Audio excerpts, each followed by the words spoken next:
ladies and gentlemen, and welcome to coverage of the 2026 New Balance National Indoor Championships here at the track at New Balance in Boston, Massachusetts. I'm Mark Davis, and alongside me today is former Texas Longhorn standout sprinter Serenity Douglas, and you are now attending the fastest party on the planet.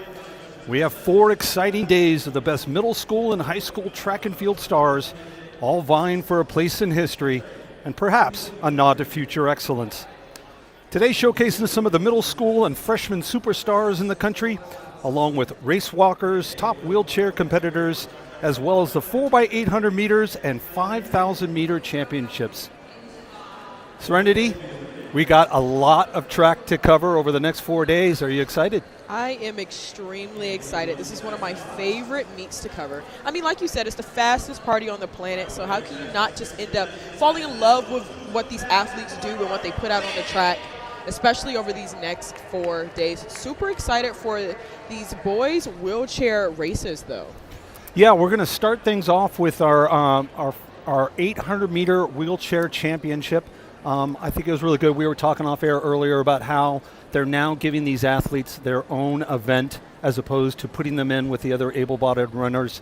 And I think that's just great that they now have that ability to really make sure that they're showcased at this level, at a national level. No, I absolutely agree. I mean, this is how it should have always been, but better late than never. And I'm happy that they're finally getting the opportunity to shine themselves. All the attention is going to be on them. And then, as I mentioned, we've got some of the younger side of our high school athletes here with our freshmen and middle school. We've got some miles coming up, and a little bit closer to your specialty, the 400 meters, later on with our freshmen and middle school. And then again, afterwards, later in the afternoon, we've got some race walkers, 5,000 meters, 4x800 meters. You'll be down on the track later on while those are going on, following some of our field events, because as we mentioned, this is track and field. So we've got some long jumps today as well. This is track and field, yes. And what I love about this meet is the way the athletes, meet record after meet record, just goes down throughout the 4 days. So I like to keep a nice little record-breaking tracker. And now it's day 1, so we're going to go ahead and keep our eyes on it. Maybe the boys' wheelchair 800 will do it. See, maybe each day how many records can get broken. Yeah, I tell you what, it just seems like every time you're watching a track meet, there's just record after record after record. We all know a lot of it has to do with the shoes that they're making these days, as it's the big buzz in the industry and in the sport is these incredible shoes that are being made for these athletes. But it's also just learning more and more how to train and how to be ready for these types of big moments. And speaking of big moments, to kick things off here, we now have our 800-meter wheelchair championship on the line here. Colton Robinson, Joel Tapia, 2 athletes that are going to be kicking things off here again with the 800 meters. Looks like they're just checking the starter's gun. Just want to make sure everything is perfect for them.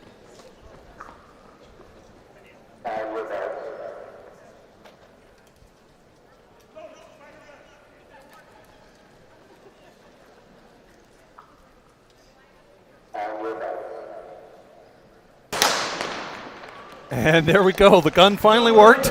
All good. All is well.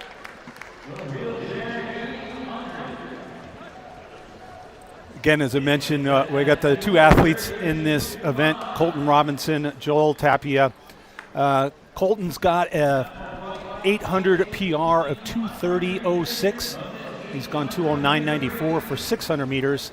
And even has gone as fast as 57:39 for 300 meters. So once these athletes get going, they start a little slower than our able-bodied sprinters, but once they get going, they definitely can pick up some pace. But it's tough with these tighter turns on an indoor track. Yeah, absolutely. The tighter turns, and they don't put down the bank always, so you can kind of use it to your advantage, and it looks like that's exactly what Tapia is trying to do. Just trying to shoot himself off of that bank and hopefully get the run on Robinson.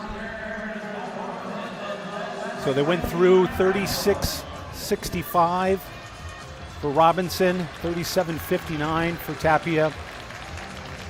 So they're coming back around. 2 laps to go here in the boys 800-meter wheelchair championship. Robinson still with the slight lead. And you know, Mark, we said earlier about these athletes getting the recognition that they deserve. I mean, Colton Robinson was on the Kelly Clarkson show. He was also featured in a commercial like Xfinity, Comcast, for the Olympics and the Paralympics. So these athletes have been getting some recognition, which is really good, getting some eyes on their sport and what they do specifically. Well, it's phenomenal what they're able to accomplish considering their physical conditions that they have. And it's just always a great story when you see somebody out there working much harder than what able-bodied people have to do to accomplish.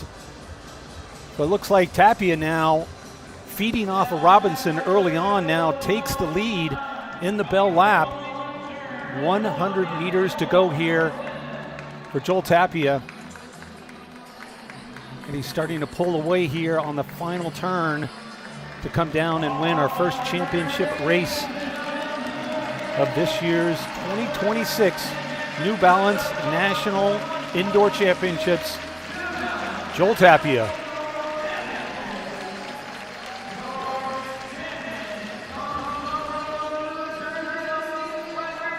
New meet record for Tapia, 2:38.25.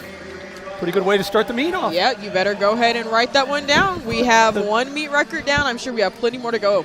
Joel Tapia, he kind of played the long game for this one. I know he kept trying to go around Robinson on those turns and trying to get him on the straights, but it wasn't working the best way those first 3 laps. But then he was finally able to catch Robinson kind of when he was slipping in a way. Yeah, I mean, when it comes to outdoors and especially, road races and marathons, you see the wheelchair athletes literally draft on each other like race cars. I mean, they're literally right up behind each other. And so I was kind of wondering, I was thinking, well, maybe, Robinson, it was going to be his day because he had gotten a good lead on Tapia there early, but Tapia just bided his time and took him on the last lap.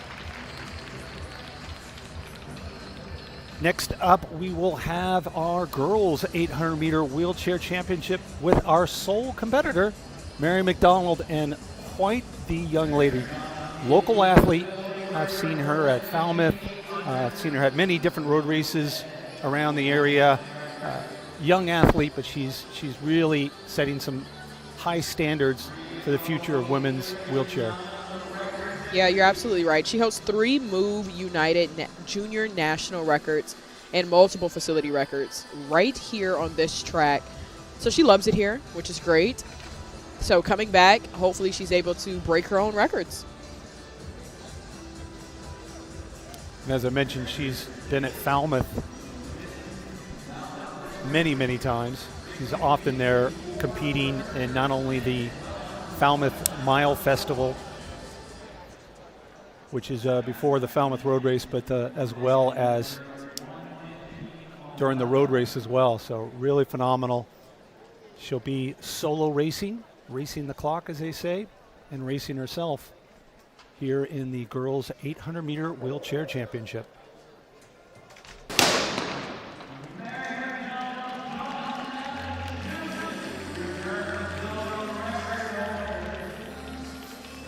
And I will say that she does have the crowd on her side.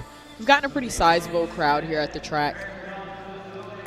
It's not early in the morning, but I'm sure a lot of these parents have been here pretty early, just trying to get their athletes ready. Yeah, it's still Thursday, so some parents still have to work.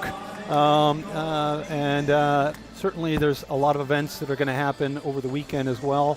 But parents are making their commitment to support their kids. And definitely coming out in decent numbers here today to kick things off on day 1. As Mary comes through here, lap 1 of the 800 meters. For those new to the sport, this is a 200-meter track, so she'll be going around 4 times to complete her 800-meter championship race. And what I like about Mary is how fearlessly she competes. She's won her first half marathon in Las Vegas back in February. And that says a lot. I mean, she's tapping into her sprinting here, but then she can also go up to a half marathon. You know, she has range. Well, that's definitely, you hate to talk about advantages of wheelchair athletes, but it's interesting to see them being able to compete at a high level in such a range. I mean, you would never have a 200-meter runner doing a 5,000. Yeah. But you go watch Tatiana McFadden at the Olympics, and she's winning everything from the 400 to the 5K and 10,000, and she does marathons. So there's certainly a wider range for them, which is great. The more they get a chance to compete, the better. But yes, doing a half marathon, I'm sure a marathon is somewhere in Mary's future down the road, maybe perhaps when she gets a little bit older.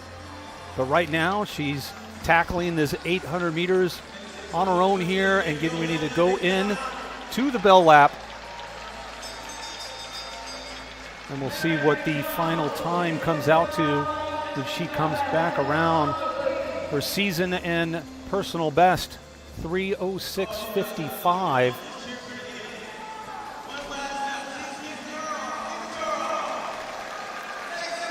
She's now on the backstretch. 100 meters to go. And this is the time where she really has to lock in. The lactic acid might be setting in, but as soon as she comes around this curve, she'll be able to see that New Balance tape, and the finish line is right there.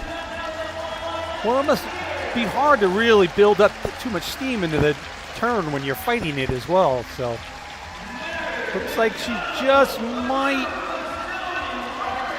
it might have been a personal best. It is 3:06:01. So a personal best for Mary McDonald here in the girls 800-meter wheelchair. New facility record here at the track at New Balance as well.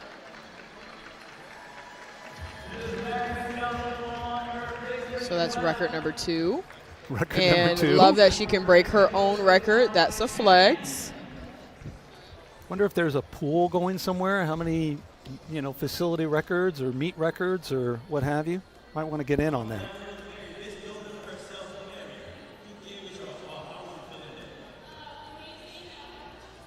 So that's it for our wheelchair championship events for this afternoon. The runners are now on the track here. Our next event coming up in about 5 or 6 minutes will be our boys freshman mile. We have 4 heats scheduled. So throughout the entire meet, Serenity, there'll be multiple heats, obviously.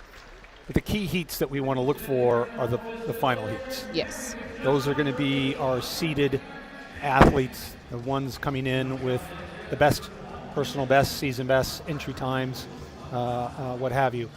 And so not that we should take anything away from, obviously, these earlier heats. This is a great experience for especially the middle school and freshman runners here to be running on this stage, at a national championship. Just to get into this meet is quite an accomplishment. So regardless of what heat you get put in, this is a great experience for these young athletes out here today. Yeah, absolutely. And we always see those very few apples that sometimes the athlete runs crazy fast and you're wondering, will that time stick? Or how will that time rank him amongst the final heat? And you never know. You really never know what could happen. A lot of these athletes have traveled so far, and this is their breakout race. This is their first national meet. So to compete to this level of competition, elite competition, sometimes things just happen. Well, I think even at this young age, once an athlete becomes a senior and they're at their peak performance, their peak capability, you've got a pretty good idea. You can almost give him a range going, he's going to run between 4:15 and 4:17 today, or maybe 4:15 and 4:20. You could have a freshman athlete come in here, with a personal best of 4:25, 4:30, and all of a sudden just have some crazy race and come out and run like 4:15 or something. You never know. I know that's a pretty fast time, but there's a much wider range with the younger athletes at any one given time for them to just kind of pop one off. No, you're absolutely right. Playing devil's advocate to myself, then you also have, unfortunately, the younger athletes sometimes, again, talking about this stage and the stadium and the national championships, they could be having a good season and coming here and, maybe it's a little overwhelming, and that's fine. You learn from it. Mm-hmm. Get 3 more years to take a crack at it, and, you sit down with your coach and do better next time. And, at the end of the day, they're all just freshmen. They're just so young. So they still have plenty of time. Yeah, plenty of time. Yeah, average age, 14, 15 years old. Some of them ran club track, but some of them may have run middle school cross country or something to that effect. But some of these kids, they thought, hey, I was going to be on the basketball team. Or, hey, I thought I was going to be on the football team. But all the boys in high school started getting real big, and, I'm not big anymore. I'm still the skinny or lean distance runner. And that's how I found the sport. I tried soccer and basketball and football, and I just never got big enough to be a part of those sports at the high school level. So running found me, and I found running. Yeah, I agree. They're going to develop so much, especially over the next couple of years, and that's what I love about New Balance for sure.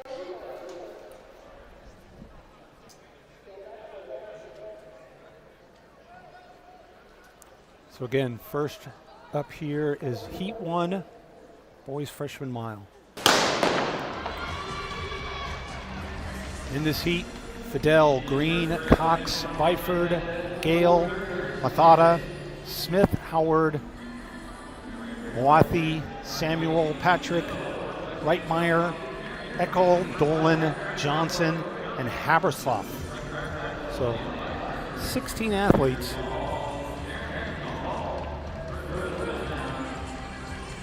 And the key before the break-in, do not trip. Find your placement. I'm not encouraging throwing an elbow, but you do have to have a little bit of a wider stance so that you don't get tripped up by some of these other guys as they do fall in line. Yeah, there's, coaches are hopefully teaching athletes there's a fine line between holding your ground and, muscling somebody, away or being aggressive. This is not supposed to be a contact sport, but yes, that first break, those first 100 meters, 200 meters, you do have to kind of establish yourself a little bit, and that may mean just creating a barrier and making sure that you don't get tripped and that you don't trip somebody else. Yeah, absolutely. So our early leader, trying to make a decent amount of a statement here, Ryan Patrick from Sherman, Illinois, coming through 400 meters in 105, pretty solid time, a 420 pace. Again, though, freshmen, they're still young. They tend to go out a little bit faster. They're not exactly running the even splits that you see maybe the more fine-tuned, faster athletes go out in. If an athlete, top athlete wants to run 4:10, they try to go out in 62s, 62, 62, 62, what have you. So we'll see if he can maintain the pace, but he's definitely pulling away from this field. Ian Johnson and Dathan Haberstoff leading the chase back here. It's always interesting what race strategy athletes choose to take. Do you want to take it out from the front, or do you want to stay on somebody's heel? But it looks like Ryan Patrick has just taken it from the front, being the lone wolf out there while everybody else is just chasing him.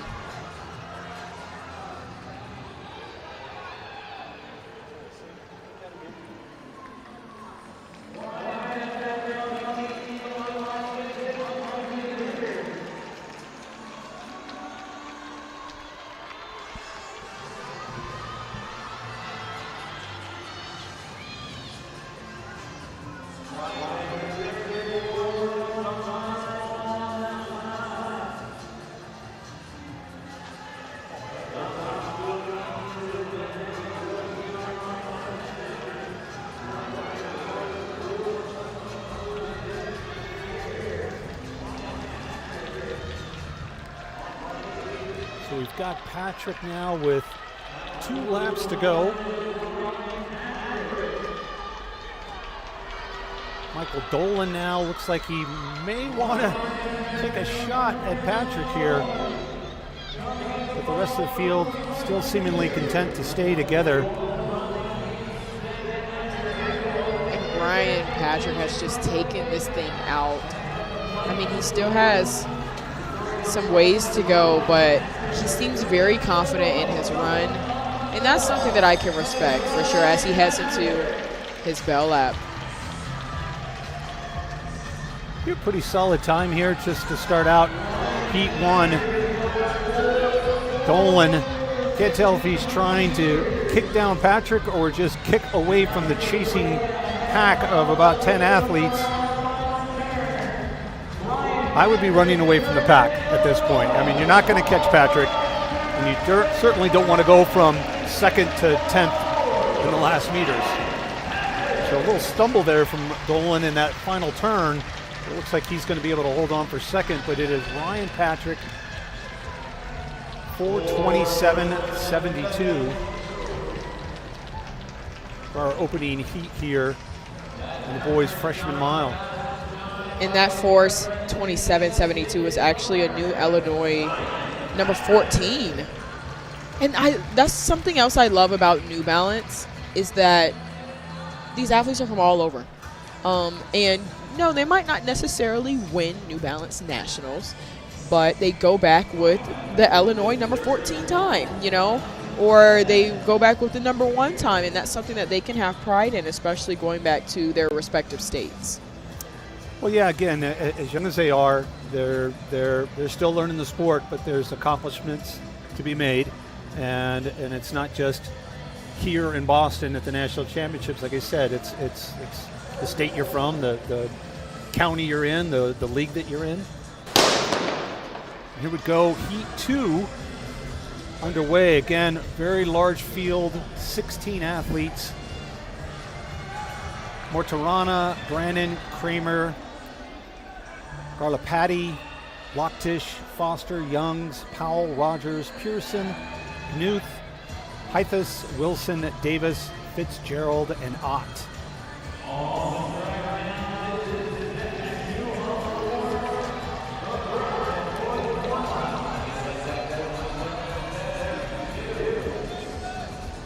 And it looks like taking the lead right now is Autry Foster, the opening lap of 33.28.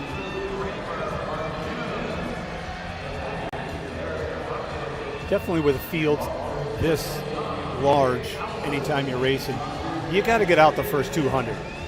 You just got to know that your first 200 is going to be a lot faster than any other 200 probably in the race, maybe with an exception of the last lap if you're kicking with somebody. But hopefully these athletes and their coaches learned that these fields were probably going to be on the larger side, and that you probably need to make sure that you practice getting out in some of your sessions on the track prior to this, really getting out the first 200 and feeling what it's going to feel like with the remainder of the race having gone out that fast.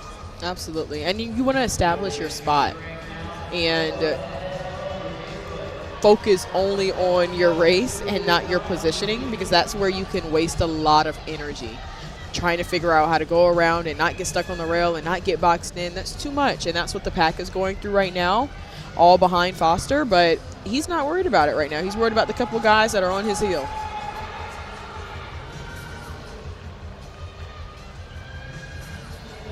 I never had a problem running on the outside of lane 1 and maybe on the inside of lane 2 as much as I needed to. I didn't like being on the rail because, like you said, you get boxed in. You're more open to be able to get around people when you want to make a move rather than worrying about somebody else being on your outside and blocking that move. And frankly, you run on the rail, you can be anywhere from 1st to 15th in a 10-meter span because you're in a line, and you're going to have to, move up further in the line and get back on the rail again. So I never minded running on the outside a little bit, and it looks like some of these athletes are taking advantage of that rather than just kind of getting in the straight string line here. and that's why you're an Olympian. And you had that experience, you know. I think for some of these high schoolers, it can be a little scary for them running with that confidence and knowing that that's the position that they want to be in, or knowing what they want to do with it as well. We see a lot of the professionals do it. We see it with athletes like Nikki Hiltz. We see it with athletes like Cole Hawker. They don't panic. They know exactly where they are and what they want to do with it, so they can go full steam ahead. Well, and it's learning the sport. I think one of the hardest things for any track and field athlete, and certainly when I coached high school at the high school level, it's trying to get the kids to understand the concept that this is going to be a while. This is the long con. This isn't become the best athlete in 1 year or 2 years or 3 years. I mean, our goal is by your senior year, that's when you want to be your best. And so you have to have patience, you have to learn, you have to fail, and then you have to keep learning. Yeah, you're absolutely right. And now there's been a new lead change. It's Kyle Brannon. Westchester, PA athlete now, trying to take Heat 2. Very strong last 400 meters for Brannon. Foster just doesn't quite look like he's matching Brannon's last 300 meters here. So Brannon coming down will be taking Heat 2, Kyle Brannon, 4:31.14. Foster 4:32.15. So a little bit slower than Heat 1, but again, most of Heat 1, 2, and 3, they're all mixed with most of the athletes on the lower side of the entry table. And then we'll really get to see something special, hopefully, at least at the freshman level, in the boys freshman mile. Once we get to that final heat, we'll talk about those athletes certainly when they get ready to get lined up. But just a quick preview: Ryder White, Hudson Dole, and Judah Tyveld, some of those athletes to look forward to in Heat 4, our seeded heat. Meanwhile, in the track, getting ready to get underway here, Heat 3.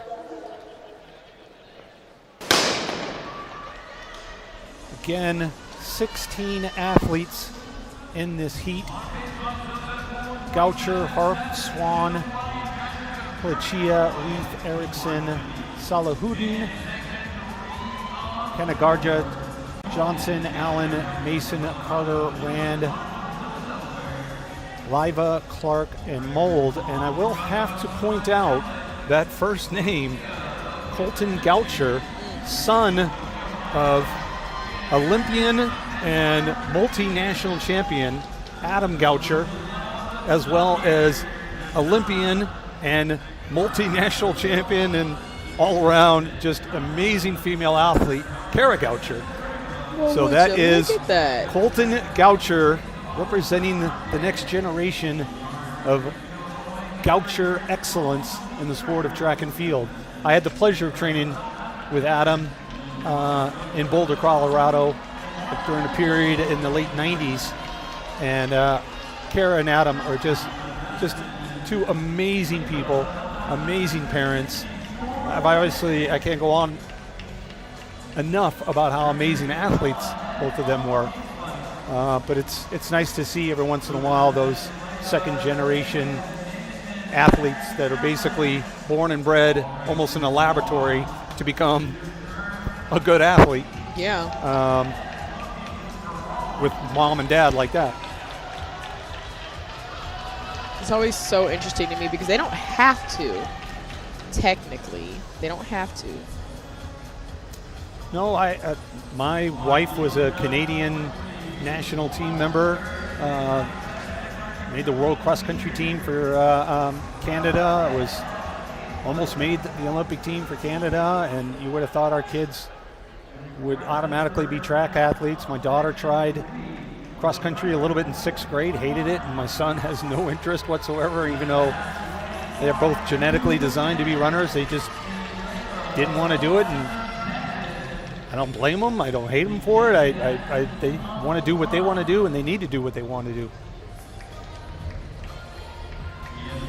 So Leyva from El Paso, Texas, in the lead there with about 5 or 10 meters on that chase pack, which has Allen and the aforementioned Colton Goucher, as well as Nicholas Mason.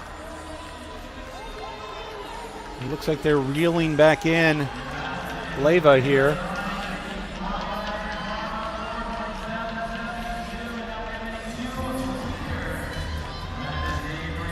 So that's Goucher now moving up into second. If you've ever seen Adam Goucher run, his son is a spitting image of him running, which, you know, you got to figure, you know, genetically they're going to be very similar. And you see that often in athletes that have a unique running style. Their children definitely have that as well. We get ready to go to 2 laps to go here. Looks like it's Avery Rand in the lead now from Palm Beach Elite Track Club. And he's leading with a lot of confidence, but also starting to put his foot to the gas. Yeah, it seemed like they both kind of made the move together when they went around Leyva. And now I'm going to call him Adam. Colton was on his shoulder and is back on his shoulder and goes around with a lap to go. Colton Goucher now making his move. I'm sure mom and or dad are in the crowd somewhere here.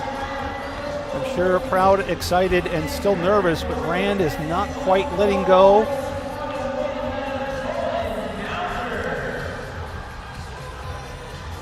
And look at Colton, probably making his parents really proud. I can only imagine the smile on their face as Colton Goucher takes Heat 3, 4:26.18. So far, the fastest time of the day for the boys freshmen. But again, we do have a very loaded, seeded heat coming up here.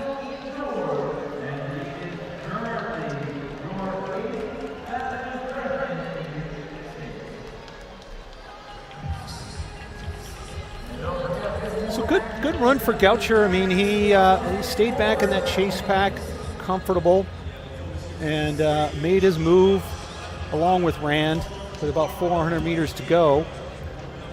And, Rand wasn't letting go, but Goucher definitely had just that little bit more there the last 200 meters. As we get underway, these are our 14 fastest seeded athletes in the boys freshman mile. Again, a couple of the athletes we want to keep an eye out for. Ryder White coming in with a personal best of 4:20.06. Hudson Dole, 4:21.03. And Judah Tyveld, 4:23.06. As we get underway here in our seeded heat, Bautista, Gibbs, Cook, Towery, Banch, Kowani, Mosatello, Brzezinski, Anderson, Allen, Tyfeld, Dole, White, and there's Sterling White as well.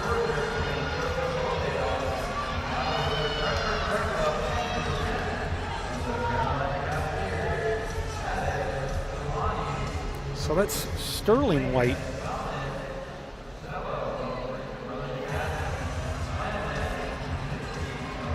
Taking things out here in the early stages. Chance Anderson, Hudson Dole, Ryder White, and Judah Tyveld. Those 3 athletes we mentioned sitting 3, 4, and 5 in the early stages here. Again, they might just be happy to letting Sterling White take it out for him and make the move like Goucher did in the previous heat. Yeah, like I said, it's either you want to lead the pack or you want to run off of the leader. Kind of use them as a rabbit. Run to their pace, and then you just know when to strike. So opening 400 meters for Sterling White, 103.83.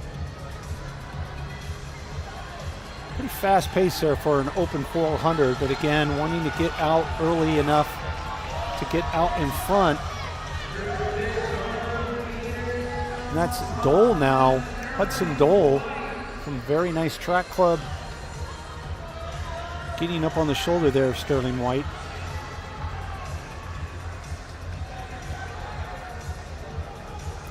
And Hudson Dole has a PR of 4:21.03. So he comes in with a pretty fast time.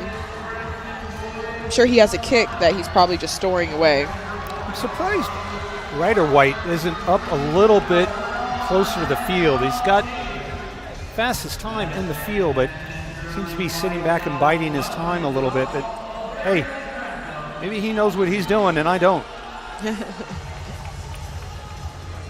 I mean, your race strategy changes, especially depending on the meet. It's nationals. Sometimes you come in here and you start overthinking.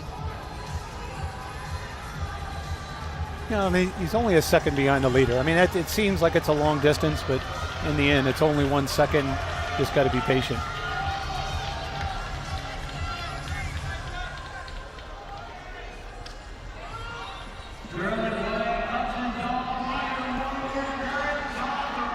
So now it's White and Dole out ahead, and now Ryder White moving up into that third position there.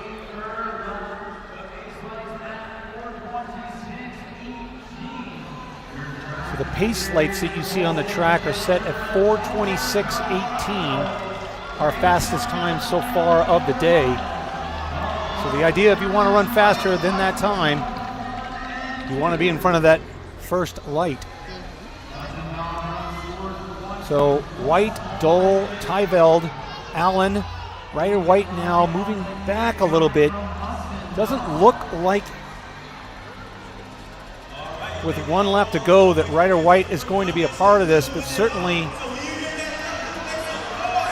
Dole, Tyveld, and Sterling White now are going to battle it out here over the final lap. Dole taking the lead. Tyveld now getting on the shoulder of Dole. Whether he's going to try to swing around him. He's trying to, but Dole is holding him off pretty well there. But nope. Too much. That is the kick I was referring to. Wow.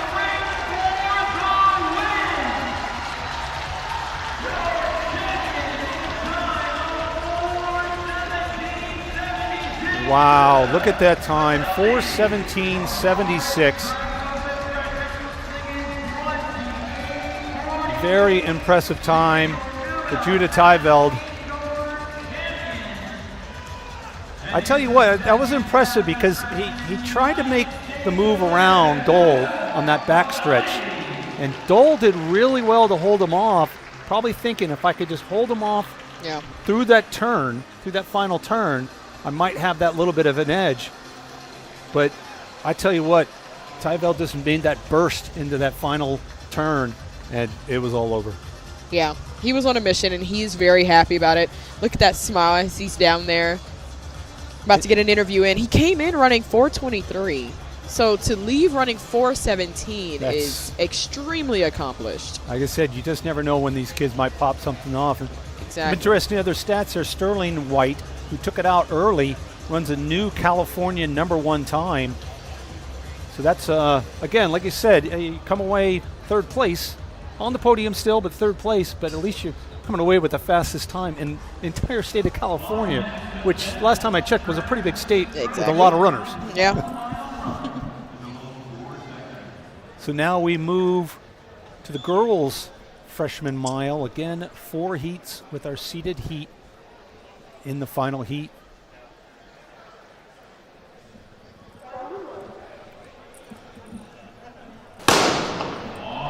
"16 athletes in this Heat 1.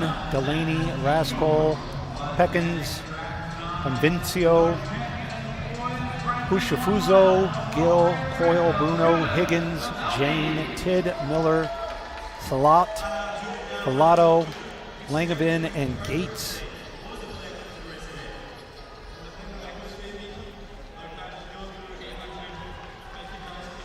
Seems like They're taking it out pretty conservative here. But we'll see what the split is for their first 200. Looks like it was around 35-8.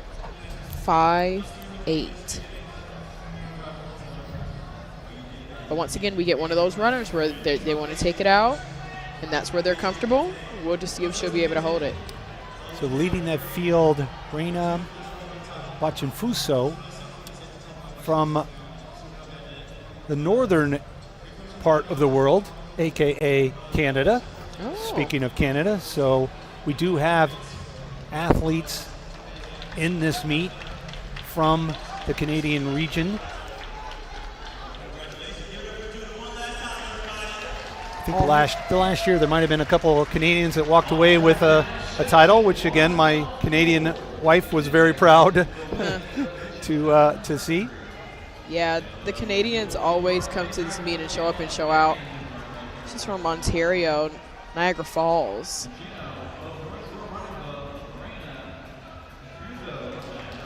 That's impressive, though. So for her to come all the way to Boston, Massachusetts, and say that this is where I would like to compete this weekend.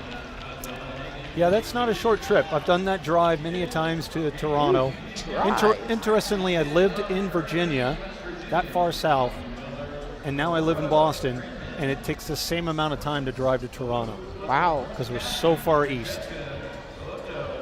Wow. Still about a good 10-hour drive. But no, it's a long day. But again, it's a long day for, some of these athletes, again, coming from California, Oregon.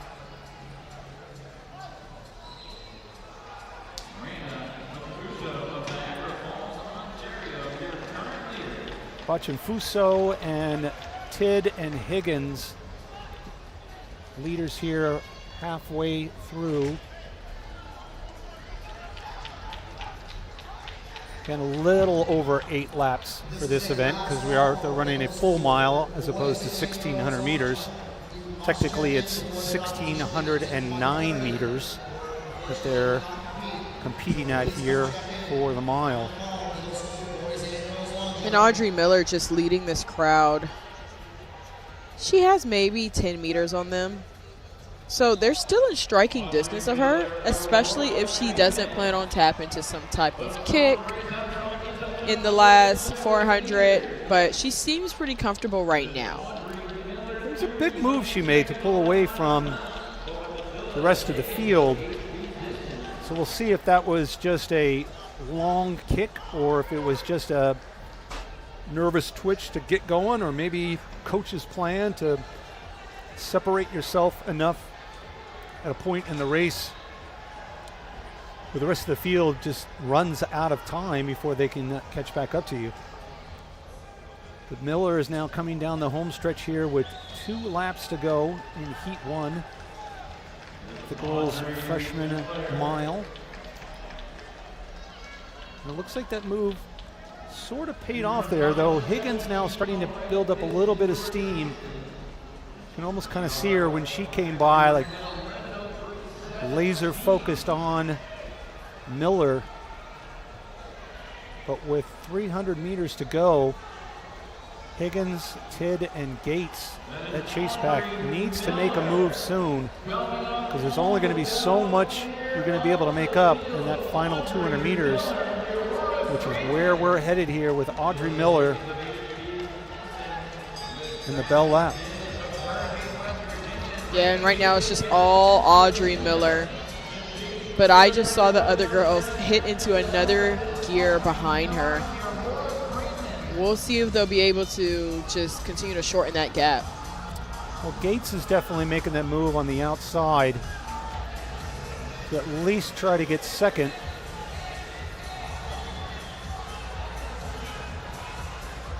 And that might be Carly Gill, who came out of nowhere.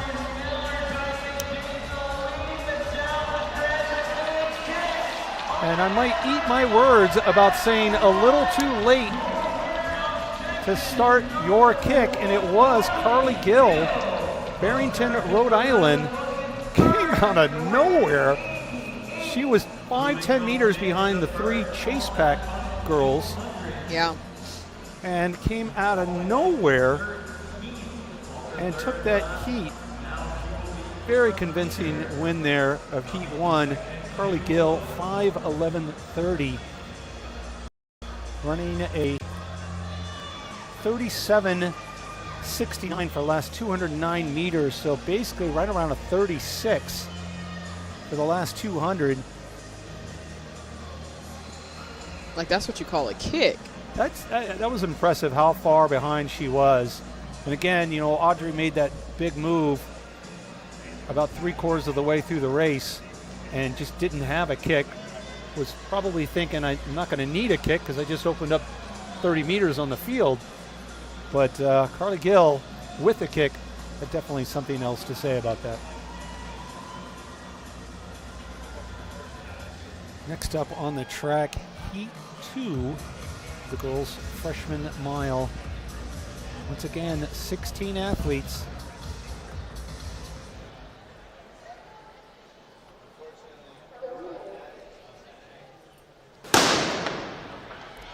And we're underway here, Heat 2. Ingrata, Batuello, Peters, Cronin, Smith, Schmidt, Womack, Pelkey, Monticelli, Bolin, O'Daniel, Kaufman, Alexander, Winnicky, Heck, and Descher.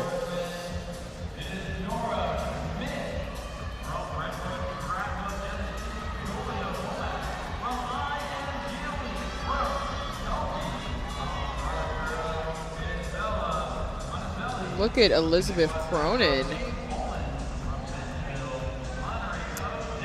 Very bold move here this early. Again, you don't know. We would have to talk to the coach, but you don't know if that was a strategy or coach just said just go out and do whatever you want, and this is what she decided. But she didn't have that lead for too long there as you start to see a chase pack like a bicycle peloton now slowly pulling her back in, led there by Flannery O'Daniel from Benningtonville, Arkansas. And now that pack has caught up, and whether she can stay up in the lead or not, or if she gets swallowed by that pack, remains to be seen.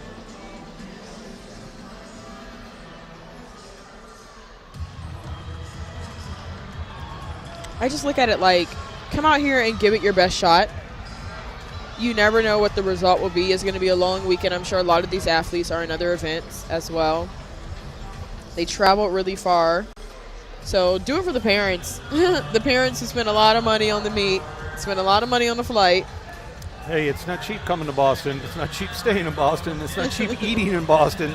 But it's still a great city to come to, and I'm sure it's a great experience, not only for the meet itself, but to get out there and see some of the history and to be able to run in this type of facility. I'm sure there's some nice tracks around the country that some of these athletes run in, but this has got to be the, if not one of the nicest ones that they're ever going to be able to race in. Yeah, absolutely. So O'Daniel went through 400 meters right around 112. And so is just trying to look pretty consistent there. She ran an opening 39, but now 39, 39, and then 36 and 36. Put herself in the lead over Cronin, Alexander, Monticello.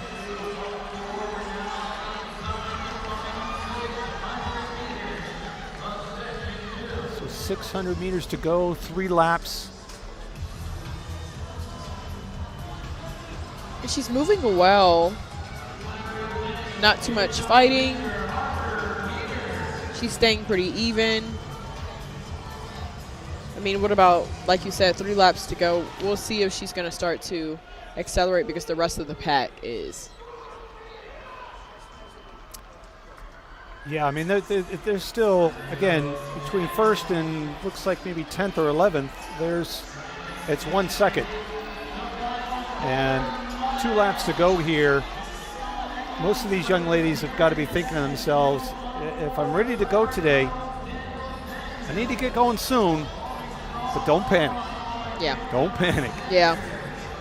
Especially right now, as Harper Peters has now come up and taken over the lead from O'Daniel. So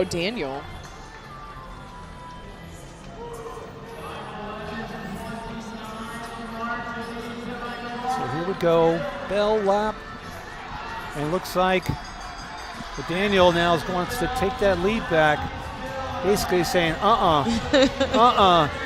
you had your fun, you had your 1 lap of fame.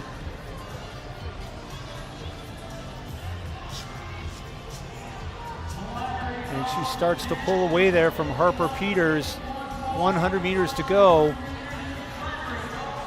But again, I can't call it because in the last race, Gil, she was in 5th place with 100 meters to go and still won the race. But looks like O'Daniel is going to hold on strong here. So Flannery O'Daniel, Bentonville, Arkansas, 5:07.90. And what a finish from her. She looks so strong crossing the line. And like you mentioned, don't panic. And she didn't. She got past with 400 left to go, but she knew that she had that kick that she was storing up. And it's just really a battle of the fittest at the end. Yeah, it looked like she ran a pretty smart race there. Got control when you needed to get control in the latter stages. And like you said, didn't panic when she lost the lead there for maybe 100, 150 meters. And the move that she made with a lap to go definitely sealed that victory. Next up, 3 of 4. In this heat, Canada, Gosnell, Anderson, Braun, Archer, Nagel, Stam, Oleski, Jenkins, O'Connell, Bradford, Love, Laycock, Genovese, Teleska, and Baker. 16 athletes again. Looks like a couple of club and possible high school teammates. You see a lot of these same clubs in various heats. So you see multiple athletes from teams getting this opportunity to come race here today. Yeah. And they usually feed off of each other, too. You know, their other teammates are doing well. They start to do well, too. Especially, I mean, this, like I said, the meet's long, 4 days long. So Gideon Bradford from Knoxville, Tennessee, going through 200 meters in about 36 seconds. Again, our splits we see are 2:09, 4:09, 6:09, 8:09. So I'm roughly guesstimating 200 meters to be about 36 there. But you've got, I mean, very compact field here. You know, you got athletes running in lane 3 just to try to get around somebody. And there's still 6 laps to go. Like, this field has not spread out as much as we've seen in the other heats. But luckily, like, Bradford doesn't look like she's panicking either. She's just trying to continue to have the advantage of being on the inside of that lane.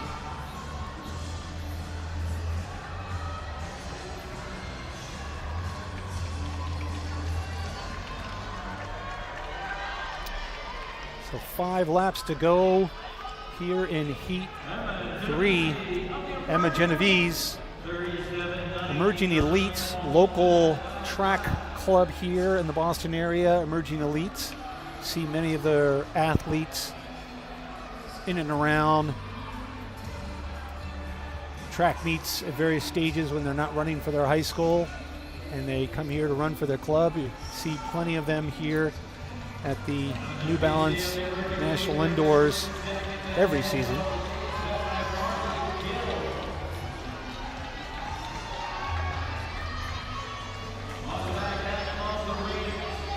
So that's Isabella Canada.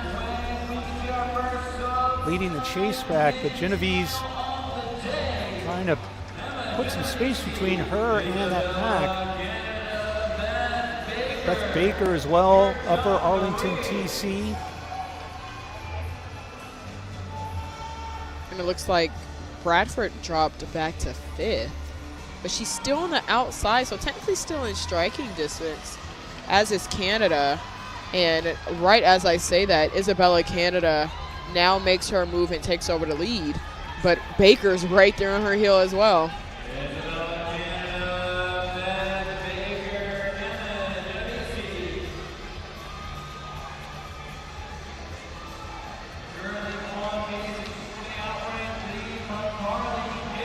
So it looks like 6 athletes in that main pack with 2 or 3 just a meter or 2 further back. And as I say that, looks like it's starting to go down to 5 now. As we get ready, 400 meters to go here.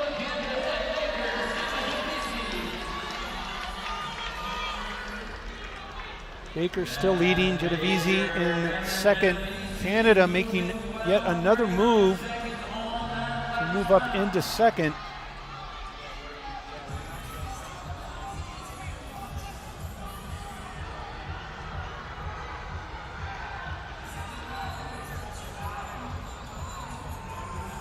If Isabella Canada wants to take it, she just needs to go ahead and take it. I know way easier said than done, but it's like she hovers over. I tell you what, there's about 4 or 5 athletes in that main chase back there start getting ready to make their move. And Baker needs to watch out because here comes Grace Love, Bethesda, Maryland athlete. That was one of those just hovering in the back, 10 meters behind the leader, and puts an amazing kick together here in the last 200. Wow. Look at the space that she put on, being 10 meters behind with a lap to go and winning this race by 20, 30 meters. Almost breaking 5 minutes. 5:02:44, a new Maryland number 4 time for the year. Canada holds on for second. Harper Teleska, Union Catholic TC, hanging on for third place there. Very impressive. Again, you could just see that just before a lap to go. There was 5 or 6 of them that were all getting ready to make a move, and it could have been any one of them. But clearly Love just had that strength. Yeah. And once she got through that crowd and got around the leader, it was go time. So here we go, folks, our seated section of the girls' freshman mile. As soon as this race starts, we'll get you the names of the entrants, and then we'll talk a little bit about some of the athletes that we expect to be part of the mix in the front.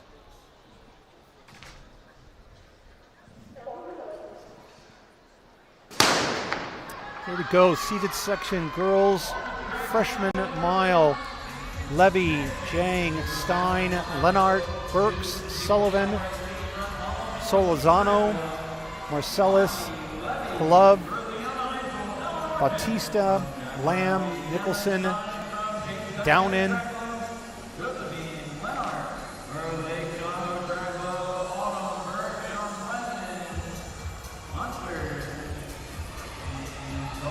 as well as, of course, Alexandria Scrapatici.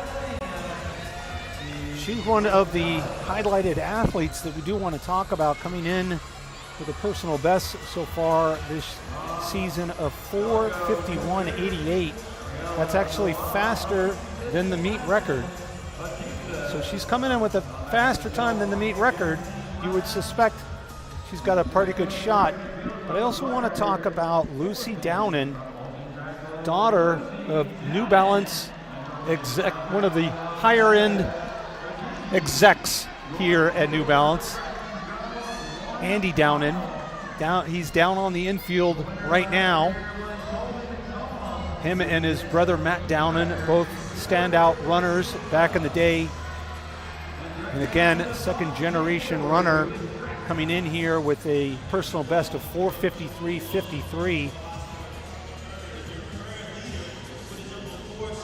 So we'll want to keep an eye out for Canada as well.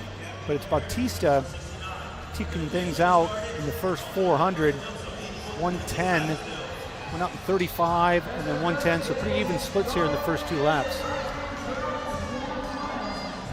I can tell by the way they're moving so far that this one is going to be fast. They're running with so much intention, those 3 ladies in the front. That's Downen now taking over charge of the chase pack. So she's now in 4th. She's probably got to be thinking pretty soon here. 4 laps to go, halfway through. At some point, she's going to have to get in the mix and not necessarily suspect that those 3 athletes are going to come back to her on their own. Bautista, Nicholson, and Scrapatici.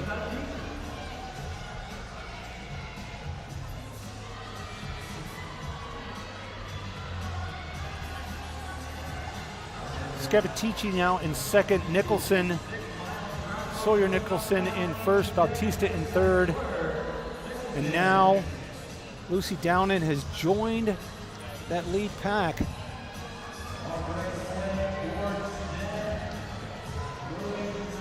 Three laps to go. It's got to be, I wonder, we won't know, but wonder if our coach says, you need to be in the lead with 3 to go, or you need to be in the lead with 2 to go. We do have to watch the other moves in that pack, because you may just sit back there and wait, and somebody else might make the move that you're hoping to make the next lap, and it might be a little bit too late. Yeah. While you can do it, go ahead and try to strike, and then you just have to hold on. I saw Lucy getting some guidance down on the infield as she was running, so that was good. Maybe it'll give her some confidence going into this last 400.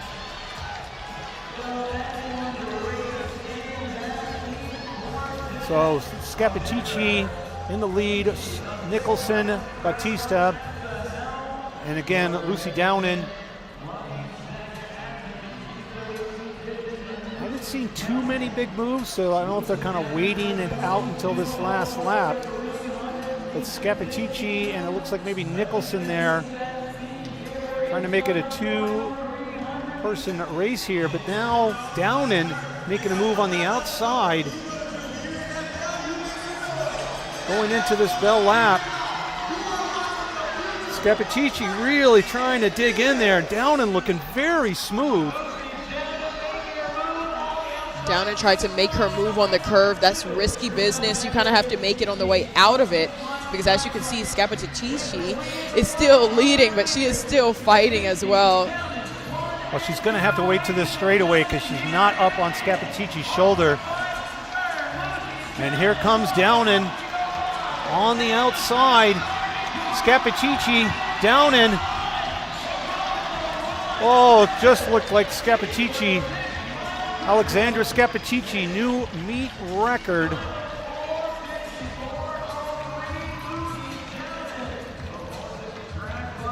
.454. Downen and Nicholson and Bautista, all of them underneath the old meet record. And let's take another look at that finish. It was all Lucy and Alexandra all the way to the finish. You thought that Lucy would outdip her, but Alexandra kind of dove for it. 2 very contrast form styles down there. Scapatici looking like it's just oh my gosh, like it's just not clean, but it was strong. And Downen was, looked upright and very clean in her stride, but just not strong enough to run down Scapatici. Yeah.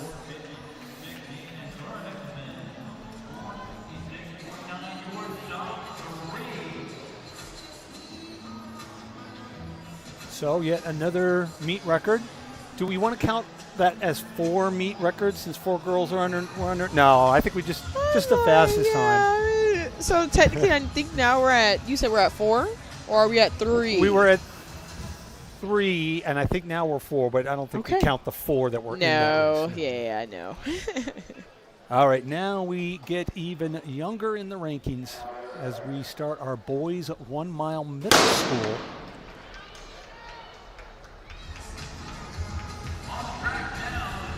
In this heat, Stroll, Rodbro, Sud, Parks, Byford, White, Miro, Kazmar, Brown, Jean, Lamb, Watkins, Becker, and Greenfield. 14 athletes.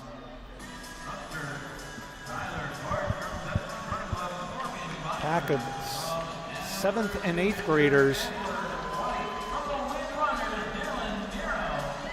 This level, some of them have clubs that they run for primarily.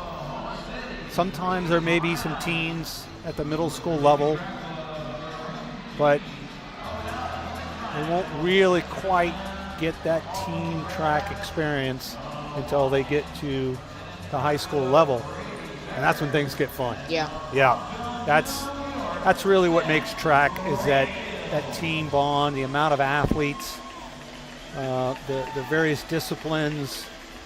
And then you're all the same age at that point. Yeah. In a way, yeah. everything's an evil level playing ground. Well, and you just, with the different disciplines comes so many different characteristics. I mean, shot putters are very different from, sprinters, are very different from distance runners, are very, sometimes even different from, specialty field event athletes.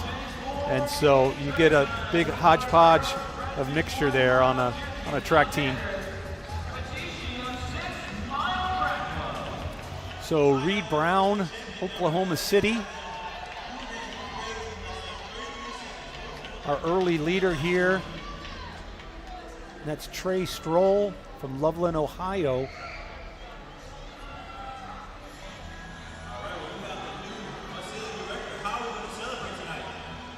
Two athletes again from the same club in this race, Seven Locks Running Club, Byford and Sood.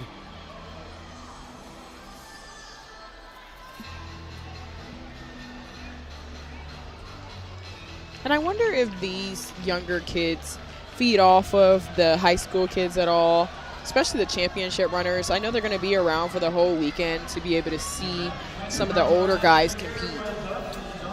That's a great point, because I think that when we were talking about the opportunity for these young athletes, middle school and freshmen, to be able to run on this stage for the first time in their early running career. And then we also talked about the experience of coming to a big city like this, and and seeing the history and all the landmarks and everything. But that's a great point, that the idea that they're also getting a chance to come here and see some great athletes that they've probably seen online, they've read results, they've watched a YouTube video of a race or a workout or whatever it is, and then they actually get to see them race in person. And for some of these younger athletes, if they're really into the sport, I mean, these boys and girls are going to be winning these championship races later. Could be, like idols to some of these younger kids.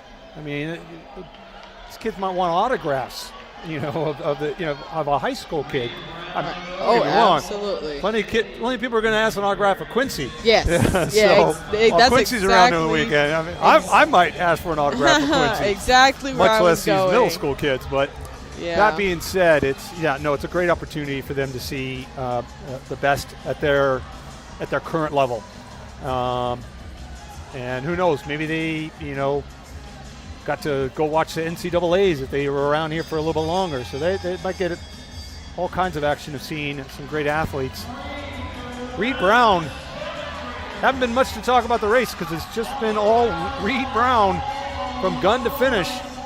And a chase back there, Byford, Stroll, Lamb, Jean. Not even in camera yet. No, it's, it's Reed Brown came to town. Oklahoma City, Oklahoma athlete Heat 1 here in the boys middle school mile very comfortably, 4:42. Very impressive time there.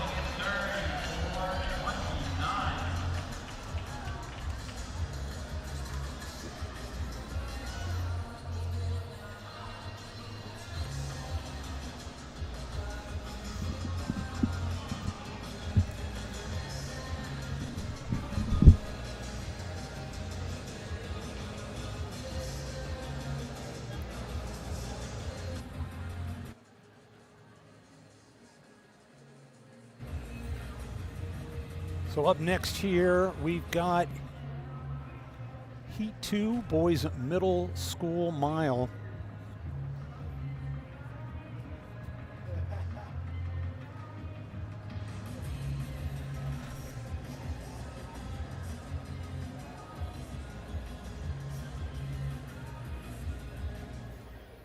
Again, later on today, we'll be featuring our freshmen and middle school 400-meter runners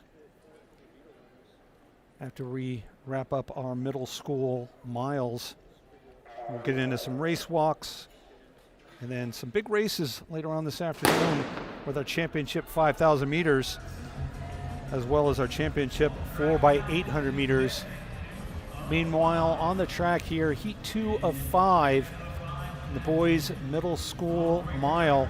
Tyson, Mesjetti, Minavi, Hunt, Diaz, Falk, Olivares, Klein, Lefko, Templeton, Grimm, Chapman, Lynch, and Adams.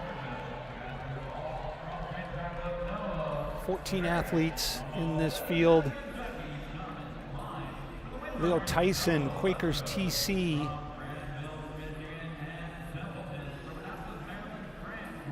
Leading this field of 3, Klein and Adams in second and third respectively, and then the rest of the field in a pack in the back there about 10-15 meters, though it looks like that pack of 3 now. Trying to get joined by a 4th athlete. He's sort of in no man's land there. That's Grant Grimm from Annapolis. Didn't want to be with the chase pack, but hasn't quite made it up to the lead pack.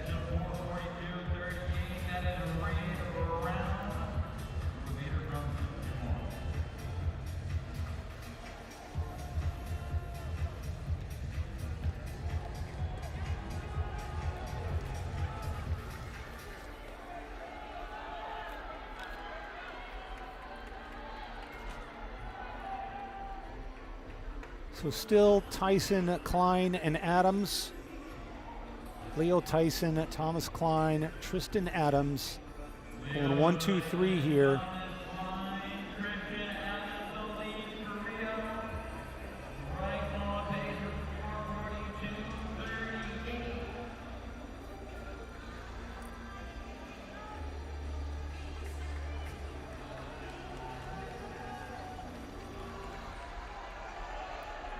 So 4 laps to go, halfway through here.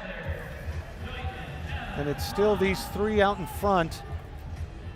Grimm tried to make a move to get up in there, but now he's starting to get picked up by a couple of athletes from the original chase pack.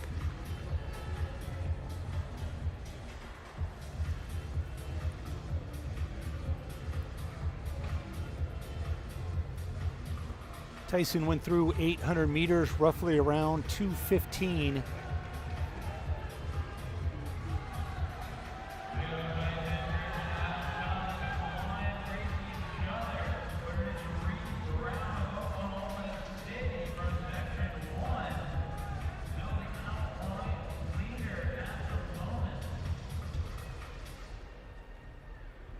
Looks like Klein now is starting to drop back a little bit there from Adams and Tyson.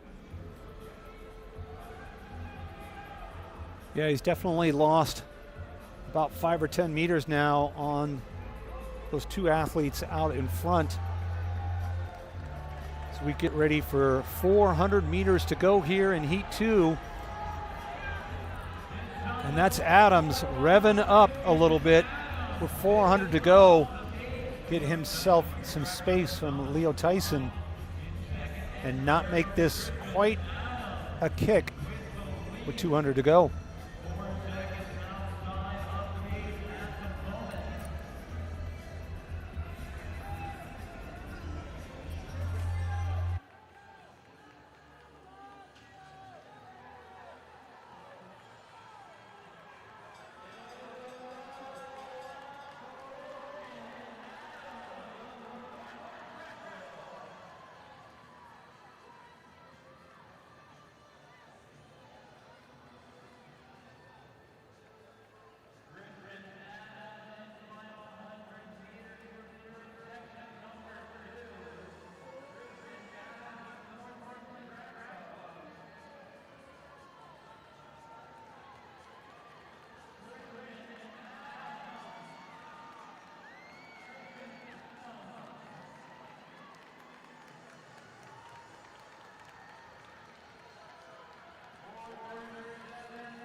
Sorry, that's my bad. Serenity got up and she's on my...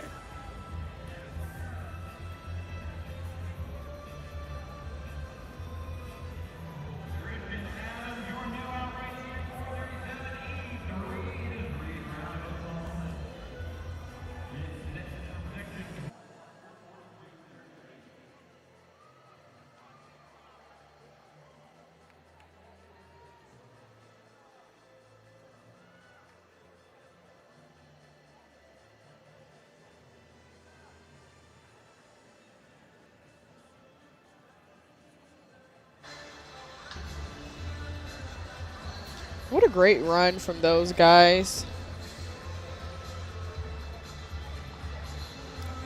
Adams taking heat 2 there in the boys middle school mile, and next up heat 3.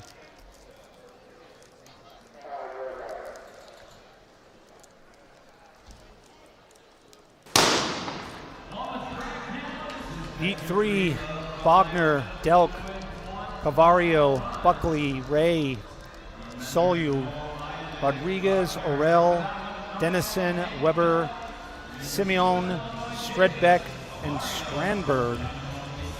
14 athletes here in heat 3 of 5 in the boys middle school mile. Look at the shades indoors. I like for that. Miami Elite. That's very Miami.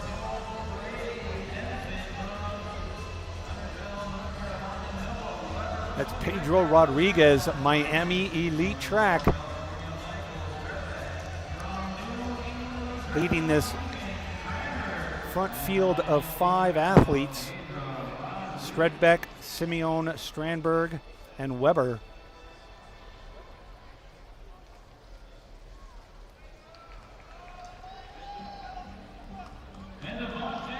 And you know, we spoke about the honor it is to run at a track like this and how many great meets this track specifically has put on. NCAA Nationals has been here before. New Balance Grand Prix is here, you know, so these athletes getting a chance to compete at such, a new facility, still smells new in here, believe it or not, and just be able to compete against the best of the best. Yeah, I mean, you've had the national championships in various forms floating around different parts of the country, but it's never quite had a facility and a home like this. And I think it was just great with New Balance putting on the national championships to now have the true facility for it. And again, now you start seeing, you know, local state championships, the Massachusetts state championships now were held here at New Balance, NCAAs. I mean, you have the New Balance Invitational with, you know, some of the best athletes in the world coming here to race. And it's just, and it's, you know, it's great that it's in Boston and it's easy for people around the world to get to, not just, you know, from, you know, not just from the U.S. So Micah Stredbeck, Villa Park, California, now taking the lead halfway through, coming through 2:19, right around 2:18 for 800 meters. And now just like that, he was just passed. There's been tons of lead changes in this heat so far. And I want to say that Levi Solu from Baton Rouge, Louisiana. Yep.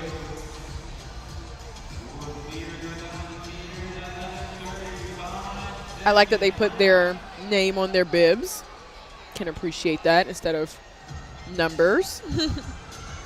Well, it makes for a better keepsake as well for the athletes, certainly. For sure. Be able to put that up on your wall, you know, have your name on the bib. You're not just another number. So Levi Soilu now coming through, 2 laps to go. Open up a big gap there on Orel, Buckley, Cavario.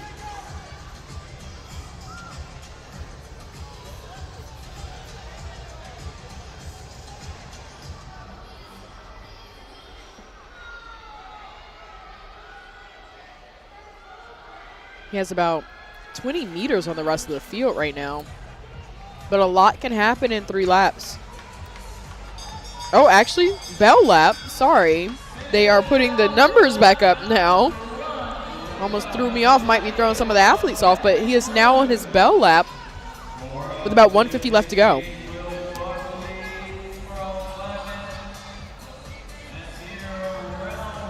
So Buckley and Orel pretty far back there. Not really seeing either of them catching Soyo. That being said,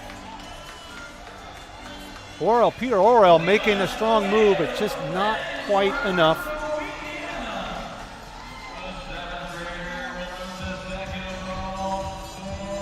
And Soyo, Baton Rouge, Louisiana, takes heat 3 here in the boys middle school mile.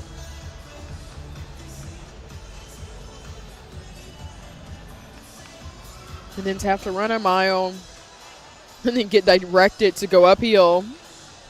Your legs feel like noodles.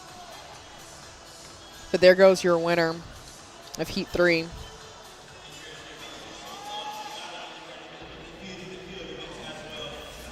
Yeah, they definitely, they want to keep the meet going, so they rush you off the track. You probably want to go into the middle of the track and lay down and, take a breather, but they've got to get you up and off the track, down the stairs, and into the post-race area there so we can get the next heat underway and keep things rolling.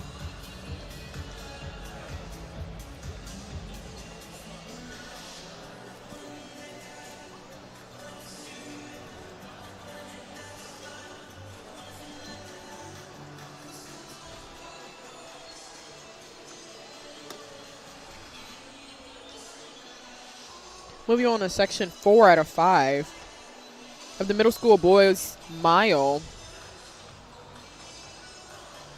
Like we said, these times should be getting faster as we continue on, but you never really know what could happen.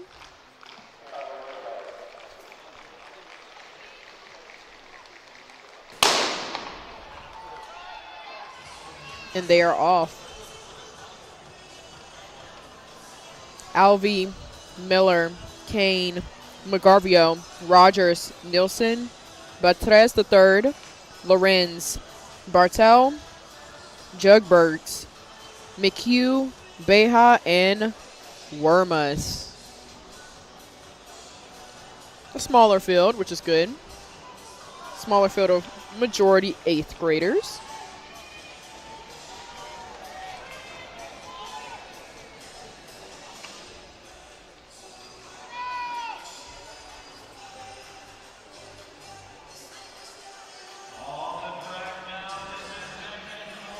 Looks like that's Braden Miller from 6 Mile Track Club in the lead. He comes out running 34:30, but right behind him is Kingston Beja with 34:43.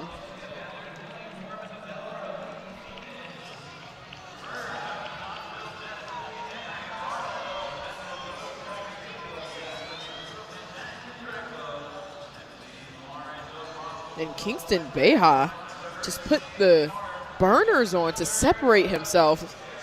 I hope he knows that this is lap number 6 and not lap number, or the last lap, if that. But he really wanted to distance himself. A lot of these athletes, like I said, are coming in trying to get a PR for themselves, but also in their respective state.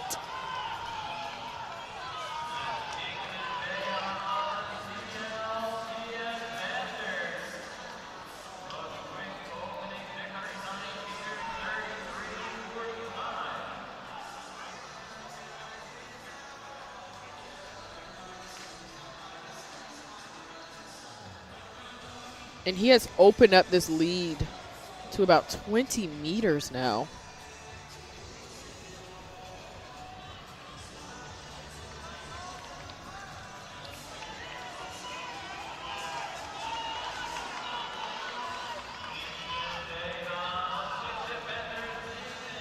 And his 200s are just continuing to get faster, as he now has about 4 laps left.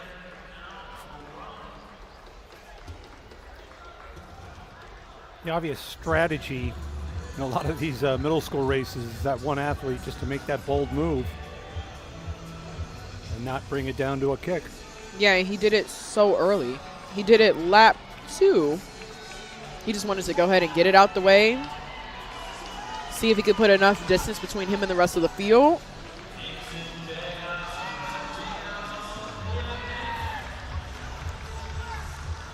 Gerbergs, though,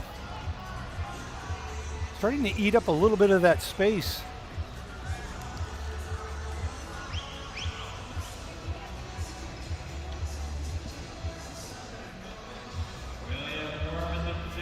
Gerberg's definitely making a move here. He is hunting.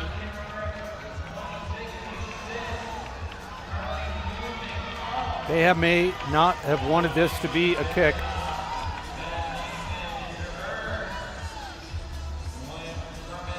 But he's definitely got a race on his hands now. And there he goes. Nathan Gerbergs goes ahead and makes the move out of Knoxville, Tennessee. He's right on those pacing lights.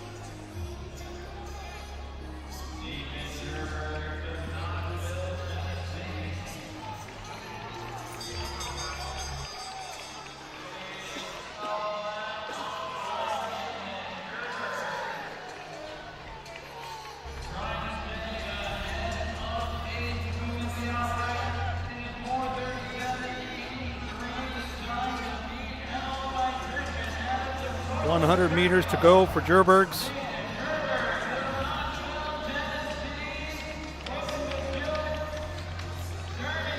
Trying to hold on here, but he's got challengers now down this home stretch.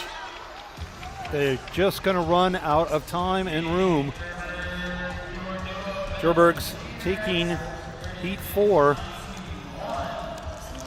And now once again, we get ready for our seated section of this field in the boys middle school mile.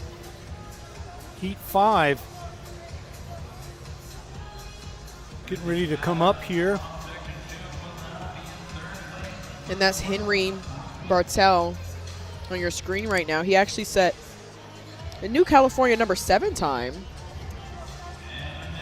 So yeah, I mean, even if these guys don't win, they're out here taking their times back to their respective states and getting some respect over there. Well, they have to have some confidence. They're here. I mean, they made it to the biggest stage at their level. And no matter what heat you're in, you're definitely accomplishing something just being here. As we get ready again for our seated section here in the boys middle school mile. Ebert, Littenmeyer, Thomas, Scott, Blair, Bickert, Sloop, Arendt, Schwass, Ratke, Burrell, Lamb, and Surface. And it's Luke Surface who we definitely want to keep an eye out for, coming in with a personal best as a middle schooler of 4:20.76. He's currently the fastest middle schooler in the country with the #1 time in the country. He was 8th place at the recent NXR Southeast at only an 8th grader. So he was one of the fastest runners in the entire Southeast as an 8th grader. Wow. And I definitely think that that meet record is definitely in jeopardy at 4:24. Interesting that last year's winner of this, Hudson Dole, was in our freshman races earlier. I mean, and Luke Surface's PR could have had him compete with the boys' freshman mile earlier today. Oh, easily. And again, him being able to run at a national regional cross-country championships and finish 8th place overall as an 8th grader amongst, juniors and seniors at the top of their game is pretty impressive. And that's Surface now in second, but not for very long, as he takes the lead now over the pack. Oliver Scott was leading earlier, but it's now Luke Surface, North Raleigh Christian Academy.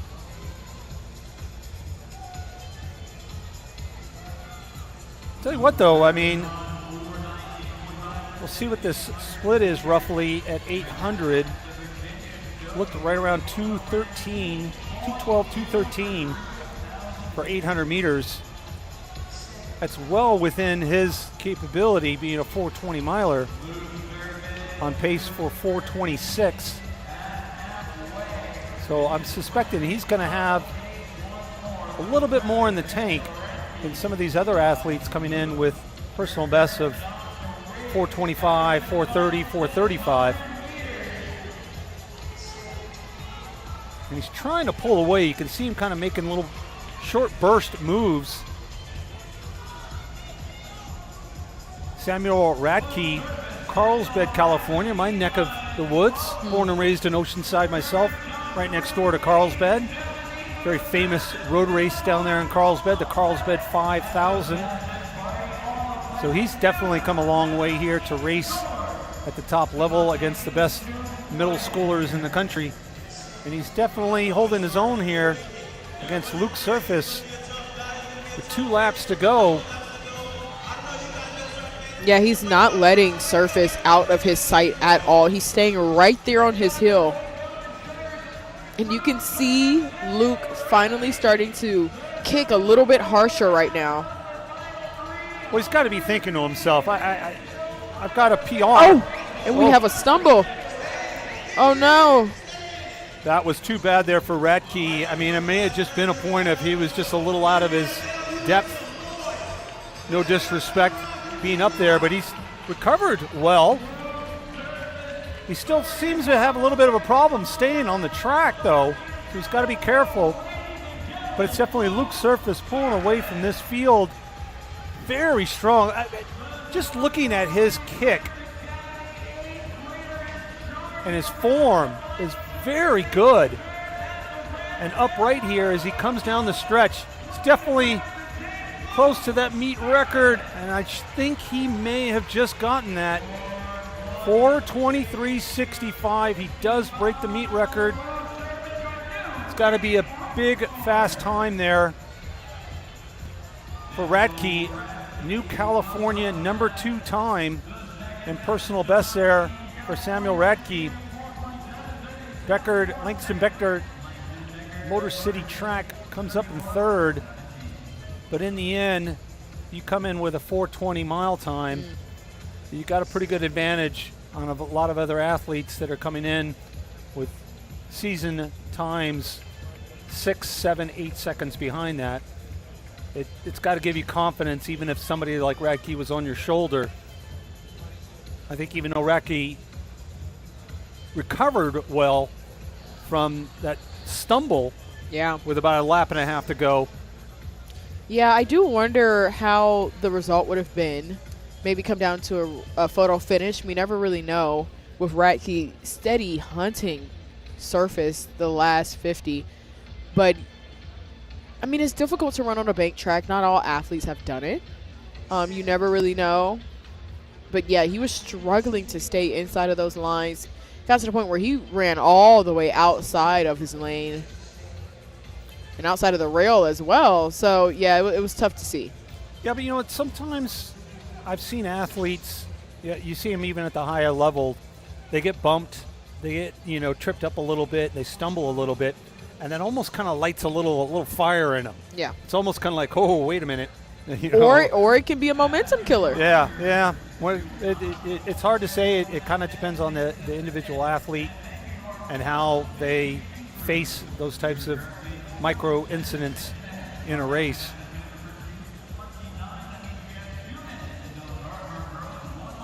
And now we move to the girls' middle school mile. We're going to have looks like 6 heats. Again, want to keep an eye on that 6th and final heat of the girls' middle school mile. That'll be our seeded heat. But first up will be heat 1. 15 athletes in this first heat.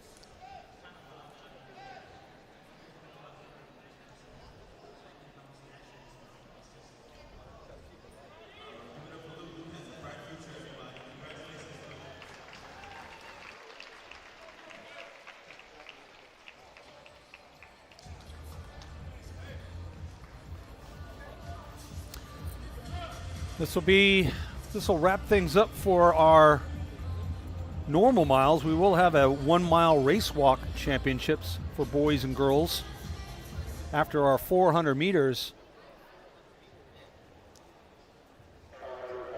That'll be run by our freshman and middle school athletes after this final round of miles. Heat 1, girls middle school mile. DeYoy, DeVoe, Alvey, Mazzo, McKinnon, Sullivan, Connors, Liberato, Monto, Pierce, Gum, Schmidt, Wood, Westerman, and Yorick.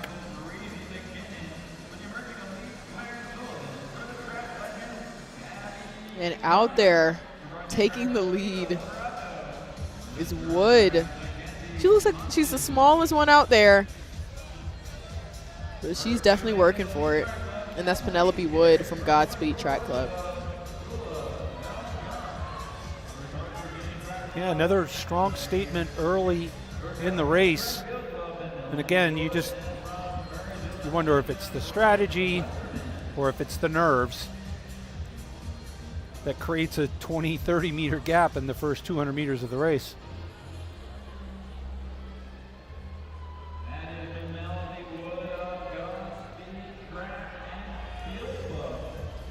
And Penelope is just in 6th grade. A lot of these athletes in this middle school division are in 7th and 8th, but she's a young one. My middle school was 7th, 8th, and 9th, actually, in San Diego. San Diego High School only had 10th, 11th, and 12th graders. So in 9th grade, when I moved to San Diego from Oceanside, I thought I was going to be a freshman in high school. Oh, wow. But it turned out I had another year in what we call in California, we call junior high. We don't call middle school. We call it junior high school. So, but yes, there's a lot of 6th graders that are also in middle school. In Needham, where I live now, 6th grade is its own separate school. The elementary is 1 through 5, and then they go to a separate school, completely different area in town, for just 1 grade, 6th grade. And then they come back to another school for middle school. Interesting. I've never heard of that. It's a very unique situation in Needham. Some professor back in the day decided that 6th grader development needed to be separate from middle school and separate from elementary, and some sort of psychology behind it, but it stuck. But anyways, we digress. Right now we got to focus here on a middle school, and this, again, 6th grader leading these other 7th and 8th graders. Yeah, I mean, she's separating herself from them too. She is definitely young and early in her stage of running, but definitely not in her prowess in wanting to control this race, not only out in front, but way out in front.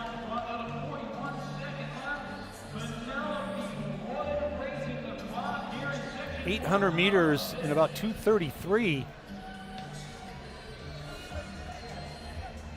So very strong time for a 6th grader halfway through, but you start to see now, though, that distance that she had, she's definitely starting to slow down, while the rest of the athletes are starting to pick up a little bit of steam.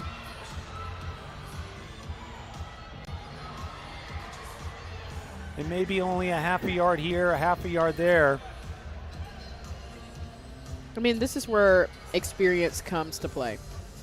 Maybe if she was a bit older or had more races on her legs, more national meets, she might not have taken it out as hard. But like I said, I can always respect it because you don't really know where you're at unless you put forth that effort and see, like, okay, this works or not. You can go back to the drawing board after that. Well, and you wonder what the other athletes are thinking.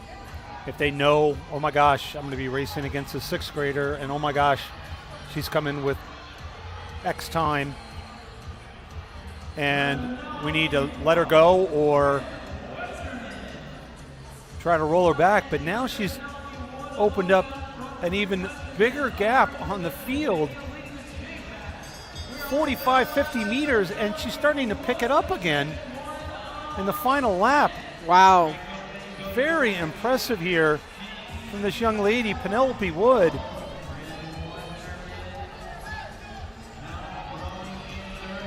Well over 50 meters on this entire field. It's two completely different races here. It is. Where did that kick come from? There's got to be some local high school where she lives, local high school coach that is just licking his or her chops at the opportunity of her in a couple of years coming and running for that school if she continues that type of form. New Pennsylvania number 39 for a 6th grader. Wow. And look at her just walking off with her head held high. I mean, she definitely deserves to feel the confidence from this race. I mean, everybody is just now finishing. Abby Connors comes up in 2nd. Claire Sullivan, another emerging elites athlete. And she stayed around to congratulate some of the other girls. Oh, love that. Gotta learn the spirit of the game. Absolutely. As they say, the spirit of the game is important. Look at her. She's jogging off. Love Maybe to go see it. a parent.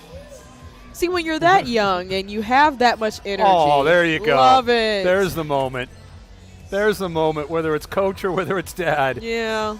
That's the moment. And now she's finally starting to feel it. The adrenaline is kicking in. Oh, I love it. I mean, this is where these athletes' careers can start.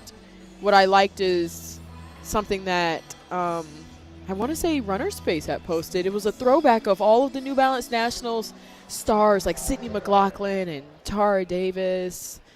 So this is where it all starts. Oh, yeah.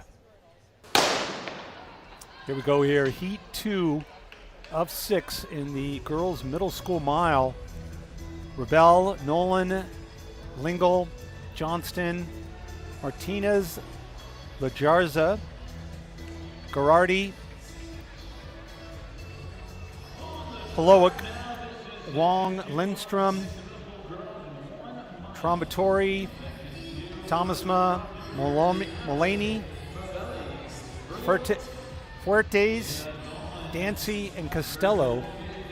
15 athletes here in Heat 2. And that's London Dancy, track charts, taking it out with Adelaide Rebel.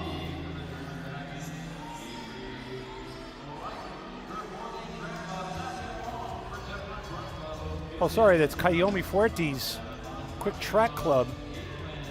correction on that. In second there off of Dancy. But now it looks like Fuertes wants to take control of this race over Dancy.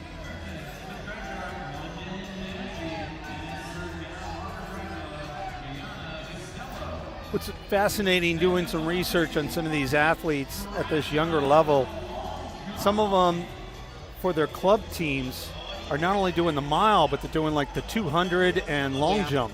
Yeah. Or the high jump and even maybe shot put or something. I mean, at this age, their bodies haven't quite developed enough to decide where their power is going to be.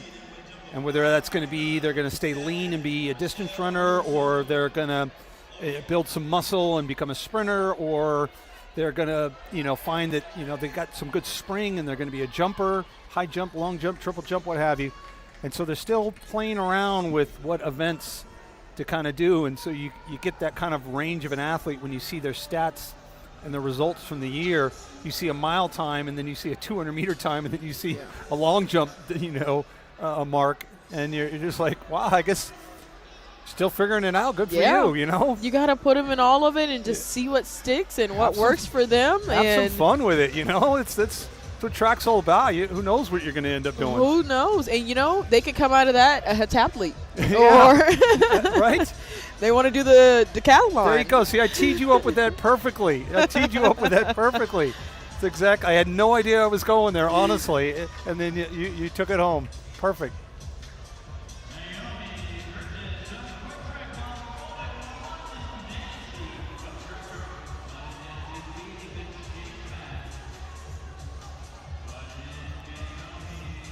Strong lead here for Cayomi Fuertes. Quick Track Club. 2:30, 2:31 there for 800 meters approximately. He's got 3 laps to go. And he's looking very strong here on this field. That's Brooklyn Thomasma, KTC, leading that chase pack. 2, 3, 4, 5, 6, 7 young ladies all in that pack in about 10-meter spread. It's all out in front. Fuertes getting to come up on 2 laps to go here, 400 meters in heat 2 of 6 in the girls' middle school mile. I run the mile to stay in shape now, Mark. It is not 4 minutes. It's not even 5 minutes. Nor is it 6 minutes. So I commend these athletes, especially these younger girls.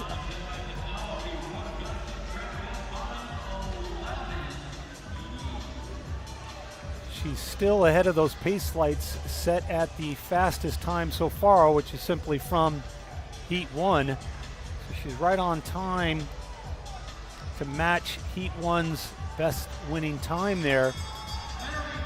Cayomi Fuertes on the bell lap, about 20, 25 meters on the field there.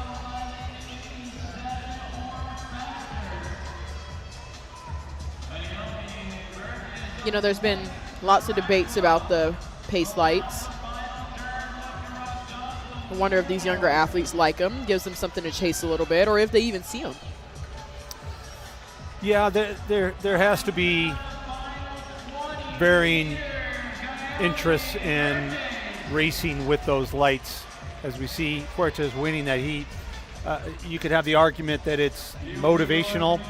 You could have the argument that it's the exact opposite, that once you fall behind those lights, it kind of becomes demoralizing and you kind of just mentally give up even at that 5 or 10% amount that might have, take away from your ultimate finishing time. But, I think, for people watching, I think it's interesting. I think for us as commentators, it's something to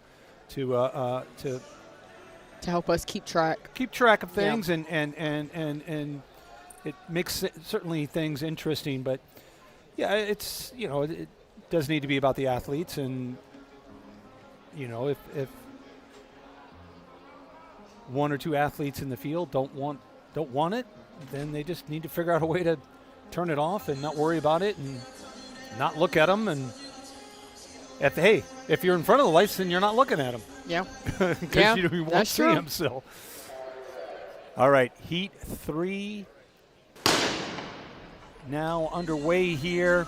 Toth, Schmidt, Hull, Goosen, Nelson, McKenna, Haig, Weaver, Barry, Henderson, Emhoff, Friedman, Johnson, Hanishi, and there's your field of 15 athletes. You were talking earlier about how you run. And, all my years of running and competing, I don't run that much. I bike. Okay. I lift a little bit, but running's a very healthy sport. We all know that. We do. We love to talk about that running is very healthy for not only the average person, but folks that need it for their health or and what have you. But what I did to my body for the better part of 15, 20 years was not healthy. Yeah. And that's understandable. Surgeries and old war wounds and leftover scars, internal scars. I can't run that far. I can go out and run 2 or 3 miles, enjoy myself.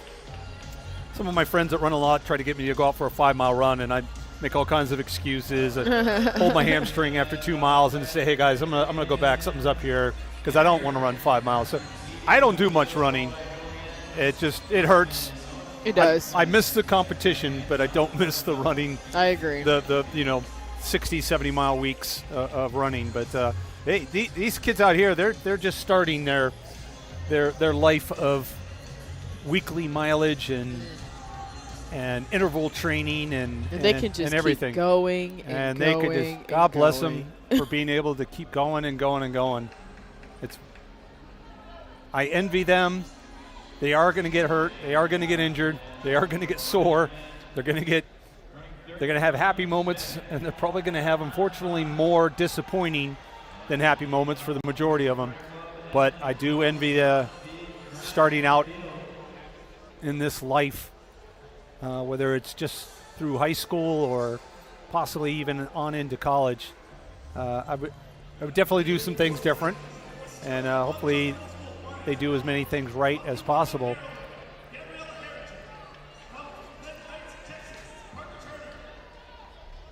No early strong leader here in this field.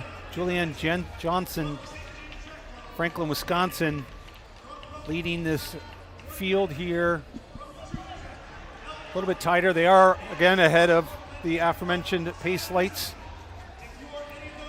So they're ahead of those 2 earlier races. 800 meters, right around 232. So very close to the 2 earlier heats at halfway.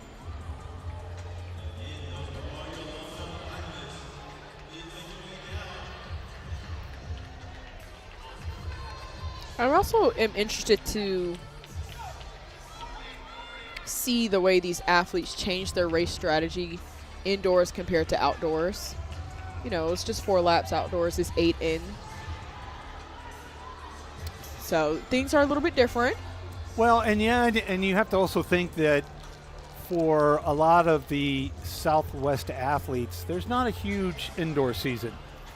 Yeah, you don't have an actual indoor season, obviously. The only time I raced indoor in high school were at invitationals. And there were only even a couple of invitationals in the area. I didn't travel very far from Southern California. There was a meet in San Diego at the San Diego Arena there, and then there was one in LA, the old LA Sunkiss meet. And those were pretty much the only 2 high school meets indoors that I ran. Yeah. We didn't have a national indoor championship back at the time. We didn't even have a national outdoor track and field at the time. We only had a cross-country one at the time. So some of these athletes, they got in one race to get their time to get into this race, and this may be only their second or third race ever indoors. You never know. That is true. Kinley Weaver now making that strong move in the latter stages here with a lap to go. Shocker Track Club runner is now out in front of the field. Julianne Johnson, Madden Schmidt, Nina Emhoff, and Emily Toth all in the wake of Kinley Weaver, who's going to be taking Heat 3 here, girls middle school mile.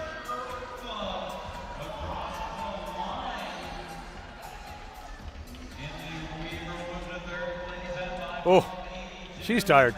Yeah. Sometimes your legs only take you across the finish line. Yep.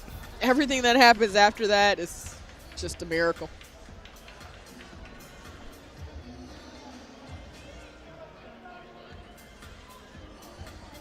Especially for a race like a mile. Yeah, you know, I think you're really excited with a lap to go, but with about 10, 15 meters to go, you just want it over. Yeah. You know? It's burning. It's burning. That's track for you. Funny story. Michael Johnson once told me a story that he's never, and this will sound weird, he's never run a 400.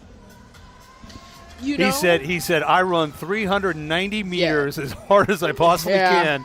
And he goes, and I just float. He goes, the 400, it was just a lot for him. Yeah. As a 200, 400 runner, that's that mentality. But he's like, I didn't run 400 meters. I ran 390 meters faster than anybody else, and I just floated in the last 10 and just get me home. I just held on. All right, Heat 4 in the girls' middle school mile. Robruski, Carter, Jones, Baker, Williams, Grogan, Howard, Burness, Williams, Waters, Mako, Milton, and Posen. 13 athletes, a little bit smaller field than we've seen from the other fields of 15 and sometimes 16 athletes. And that is Janelle Jones, House of Champions. 7th grader taking it out here. Eliana Williams in second with the rest of the pack off of her.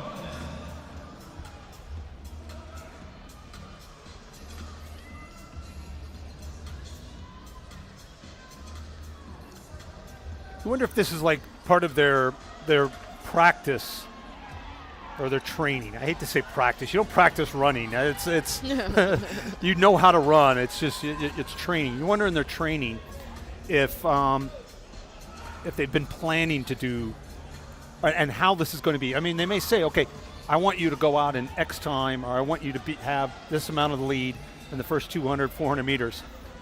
But how often do they train that? Yeah. Well, I mean, from my experience, running at Texas, Coach Flo was constantly trying to get me to go out in a certain time in a 400, and I just couldn't do it. I had the capabilities because I do it in practice. I train for it. But in a race, it's my brain would just hold me back. You want me to go out in 23 and come back in 24? How? I mean, I don't know about that one. Or, yeah, it was tough. It was tough. I think I was the exact opposite. I think I was conservative to a certain extent in my training. And then, we would have a plan based on that, even splits. And then I would just go out like a bat out of heck, yeah. In the race because, the excitement of the race, the gun goes off and strategies seem to go out the window. I mean, and that's how these young ladies are. I don't know if they necessarily have strategy. I mean, they just go out there and run, give it the best they can, and just see. Zoe Burney's now our leader here in Heat 4. 800 meters, a little bit faster than the previous heats, right around 2:30. But again, she's behind the pace lights, so even though she went out faster than the previous heats, she's going to have to make sure that she finishes a little bit stronger. You could see her as she came into the camera shot there, kind of shaking her head a little bit. It might be just her running style, but taking some deep breaths. We'll see if that's just, again, kind of part of her overall form, or if it's, okay, now what do I do? I'm getting a little tired. Yeah. You know, how much longer can I stay out here? You know, where are the other athletes? I mean, they can see when they go on the backstretch, they can see that huge TV, the same thing that we're seeing. Yeah. So they definitely know where the athletes are. Again, back in my day, we didn't have huge screens like that. I had no idea where anybody was. If I was ever out in the lead, you know, if somebody was coming on me, hopefully they're running loud, because otherwise I wasn't going to know. Or you hear the legendary woo, oh yeah, from the crowd, yeah. And yeah. that's when you just like, oh no, people worst are coming sound for me. in track and field, I tell you. Well, worst sound for the person in front. Let's put it that way. Right. Best sound for the person that's creating the woo, but worst for the other person. Bernie's over Jones here. Jones was our early leader, so she's trying to muster up maybe a little bit of energy there to try to walk down Bernice.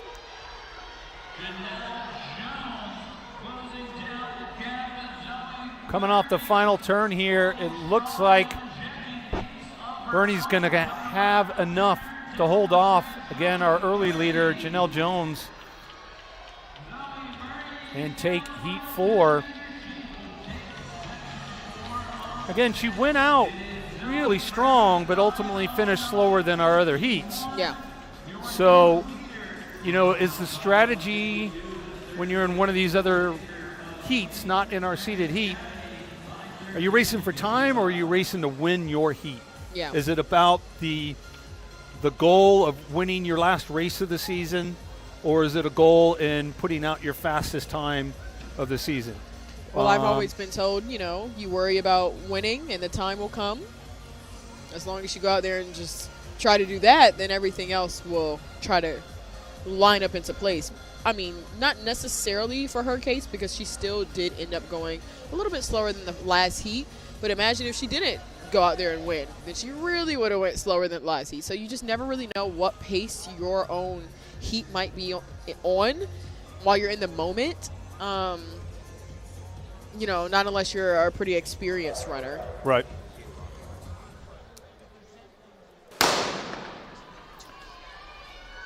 Here we go, heat 5. 13 athletes in this field. Rodriguez,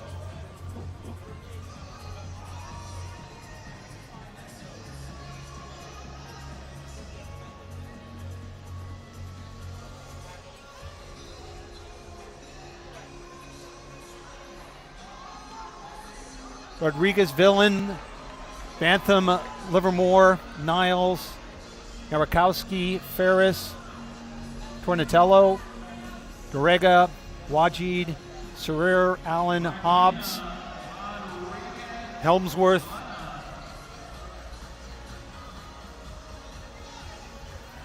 so our early leader, Kate Ferris, Hershey Blaze Track Club, 8th grader, taking it out in about 32, 33 seconds for the first 200 meters. Again, that familiar strategy that we've been seeing in a lot of these younger racers, getting out strong.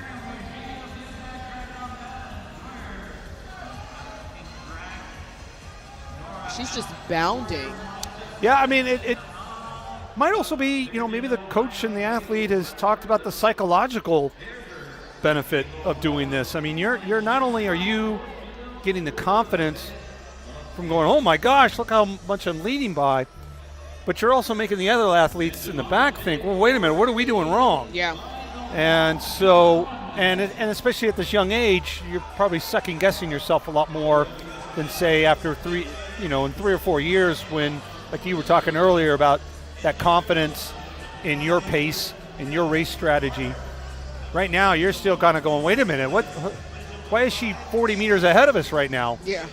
And then you panic and maybe you make a move or something like that. Hopefully your coach or your parents are in the stands and yelling at you, don't worry about it, you run your race. Because there's really, to a certain extent, there's only so much you can do. I mean, you can't control what that young lady is doing out there 30, 40 meters ahead, because if you just started sprinting to go after her, then you've just completely probably wasted your entire race. Yeah, I mean, you hear it from the coaches, run your race. Run your race. And I never understood what that meant, but now that I'm a little bit older, I get it now. You can't run off of the runner who decided to go out 20 meters ahead. You have to know what you're doing. Because either there's only two things that are going to happen. Either he or she is that good, and they're going to win, and there's probably nothing you were going to do about it, or they went out too hard, and they'll come back, and you'll hear the woo. Yeah, and you will hear the woo. So, again, like you said, if you run your race, one of those two things are going to happen, and that's all that's going to really matter.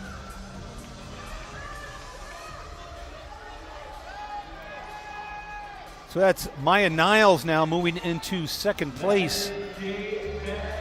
Again, as we keep mentioning this chase pack, Niles leading said chase pack. But it's still all Kate Ferris out in front. 400 meters to go here. Well out ahead of those pace lights with the fastest time so far. Yeah, and it seems like the rest of the group is right on the pacing lights. Yeah, I tell you what, once again, we're starting to see that pack almost kind of as a whole work together. And they're really closing down Ferris here.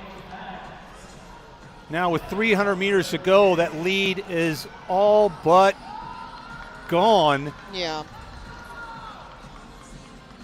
And maybe it was a point of just going out a little bit too hard there for Kate Ferris, because now she's just getting swallowed up there by the pack as our new leader with a lap to go. Rodriguez Villain.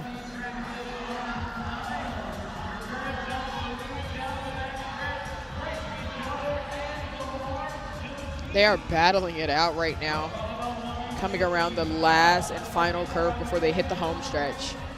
Very strong kick there from Rodriguez Villain. Up on her toes, good knee lift, good arms. That's strong. 5:05.58, new leading time. But as we all know, one heat to go means the seeded heat to go.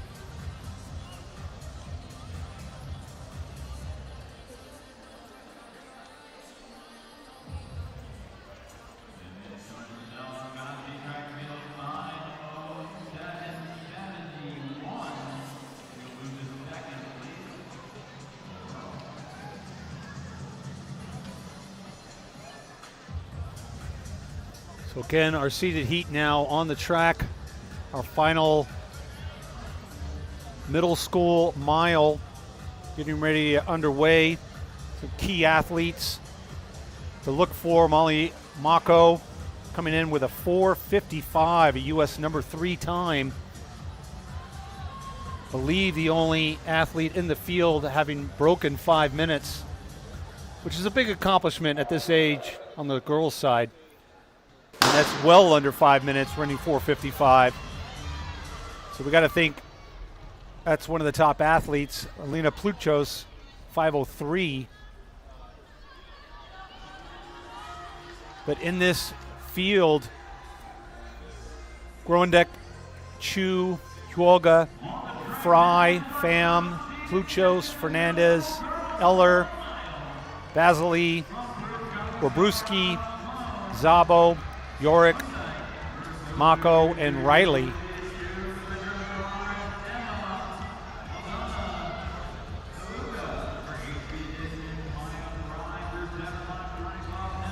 So again, we want to keep an eye on Mako and Pluchos. Mako in fourth after the opening 200 meters. Yorick, another athlete we want to keep an eye out for. Aliyah Yorick, HB distance in seventh in the early stages. And Athena Pluchos, 12th place after 200. She's definitely taking her time.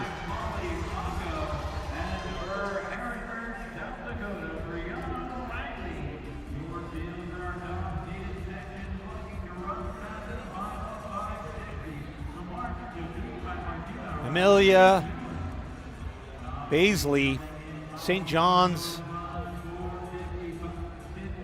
Newfoundland, another one of our northern athletes coming on down here.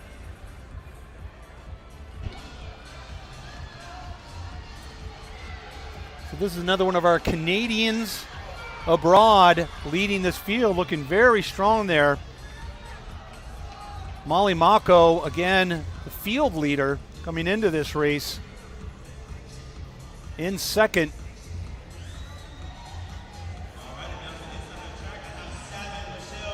But this is very impressive here in our seated section to have a leader so far out ahead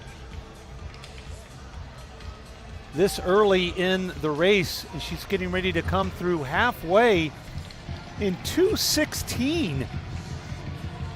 And we'll see if she'll be able to. We'll see if she'll be able to beat Mackenzie Skelly's meet record that was just set last year of 4:48. Don't want to jinx it, but that is something to just kind of keep our eye on. Well, halfway 2:16, that's 4:32. She's got a lot of room to play. I mean, look how far she is ahead of the pace lights of our fastest time so far. Yeah. She's almost 100 meters ahead.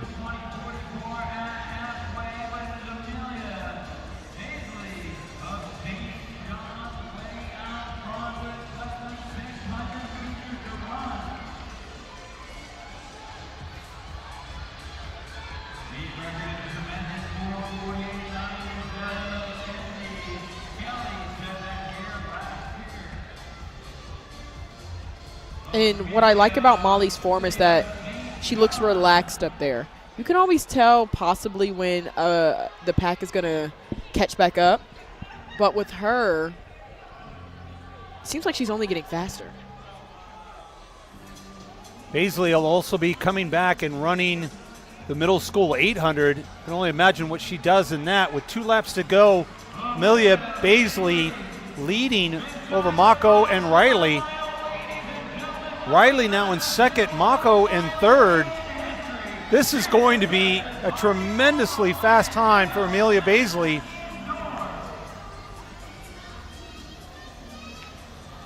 Still wrapping off 37s and 38s. This might be in the 4:30 range when it's all said and done. Mackenzie Skelly again, that time from last year, 4:48.97. 4:12 with a lap to go. Wow. But Riley is coming on. And you almost kind of see there, Baisley kind of stumbled there as well, kind of leaning into the turn, it possibly losing her strength and balance as Brianna Riley tries to take away a yard by yard by yard. And that woo moment is happening for Riley. Brianna Riley off of the final turn. Baisley, so much in the early stages, just does not have enough. And it's Brianna Riley, Harrisburg, South Dakota, 4:52, new U.S. number 38.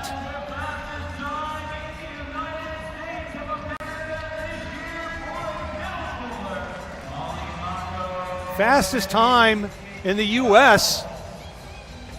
Very, very impressive for Brianna Riley to have that patience. Worked with Mako there. Once Baisley opened up that gap, and then just was very steady. A 36.62 last lap, and was just wrapping off consistent splits there until she just put on a barn burner last 200 meters to take our seated section and finish out these miles in style with the fastest time in the country and a new U.S. number 38. Very, very impressive. Very, very impressive. But that's what I love about this meet, fastest party on the planet.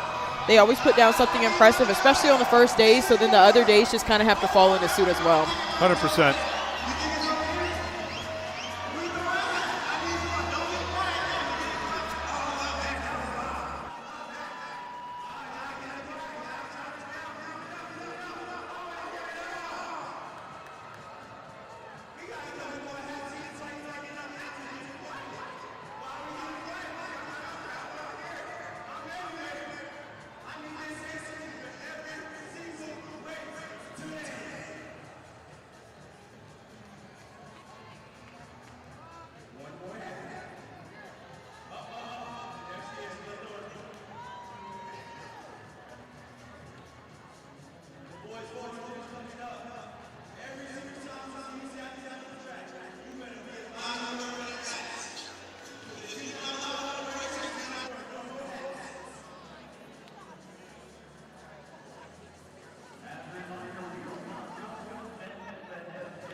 And we are back.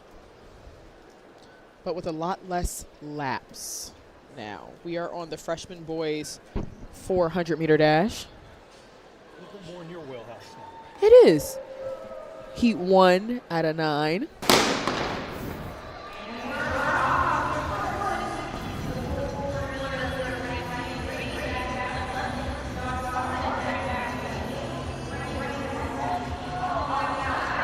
And in the middle of the track already, looks like he's going to get to the break first. That's Mwanda. Josh Mwanda, Portland TC.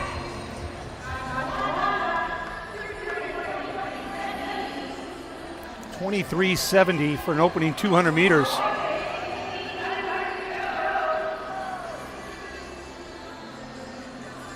He's coming around the last curve. He looks extremely strong and confident in this very smooth opening 400 heat, and it is all Josh Mwanda with 51.26.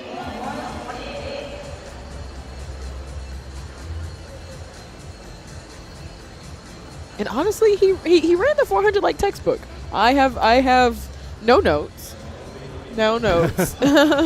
He got around to the break first. He was confident in the way he broke into lane 1, accelerated the last 150, and I mean brought it back home. All right, that's where you just give him the thumbs up, like good job, Yeah, good job. good job. Perfect. Nothing else to say. Good job.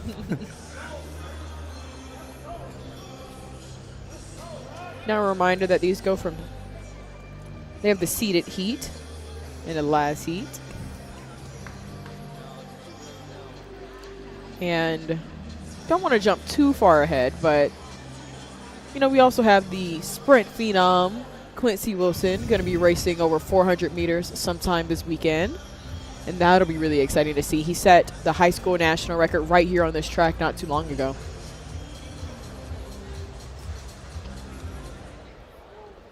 And we saw him earlier before the meet started. Looked loose, running some sprint routines and keeping things loose. Also signing some autographs. Yeah. Probably from some of these guys. Of course.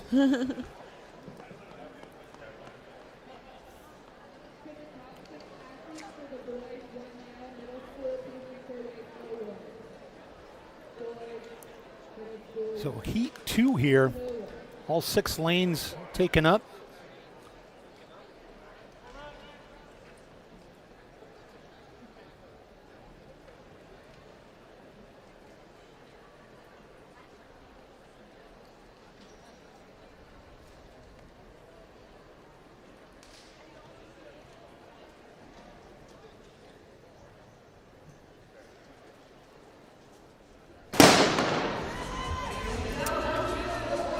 I love how quiet it is before any of the sprint starts. I love it. I've been at meets that I've announced, and I've heard people yapping, and I'll do the shh, you know. Yeah. Let's, you know, let's respect that. Nice Because quiet at the start. they're twitchy in those blocks. I mean, you want to make sure that they're, you know, they get out of them right. Yeah, for sure. And it looks like it's Burketto facing off to try to get his spot in the break, and that's exactly what he did. And the rest of the pack is just following him along. So important in the 400. I mean, the 200s, you're staying in your lane the whole time. 300s, you know, you're staying in your lane the whole time. But 400 meters, you have that. It's so fast. It has that break. Oof. Carol throwing it all out there. And honestly, I get it. We get it. He ran 51.73.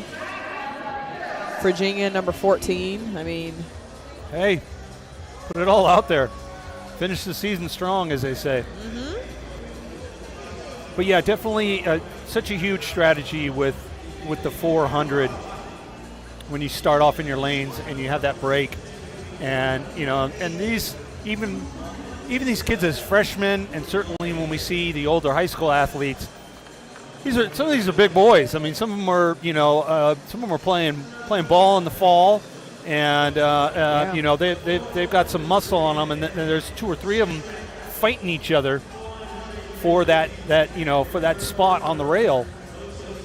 Yeah, and it's different from when we were just watching the mile. Yeah, it's a very gradual yes.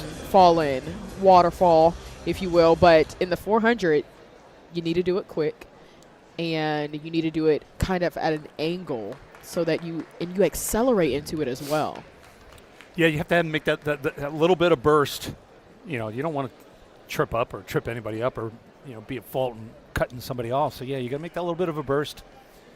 But getting that rail is so important, because the race after that, once you've made that break and you've only got, you've already crossed the finish line, you probably got 190 meters maybe to go, 185, 190 to go. You want to be on that rail and be in control. For sure. All right, Heat 3 coming up. Signorile, Owens, Polske, Mungo, and Brown.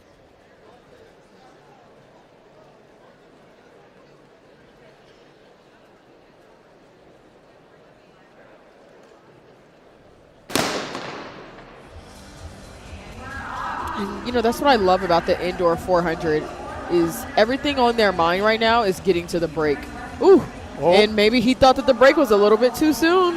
Yeah, we saw that on the camera. It kind of sometimes when they're running different distances, there's a break on the backstretch. Yeah, there is. They're running relays and then there's a break on the backstretch. But luckily, Lazier Brown was not caught in that. He opens up with 24:11.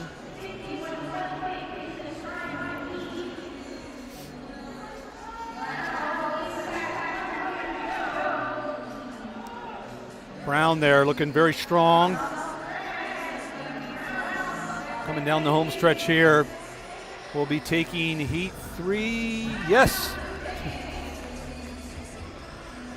Like you say, you wonder if some of these athletes are just running 390 meters and just hoping to coast in the last 10. But some of the other athletes out there are like, you know what? I'm going to run that last 10 meters. Yeah. So you better watch out. I'm coming. That 51.88. It's actually slower than the last two heats. But, I mean, look at the gap he had. Sometimes some athletes need a little bit more competition. Yeah. They're not able to just run out there by themselves. Well, and it's certainly it's harder. You see him, I mean, tiring there, and the shoulders starting to sway a little bit and tighten up.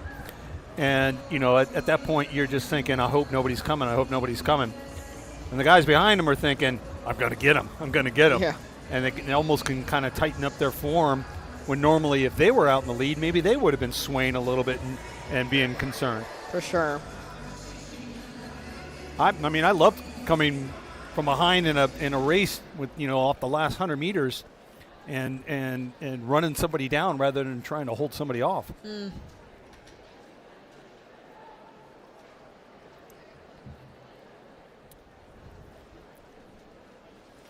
All right, Heat 4, Martinez, Cornegay, Lindor, Cook, Ali, and Patrick. Again, all 6 lanes.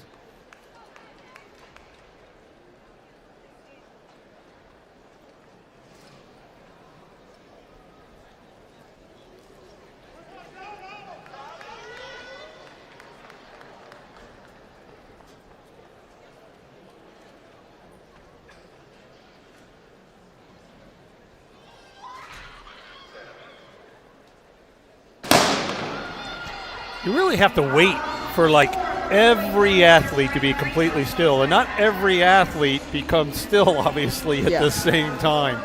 So were you somebody that got on the blocks quick, or were you somebody that took your time and maybe took your time on purpose? I got in the blocks quick. Maybe it was the nerves that would always do it for me, but I got in the blocks extremely quick, and it looks like and one of the runners just went down.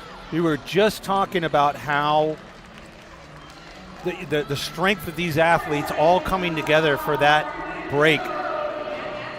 And it just kind of sometimes getting dangerous to a sense for an athlete to go down. And unfortunately foreshadowed that in this heat. It looks like that was Grayson Cook. who took the win with no issues, no drama. And the athlete who ended up falling, it was just so unfortunate to see, but he got back up and he still finished. Yeah, Joshua Linder there just unfortunately was the one who fell victim of that kind of clash of all those athletes coming together all at once there on the break, and some legs got tangled up, and we're watching Cook here come across the line. Real low arm swing there, not really high there. You kind of notice that. No, so you were saying, so you get in the blocks pretty quickly. Yes, I get in the blocks pretty quickly because I'm ready to just be in there and I'm ready for it to be over. So then, does that frustrate you when other athletes, either on purpose or just because, take a long time? I mean, you're sitting there for a while. And I also think that in the 400 it's a little interesting because you can't see the other athletes. We're staggered, so you don't really know who's you're on the outside. time. You don't know what's going on. Yes, I have had a moment where I've kind of looked up, and I'm like, is it the starter? Is it the people? And when I've looked up, I'm like, oh, let me lock back in. Yeah. All right, heat 5.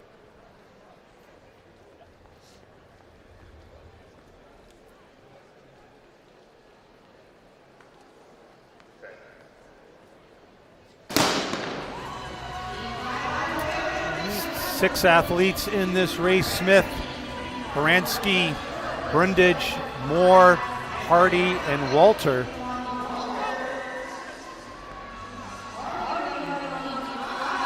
And let's hope, after the last heat, let's hope for a clean merge here.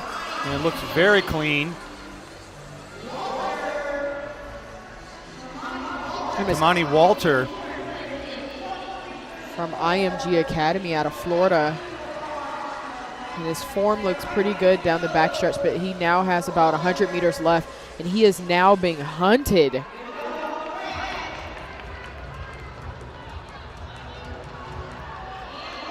But they would just run out of track, and it'll be all Tamani Walter. He'll take the win of Heat 5. 50-87. We have officially dipped in under the 51s.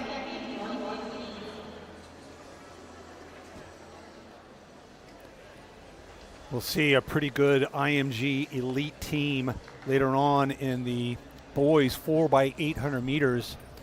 They're coming in with the new U.S. #1 time of 7:38 for the 4x800 meters later on this afternoon. So IMG bringing the heat here, the New Balance National Indoors. Everything from the 400 to the 4x8 and maybe even beyond. Heat 6 of 9. Freshman boys 400 meters. Getting ready to get into their blocks.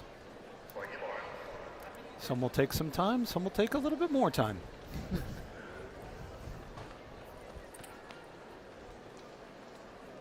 I think what's even more interesting is seeing some of these athletes use blocks and other ones not. I think as a freshman, we should be at that point. It helps you get a better start. And they're just going to have them stand up. Looks like one of the athletes isn't ready yet with his blocks. Speaking of them.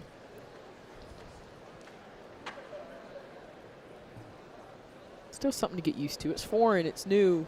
There's different blocks at every meet. Yeah, I mean, it's not the blocks at your school. Yeah. So, I mean, you may know whether you've got really nice blocks or you've got really bad blocks at school. You at least know how they're going to work. Yeah, and you're already dealing with the nerves of the race. You don't want to have to figure out.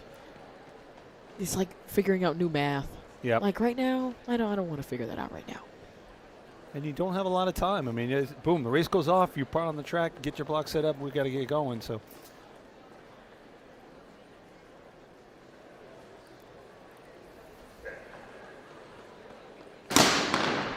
All right, Heat 6. Suti, Connolly, Jones, Wilson, Janasiak, Adusumeli. Out strong there in lane 5. Janasiak But on the inside there, lane 3. No, it's Janisiak who's going to get the real. No, not from lane 3 there. Elijah Jones makes the strong move on the home stretch in the first lap to get that rail. And Elijah Jones with that 23:39 opening lap, but now it's just about bringing it home, especially as the lactic starts to hit those final couple of meters, and he will take the win with 50-48 out of Union Catholic out of New Jersey. And my favorite fact about Union Catholic, they're home to Sydney McLaughlin. Ah. Yeah, you know, so that's a good fact. It's a pretty big name attached to them. That's a good fact.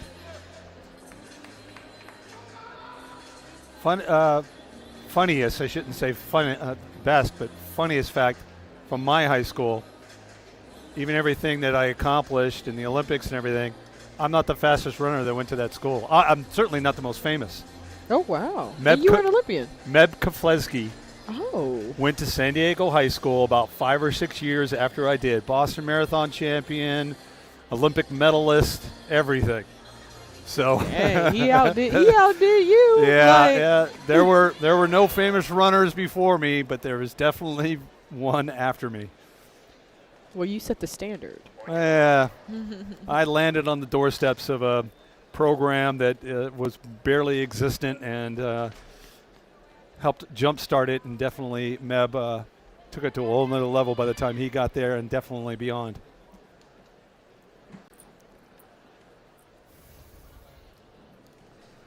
Heat 7.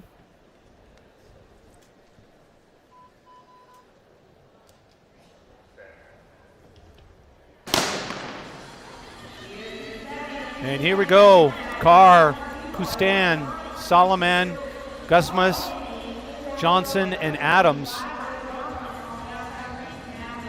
Johnson making up the stagger on 6.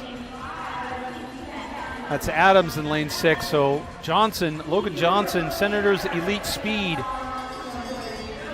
not messing around here in the first 200 meters. But the second lap is really important for Logan. Yep. It's about how he's able to drive it home, especially when you get on that backstretch. It gets really quiet back there. And they're gunning for him.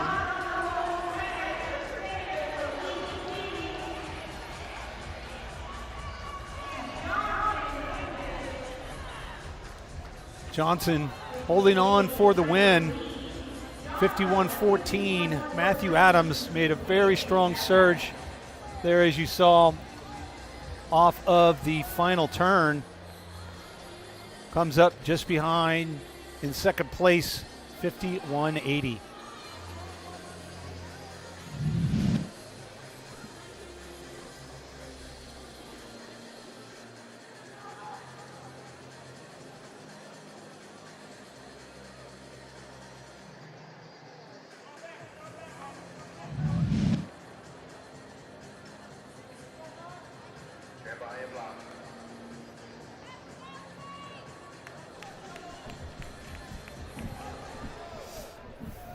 All right, Heat 8. So second to last heat. And then we'll see our seeded heat in Heat 9. Rosier, Gandy, McIntyre, Elliott, and Thompson, your athletes here in Heat 8.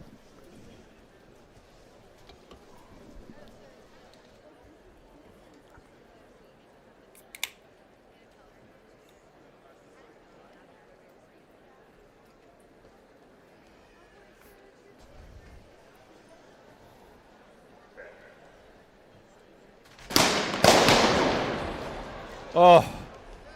They're going to have them come back. I wonder if they saw some movement. I think I saw some movement there in lane 6, maybe 5. Oh, well, don't call them out, Mark. Maybe we didn't. No, but it does beg the question of, these are young guys. Yeah. You know, they're young athletes. I know that the officials reconvene, but we're going to see what they're going to do now. Might have been some movement from Braden Thompson out of lane 6. You see the officials talking to him there. So that's a straight red card, as they say in the beautiful game of football, aka soccer. And unfortunately, that's the end of this event. Hopefully, Braden has other events to compete in to make it worth his while for coming here. But that was all the way from Beaufort, Georgia. Oh, like I said, right next to me. Let's hope that he has some other events that he be able to compete in. But that was a straight red card.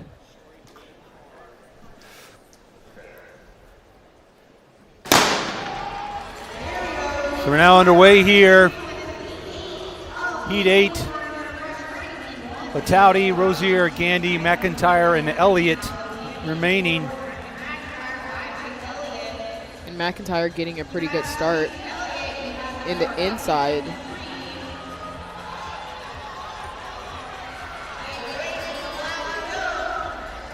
But looks like it'll be all Gandy. But they're battling it out. It's Chase Elliott from Bullish Track Club and Nalo Gandy. But it looks like, as I say that, Chase Elliott just bulldozes his way to the front now.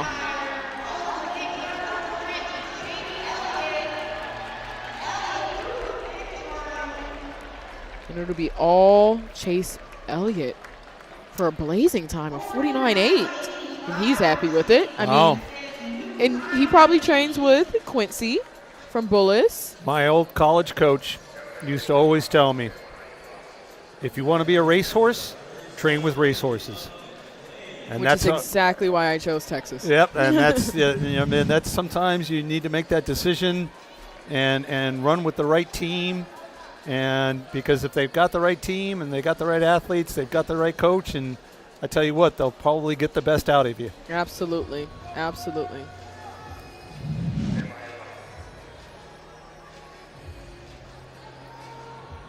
You don't want to go to practice and you don't want to train and be the best at your practice every single day. What does that do for you? Are you getting better? But you gotta be strong-willed when you get on a team full of, like I use the term, racehorses. I mean, sometimes you gotta check yourself and realize, maybe it's not my time, or not be jealous, and you hope you got a good team camaraderie on that team. So our seeded heat.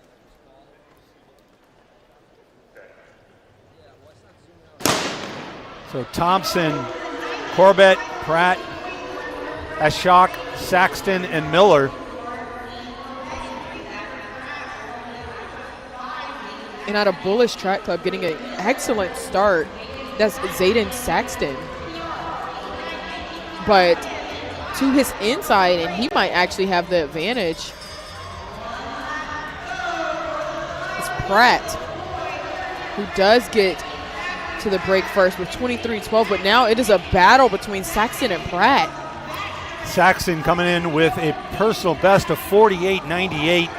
Definitely the key athlete to look for. 36.58 for 300 meters.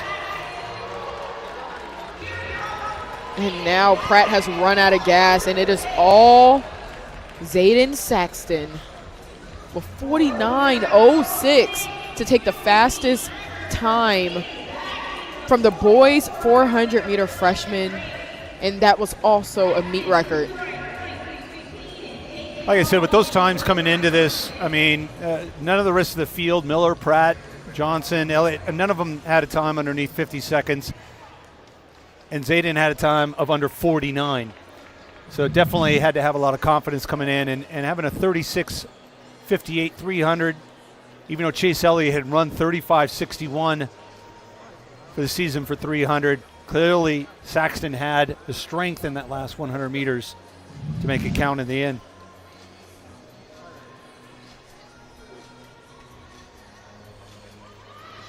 Those are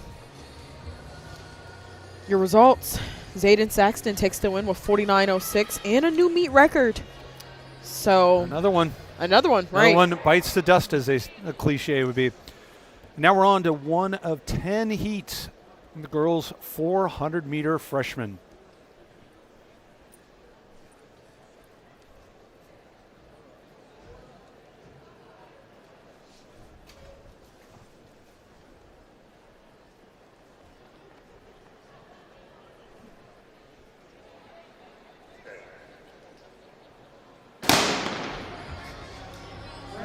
And as I mentioned before about these athletes at this age trying various distances, you wouldn't often find a miler running a 400, but we do have Isabella Canada, who just ran the mile a couple of hours ago, now coming back and running the 400 meters. Yeah, trying it with her speed.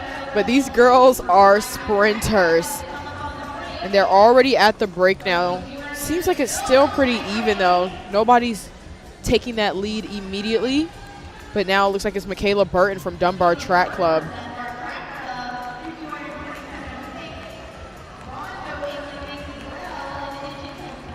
But Rondo is right on her hill. And Rondo now takes over as the new leader with about 50 left to go.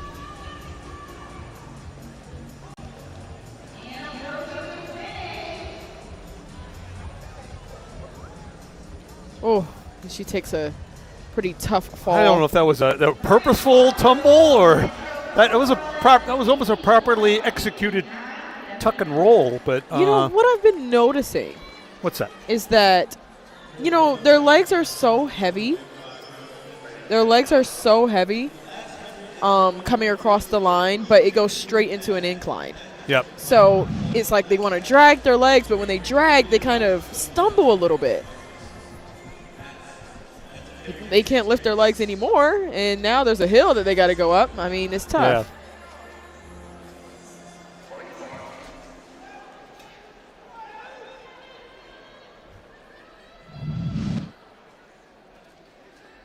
So now on the track, heat 2.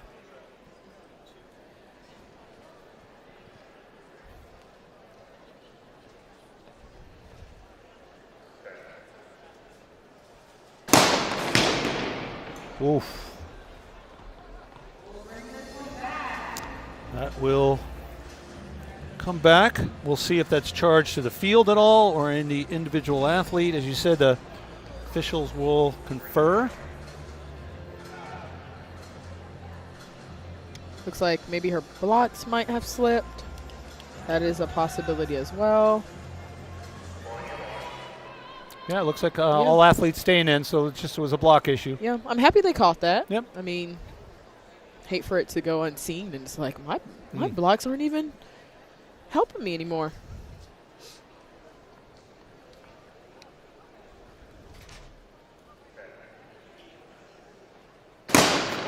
All right.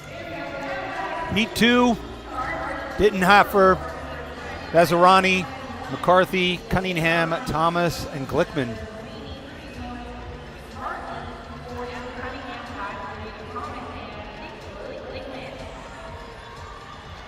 And this is the point right here where you think you know who's getting to the break first. Obviously, you think it's going to be an outside lane, but you never know when it comes to those inside lanes because technically they're closer to lane 1. But as of right now, at a lane 6, it was Lily Glickman who ends up getting to it first, opening up that first 200 with 27:24.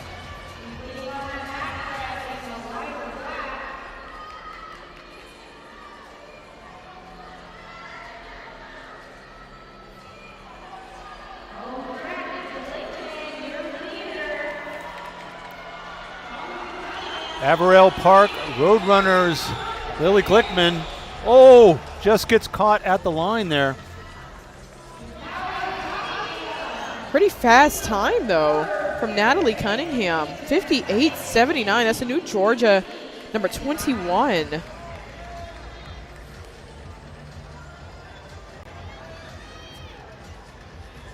Cunningham very strong there in the last 10, 15 meters there. And here's the point where she takes over the lead. Kind of like she gets stumbled there for a second, quick second, but she was able to outlane her. You know, whenever I see moments like that, especially in the 400, I always think Allison Felix, Shawnee Miller-Wevo. That final dip, you know, without the dive. Right.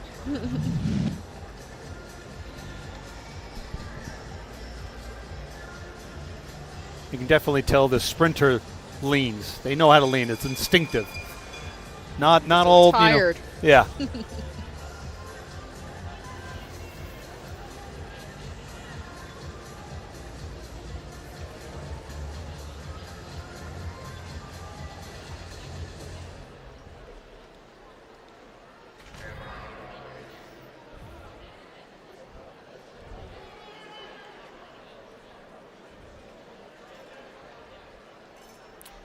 like they're just checking on some blocks here before heat 3 of 10.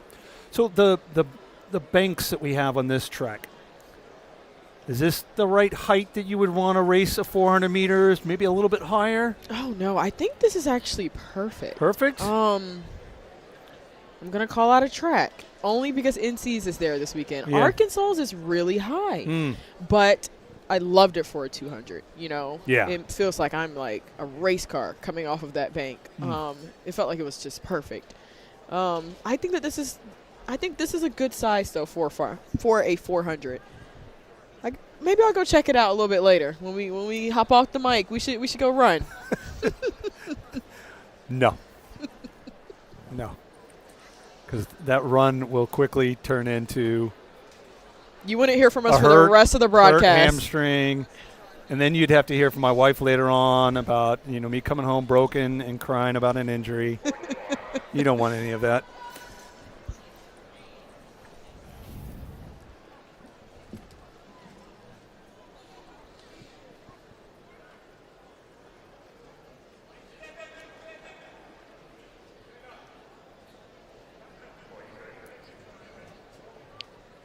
Looks like they're still adjusting some of these girls. Just for some context, especially us seeing it, there's a lot of lines down there on the track.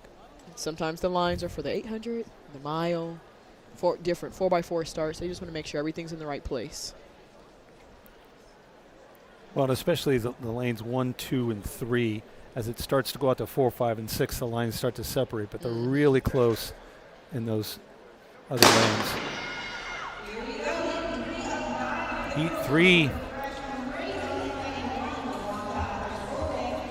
Jagbulum, Forrester, Ranicher, Fraser, Akabo, Ed Halim. And coming on strong from the inside lane is Forrester. I mean, getting seated in lane 2 is not ideal, especially on an indoor 400. You feel so far away from the rest of the crowd. But she did exactly what she needed to do to get to the break first. And she is just killing it right now.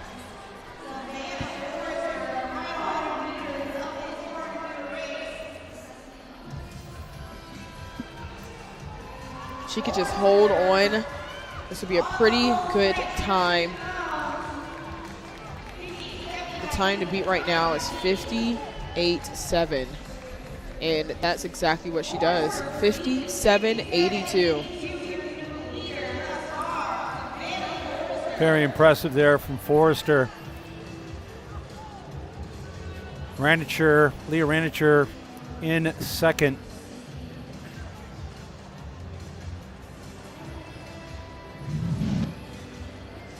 So when do you start thinking about the break? Like when you say like you're going to be making that surge to get onto the rail first, are you thinking about it going into the turn before the break? Are you thinking about it when you hit the break? Honestly, when are you making any of those moves? Immediately. Which is why I like the indoor 400, because the first 200, it goes so quickly because the only thing you're thinking of is a break. Like there's something to do. There's something to focus on, which is getting to those cones and getting to go to lane 1. And then by the time that happens, oh, shoot. Well, I only have a 200 left, Yeah. So, yeah, I would say I think about it getting into the blocks. Okay. Especially because it's a race to the break. It feels like a little bit of a 200.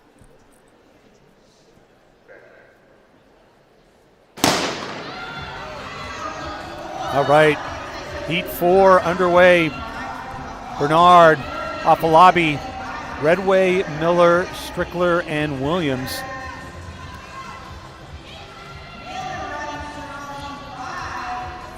Afalabi is looking good there in lane 3, but she's gonna get overtaken there by Miller and Strickler. And that's Strickler, Avery Strickler, Raider Track Club. But Regan Miller, not out of it yet.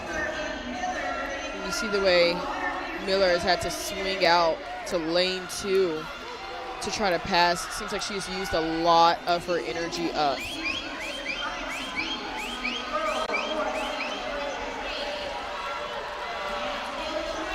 Strickler trying to hold on, and she just does.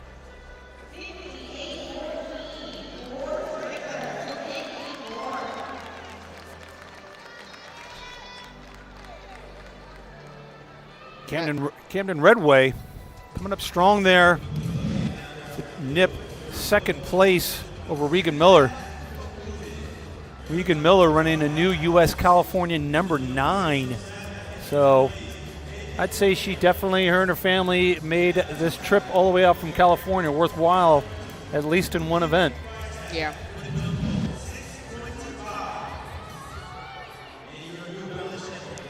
There goes section 4 of 10 for the freshman girls 400. It was Avery Strickler with 58.14. Halfway there. Well, nearly. Once this is completed, we'll be halfway through. Then we will move on to our middle school 400s.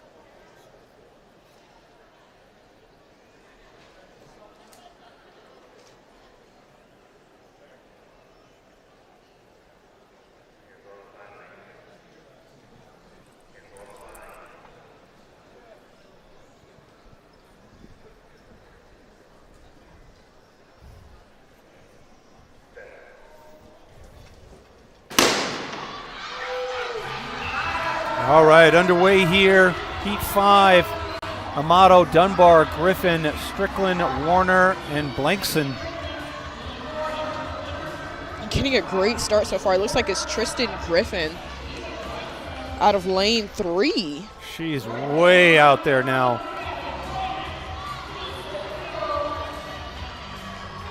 And again, not having to make that too quick of a sharp in lane 3. It's just literally just slowly glide over to lane 2 to lane 1. Right. Especially when you're that far out ahead.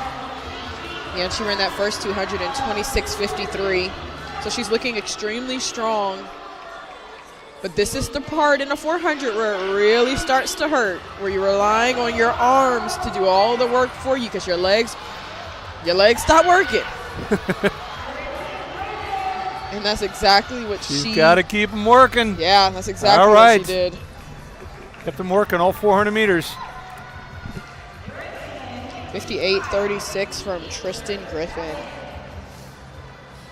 New Virginia, number 13.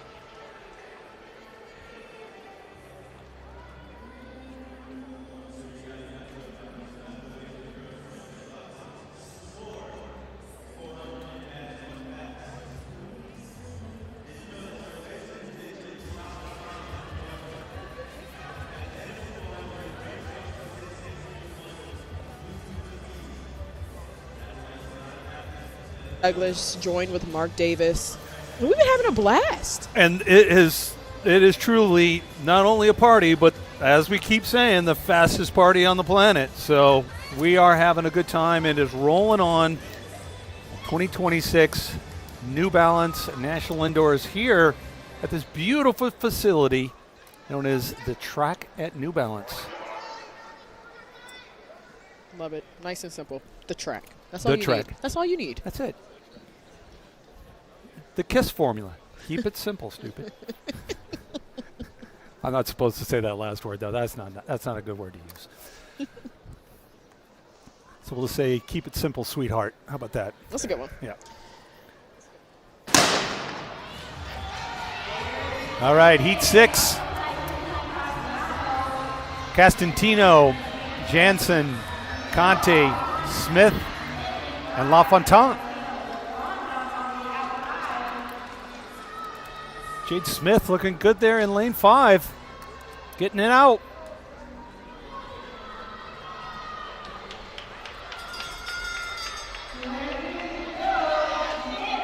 Jade Smith is just bounding. Her stride is really long.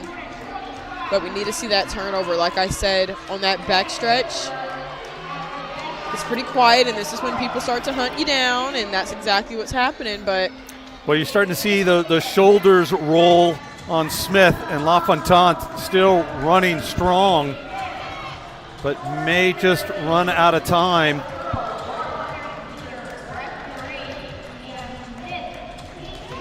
And Jade Smith holding on after that very strong early 200 meters.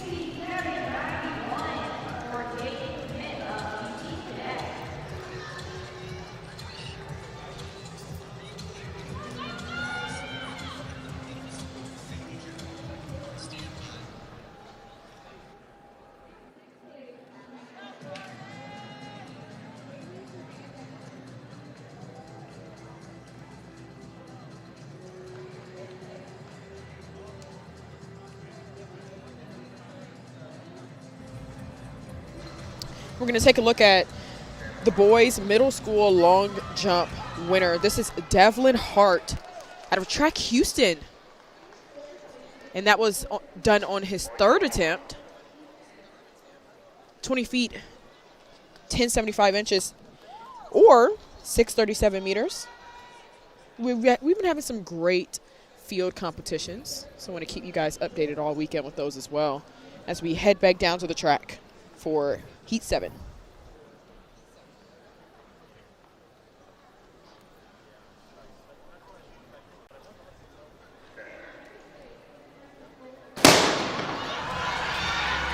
All right, Heat 7 underway.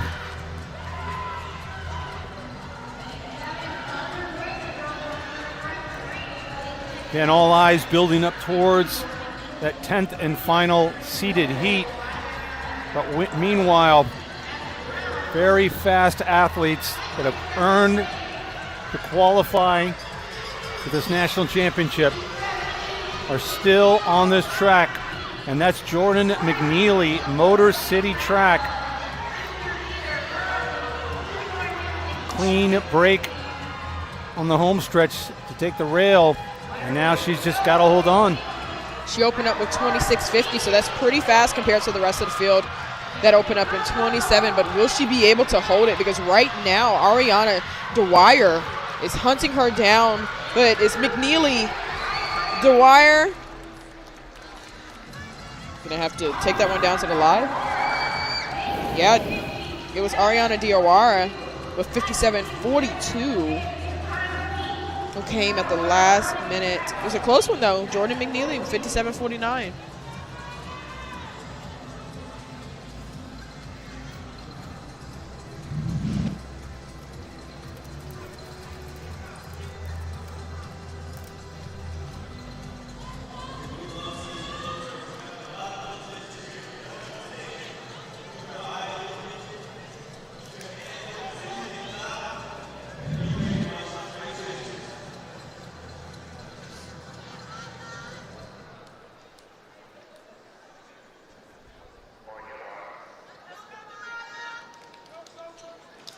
And these were our only sprinting events of the day. We've had some great miles. And then after this, we have the race walk, 5K, the championship 4x8s. So a pretty distance-heavy first day. Indeed. I mean, definitely a lot of these distance runners are coming back and running other distances. They might run a 5K today and run an 800 tomorrow, or a 2-mile later on, or what have you. So we try to get some of those distance races certainly underway in day one, so athletes can run a couple of events and, again, make it worth this trip out here to Boston. Meanwhile, on track, Heat 8 of 10. 1 lap down, 1 lap to go. And that's Demaya Wilson opening up with 26.94, but you can already see the pain of that 26 on her face because now she has been overtaken by Lavoie.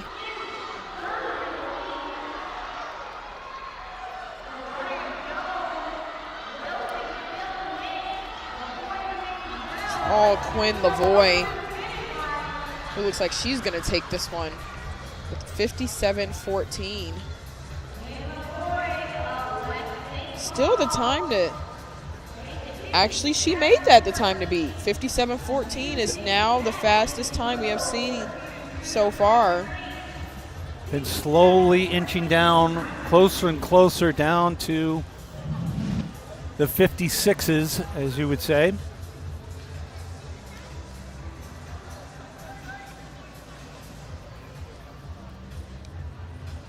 And when you talk about those types of times, you are going to be talking about the seeded top entries that we're going to see later on in Heat 10. Yes.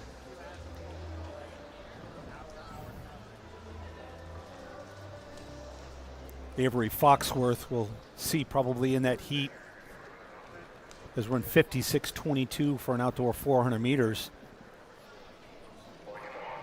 Khadija Diagne, 56.91 personal best for indoor. So definitely we'll have some young ladies there breaking 57, I imagine, in that final heat. But we still have one more to go until that heat.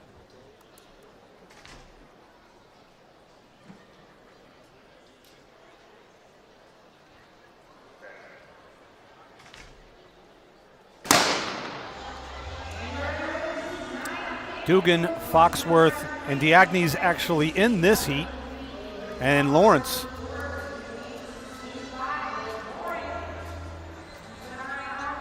And it's Diagne with the tape on her leg. The one leading the pack right now, she'll end up breaking into lane 1 first.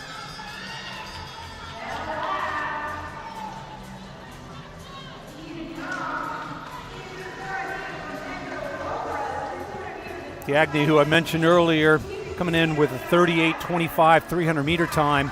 Most of these kids run 300 meters throughout the season. So we definitely have a lot of 300-meter times on some of these 400-meter athletes.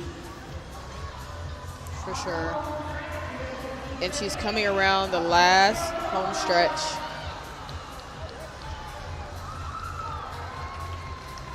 She ends up taking the new time to beat of 56.03 before we head into the last and final heat. Nice personal best there for Diagne, as well as for Foxworth.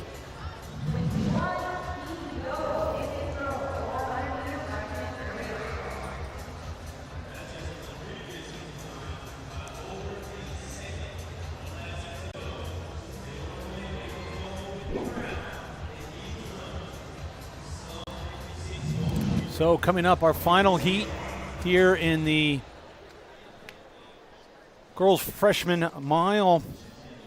Chloe Williams, Liliana Griffin, Kerrigan Harris, and Abigail Robitsky.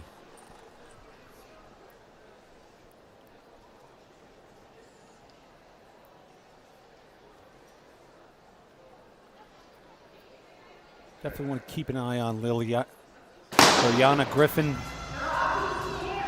coming in here with a 57.63 personal best, 39.73 for 300 meters. And right now it's pretty even. Doesn't seem like anybody made up that stagger. So we'll see them all get pretty crowded as they get over for the break. But it's Abigail Robitsky who ends up getting to it first, opening up with 25.72. That was, I think, the first sub-26 that we've seen. It is. I mean, Carrington Harris right behind her went 25.94 as well. So we'll see who's able to really hold it on. But Harris is right on her outside heel.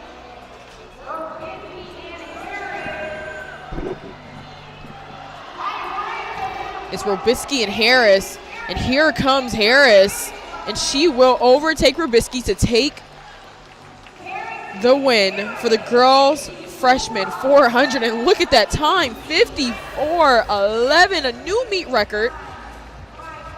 And Abigail Robitsky beats the meet record as well with 54.35. But look at Carrington Harris, the way she's walking off. The cameraman can't even keep up with her. But let's take another look at it. This is when she was able to do it. She waited a while. She only had about 10 steps left to do it, but she was able to get it done and get to the tape first. New U.S. 12 for Harris, new U.S. number 14 for Robitsky. Very, very impressive times there. Yeah, and let's look at those final results. It was all Carrington Harris out of Georgia, running 54.11, and Abigail Robitsky 54.35. And we gotta shout out Khadija as well, 56.03. She wasn't even in the fastest heat. Yeah. And she was still able to come away at least with a top 5 time. It was interesting that there were only 4 athletes in that heat as opposed to 6. They could have moved her up. Yeah. But, they seed it, and it needs to stay that way. You can't be moving things around too much. But very impressive there. Now moving on to the boys' middle school 400. So we drop down in age, and we get ready for some 2-lappers from our middle schoolers.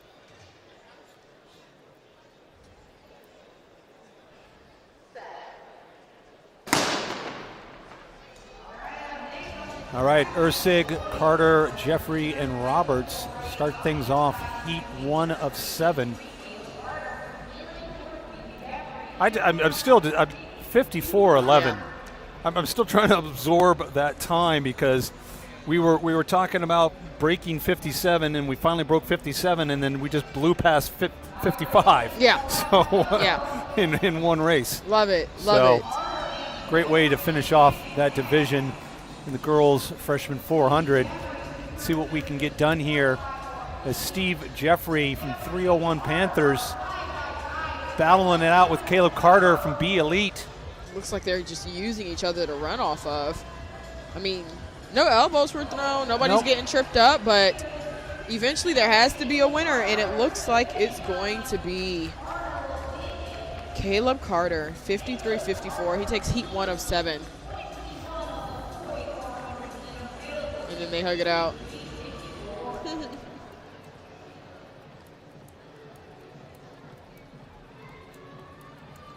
Yeah, not knowing where some of these clubs specifically are unless it has the city name in it, you can assume or not assume that some of them may know each other, having raced against each other in regional, indoor meets and what have you. So, but other than that, just mad respect for a good race.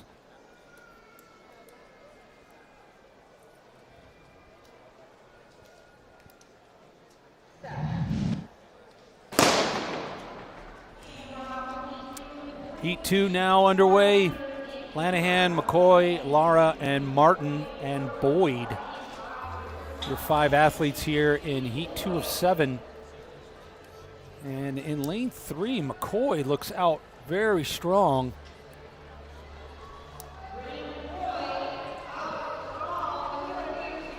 That is McCoy. McCoy is a pretty tall athlete. For these to just be middle schoolers, and then he just ends up hitting another gear as he came around that curve. Again, yes, like you mentioned, for a middle schooler, very strong athlete. Strong running. Starting to tie up there a little bit, but coming in for the win.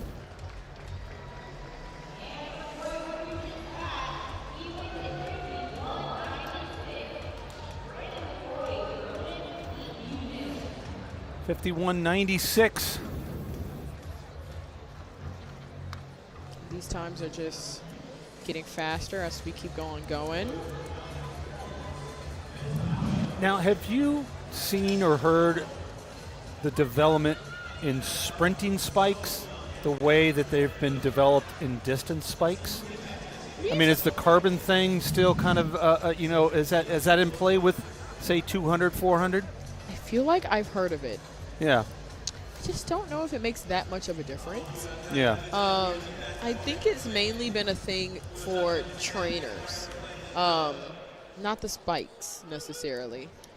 But, yeah, I mean, every shoe is different. I will say Gabby Thomas's shoe just dropped for New Balance. Her spike. I love how much support her shoe has compared to normal spikes. Everybody tries to make them so thin to be light. Right. But now I think that we have found a formula where it's like it can still have support to help those athletes, especially the ones who deal with some foot problems, Achilles problems as well. I don't know. You're fast. You're not. I don't know if it's the carbon plate or if it's the spikes or if it's just you. Well, definitely, like you said, in the trainers, it's the carbon plates for recovery. I mean, the athletes can do as much training in a week and a half than that it took me a month to do because, they go and run a hard workout and come back 48 hours later, run another really hard workout, and when I'd need to take an extra day or two. Right. Meanwhile, 400 meters on the track, heat 3. Christian Blanco, AOC Track and Field, taking things out in 24:63.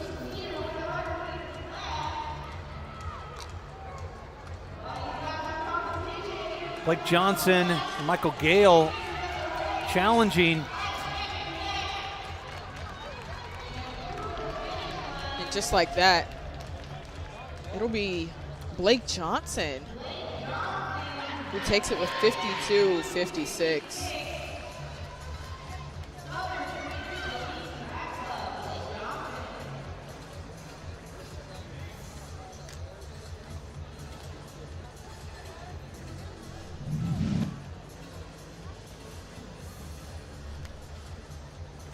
There's another look at it. He just out-leaned him there at the end. My coach didn't necessarily like when I would all of a sudden just get faster than the last 100. He was like, you could have did that in the first 100 then, if you had that left. Where was that earlier in the race kind of thing? Yeah. I mean, you see that in, younger athletes, especially in distance races. They're way in the back, and then all of a sudden it seems like, the last 100 meters, they just start sprinting like crazy, and you're just thinking, where was that? What?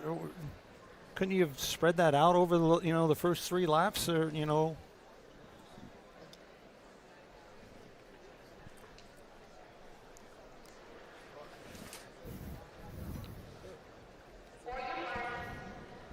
All right, getting ready here for heat 4. So we're technically over halfway through the boys middle school 400 meters. Mora, Millis, Alepa, and Wright.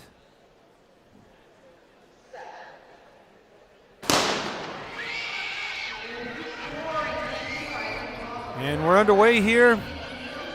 4 athletes, 4th heat. Lane 3 there, Gideon Millis making up the stagger on Alepa.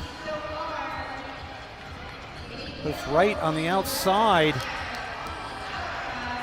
It just gets up ahead of Millis. Mills trying to hold on.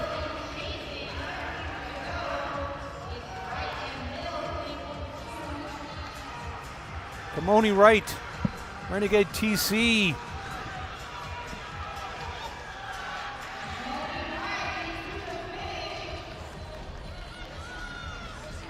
Very strong last 200 meters.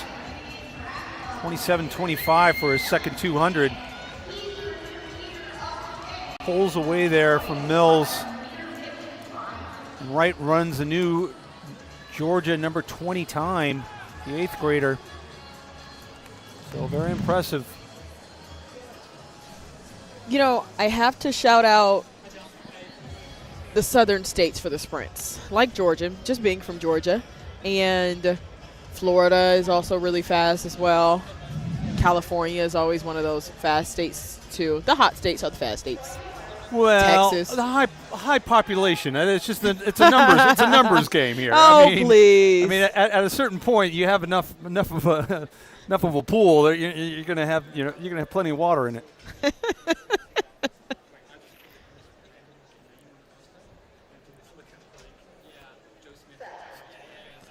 All right, we're moving on to heat 5 of 7 for the boys middle school 400.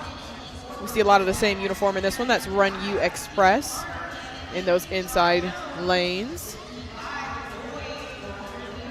So Winters, Lawson, Jackson Jr., Carter, and Jones. And once again on the outside, takes the lane there.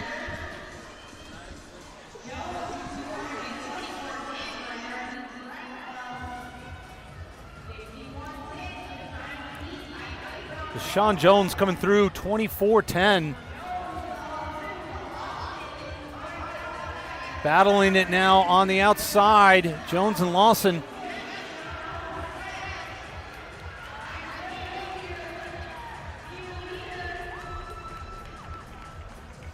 a lot tighter race than we've been seeing throughout the afternoon so far, but Keanu Lawson running 52.71. Jackson Jr. coming up in second, and Sean Jones, who had the early lead there, comes up in third. See the replay here. Lawson splitting in between Jackson and Jones.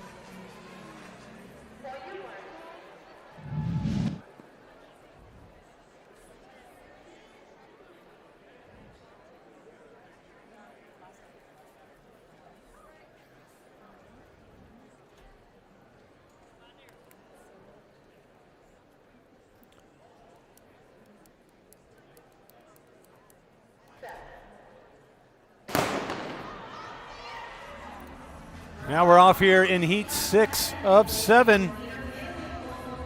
Reynolds, Hart, Stribling, Coverson, and Boiling.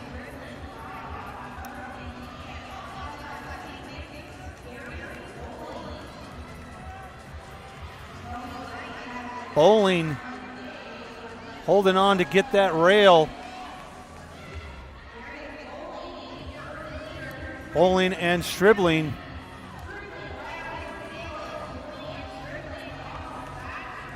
So now on the backstretch there, Boiling leading over Stribling.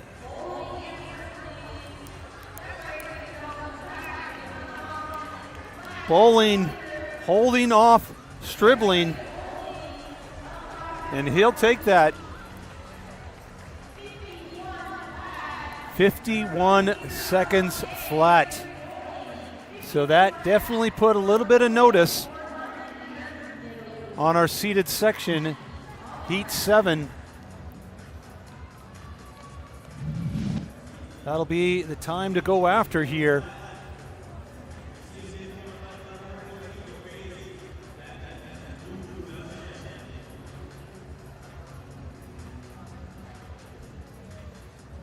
Stribling and Jones now having already run. All eyes are on Donald Green.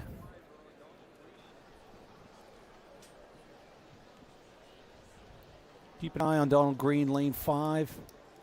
Pierre Love in 3.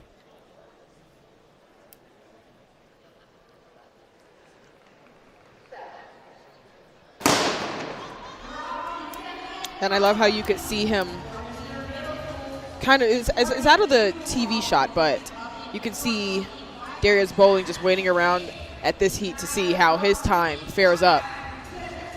Well, yeah, 51 seconds. That's going to put him up in the mix for sure. And it looks like moving well from Southern Sprinters Elite is Donald Green. He opens with 23.55, which is blazing. But Mason Chatwick is right on his heel with 23.60. Well, he came in, Green, with the U.S. #1 time of 51.08, which just got broken in that previous heat. So he's got something that he probably wants to say about that 51-second flat time to beat his time. He's got to hold on for the win first, and he does, and smashes that 51-second time from the previous heat. 50.65. 50.65, and he gets a nice little dap up from Bowling. 50.65, and then Pierre Love out of Cleveland, Ohio with 50.92 right behind him. But we'll get the compiled results up here pretty soon after we take another look at it. But look at Donald Green. It started to hurt at the end there, but he held on. Yeah, the arm started kind of just flailing, like, just get me to the finish. And it definitely did. And Darius Bowling's 51 flat ended up getting him third. But now we're moving on to the girls' middle school 400. We have 7 heats as well. This is heat 1. Again, it would have been interesting to see Bowling in that seeded heat. If he had been seeded into that race, what would have maybe have happened. But meanwhile, girls' middle school 400 underway here. And that's Tamia Nixon, Admiral Farragut Academy. taking things out in 26:31.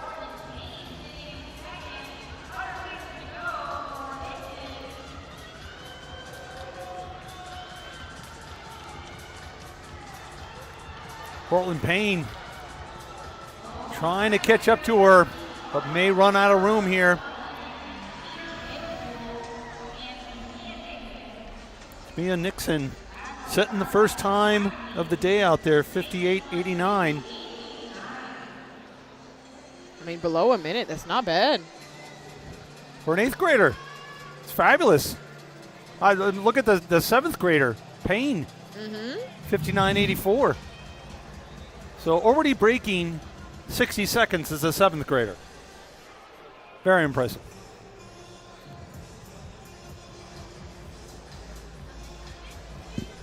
But you could see just didn't really have any challenge there out in front.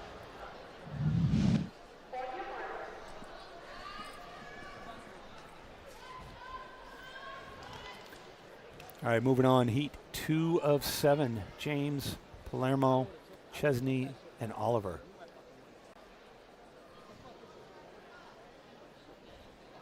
And as you can see, there's a variety of ladies who decide to stand up or use blocks or maybe even just go down in a start without the blocks. I mean, they're just middle schoolers. They have some time to grow, get used to it. Well, if they're at practice, at training, and they're not feeling the blocks and it's just not working out and it's not comfortable, don't use them. Yeah. Yeah. Do more damage than good.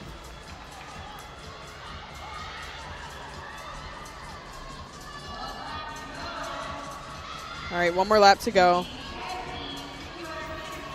It's Sine Chesney leading. This one's going to be pretty fast one if she can hold on to it. 26.83 from her.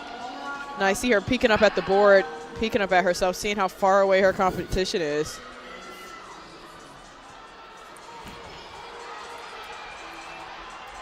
But it's going to be all Chesney, who takes heat 2 with 58.16.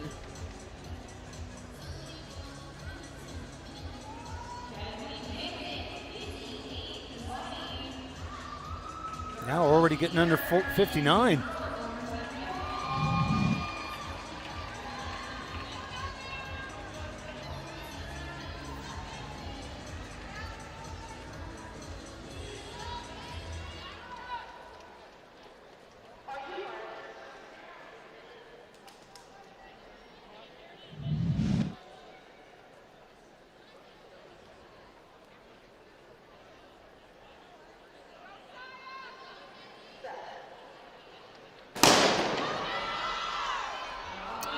And we're off here, heat 3.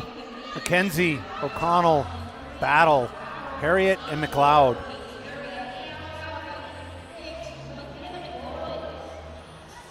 Lane 4 there, Kaylee Harriet.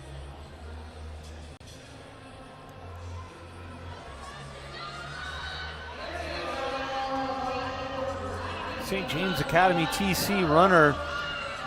Out strong in the first 200 meters, 27.42. But it's McLeod on her heels and now in front. McLeod is moving really well. I mean, she knows the time that she has to beat. That's a good thing about having all of these heats. Sometimes it could be a good thing for an athlete, but looks like she's used it to her advantage. Because 58.07. Definitely one of the most more impressive runs in all of the 400 meters that we've seen so far. She's happy with it. Very, very strong last 100 meters. Running a new Maryland number 10 time. She can't believe it. I mean, look at her. Hey, sometimes you just have the day.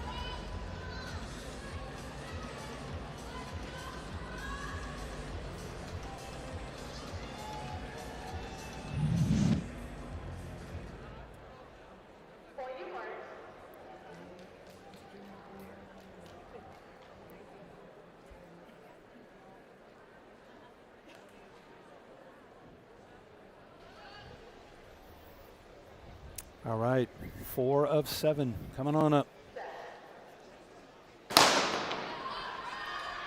Watkins, Schultz, Lajarza, Gibson, McCabe, and Duffy.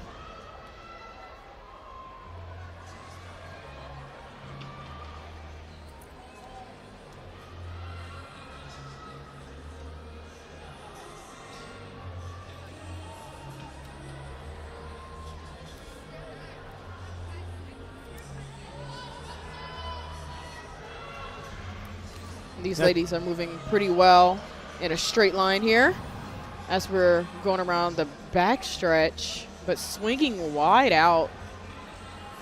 Looks like that's Duffy. And Duffy just takes over, which is honestly what you have to do. If you're going to swing out that wide, you have to make your move with confidence. Obviously, a lot easier said than done, but that's exactly what she did, and she ends up taking the win for Heat 4 at a 58-70. Well, and especially when you go that wide on the backstretch, you better get around people before the curve, because then you really are running excess in that curve if you're all of a sudden getting thrown out in the outside of lane 2. Yeah. So once she made that move on the backstretch, she had to complete it before that turn, and she did. Yeah. Executed perfectly. It's like you have to make up in your mind that, okay, if this is what I'm going to do, I'm going to commit to it. Yeah.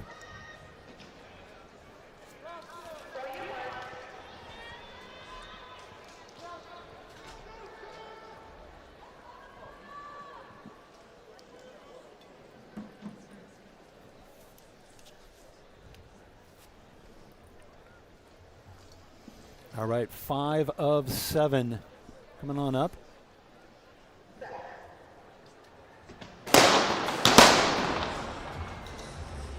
Oh, we got the double gun shot there, which means we're going to call the athletes back and make a decision on whether it was a individual false start or if it was a block issue.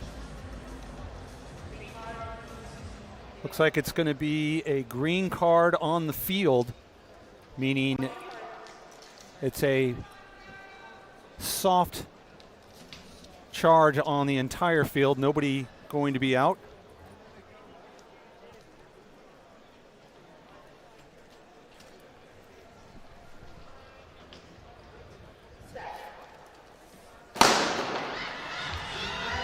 All right, now we're now finally underway here. Simpson, Brown, Thomas, Rogers, Deere, and Daly.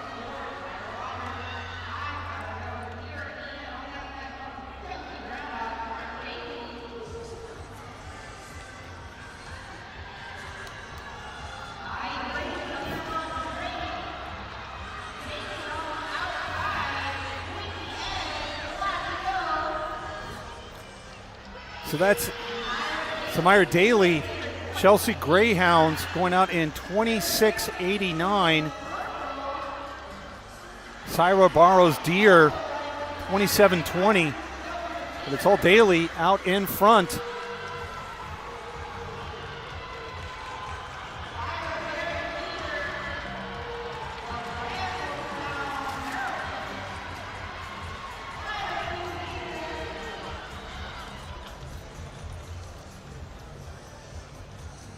So Deere comes up with a new Maryland number 18 time of 58.45. And Serenity, I think you're going to be heading off to your next spot in the fastest party on the planet, right? I am. I'm heading down to do sideline. So instead of hearing me, you'll be seeing me. We'll be seeing you, and we will be anticipating all that you bring down there, and I appreciate you being with us up here in the booth. And I'm sure I'm going to see you more throughout the weekend. Of course. And but thank you for everything that you've done, and good luck down there, and hopefully some more meet records. All right, Heat 6 underway here. Smith, Rakowitz, James, your three athletes here in the second to last heat.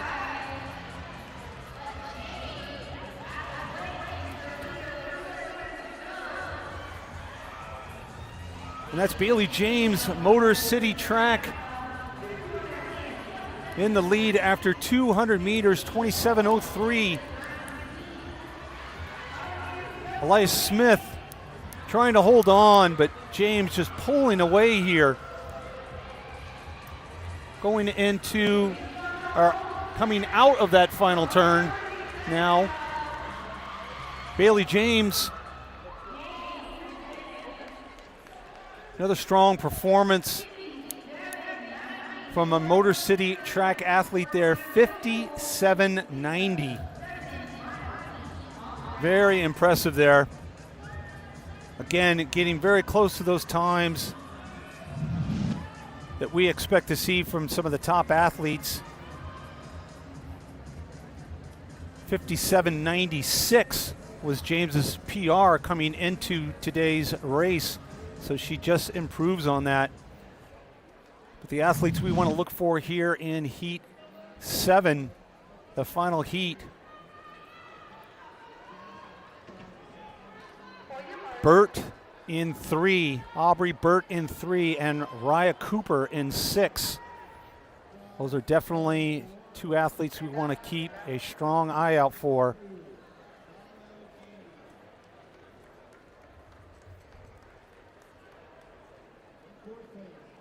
Cooper with the fastest time in the field coming in, 56.31. Burt, 57.19.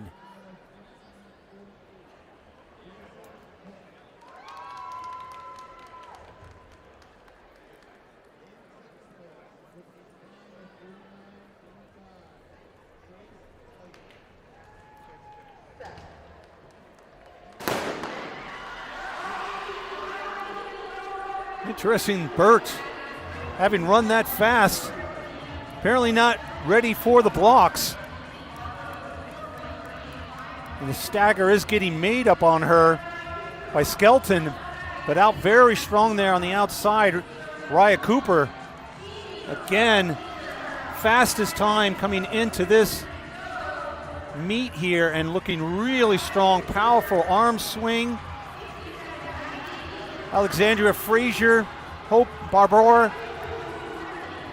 and Frazier challenging Cooper on the backstretch, trying to get around her before the turn. Frazier looking for the upset here, taking out the fastest time in the field, and very handily, very strong time there. Alexandria Frazier, a new U.S. number 73, IMG Elite Athlete, 55.99, breaks that 56-second barrier. What a time there for Alexandria Frazier.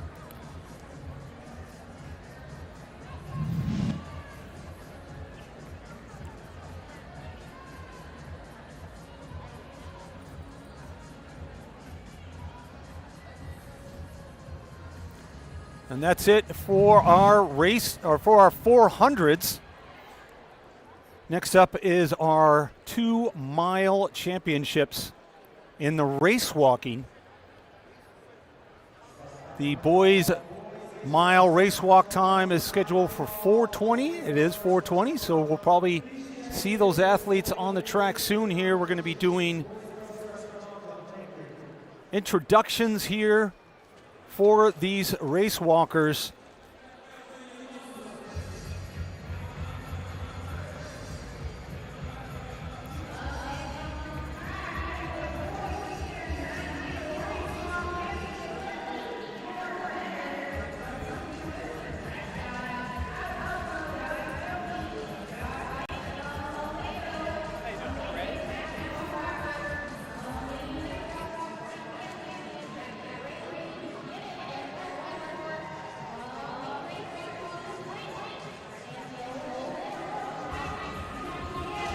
All right, as we transition now to the second half of the program here today, I am so excited to welcome back my compadre, Michael Twist. The Twist is in the house here. Glad to be back at the fastest party on the planet. It was an exciting first half of the day. I was over on the PA announcing to the wonderful crowd that we have here during those freshman and middle school miles, and now I'm excited for this back half of the meet.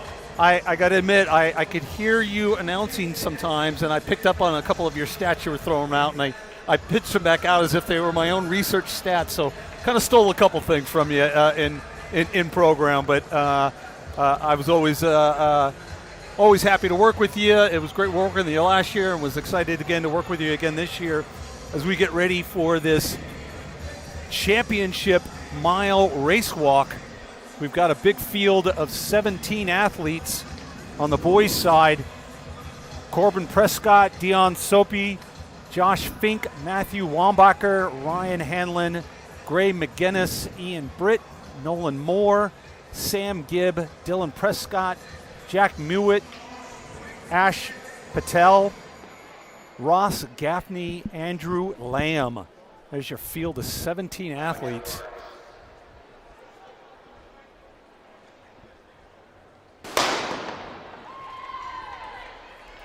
And they're underway here in our boys mile championship race walk.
All right, so into our 8 laps, or little over 8 laps here for our boys championship race walk, and that's Ian Britt.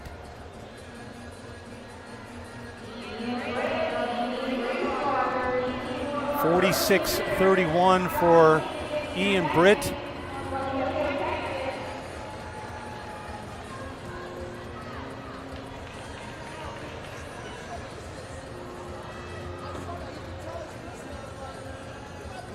So far we got Britt, Fink, Prescott, and Moore.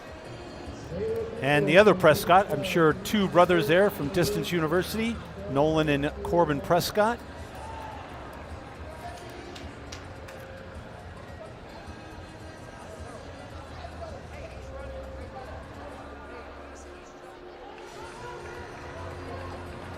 Last year, this event, it took a meet record, walking a 6:57.64 to get that win. And now we see these athletes walking very, very quickly again this year. Do you think they have their eyes set on just the national title, or are they looking at that record saying, you know what, I want to be a part of history? Probably a little bit of both.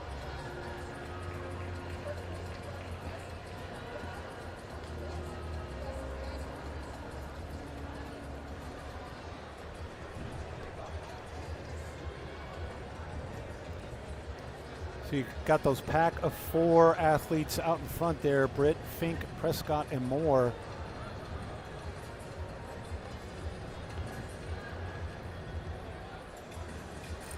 Talk about a multi-talented athlete. I mean, Ian Britt, outdoor, he does the steeplechase.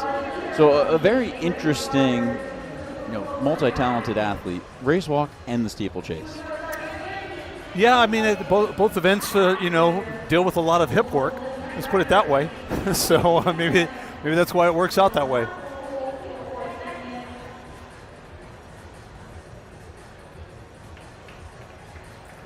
That was 3:11.18 at 809 meters.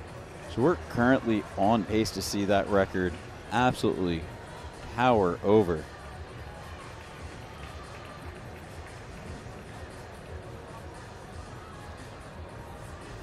Yeah, in this field is Ian Britt, that record holder. So we'll see if it's him who has something to say about that time.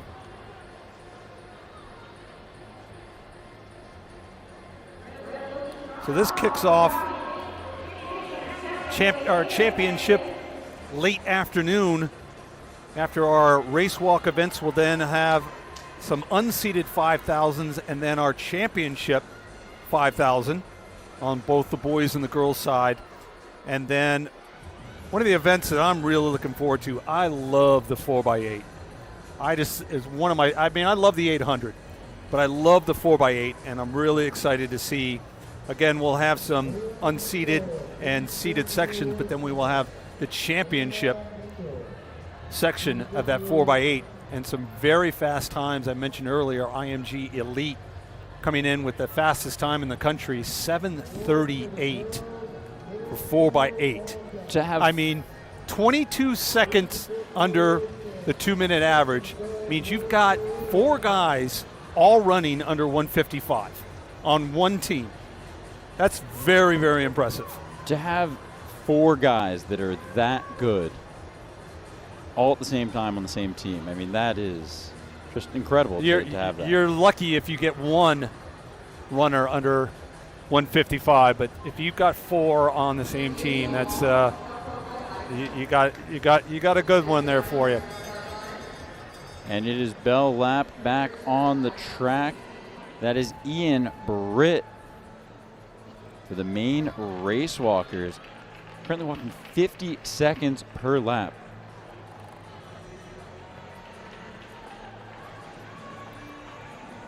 .5:43.77 with a lap to go. If he can do another 50, that's going to be about 6:33, which would obliterate his meet record time by almost 20 seconds or more. And he's going into the final turn and now coming out of that final turn. And down the home stretch here, Ian Britt, Maine Race Walkers, to take the Mile Race Walk Championship. What a walk by Ian Britt. I mean, a meet record, 6:34.37. That is a very, very impressive walk.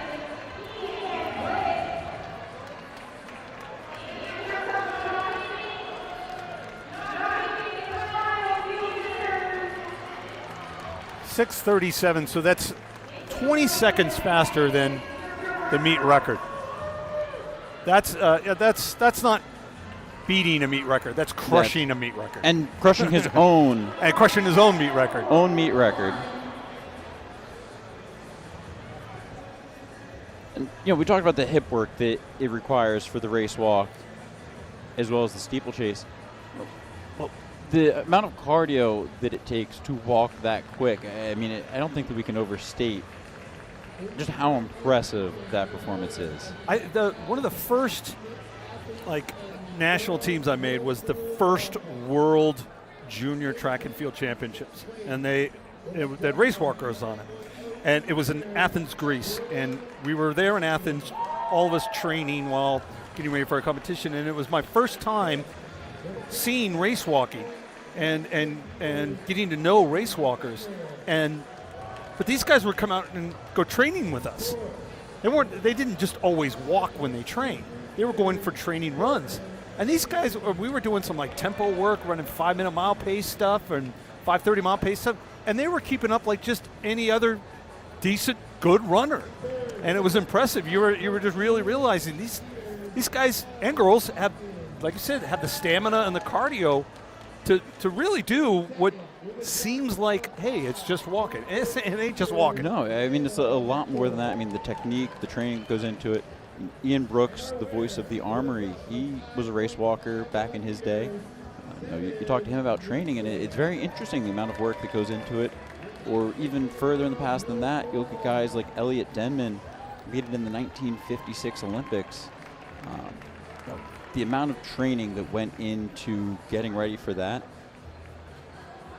it's not easy. And both those guys, a lifelong love of the sport. I mean, Elliot Denman, Asbury Park Press, he's the guy that really covered the sport up and down the East Coast. And it all started with the race walk. And I'm going through all the stats that I can find about this race walk. I don't know that a high schooler has ever walked faster than that mile. I'm diving deep through my stats, and I cannot find a faster 1 mile race walk. So we're gonna need to confirm, but I do think that may have been the national record. We'll definitely have to get that confirmed.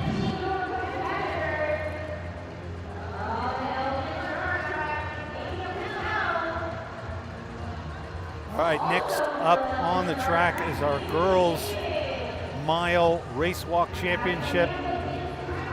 Anya Patel, Vivian David, Samantha Benson-Tyler, Kira Connigan, Natalie Rivera, Hazel Archaga, Sophia Orlando, Madison Tuttle, and Madigan White.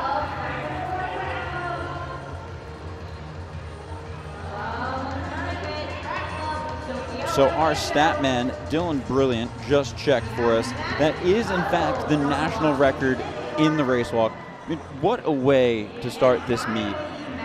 A new national record in the race walk, and it's only day one. Very impressive. I kind of had a feeling that there was no way that wasn't a national record when he's beating a meet record time from a national championship by 20 seconds. Either it was going to be very, very close to a national record or it was going to be a national record. So good for him. What a day for him. Absolutely.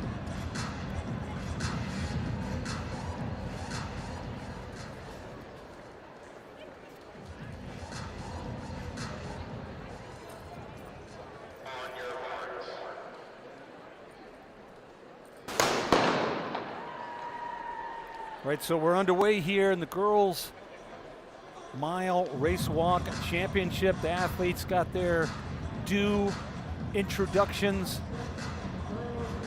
with the dimmed lights and pounding music here at the track at New Balance, and they're off and underway.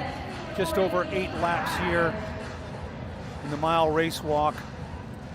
And again, some of the athletes we want to keep an eye out for here in this race. Samantha Benson-Tyler competes in a variety of events, actually, including the 1500, 3K, and hurdles. Again, hurdles, that hip action, and then has competed in the 5,000 meter race walk here before. So definitely has that extra stamina for this event.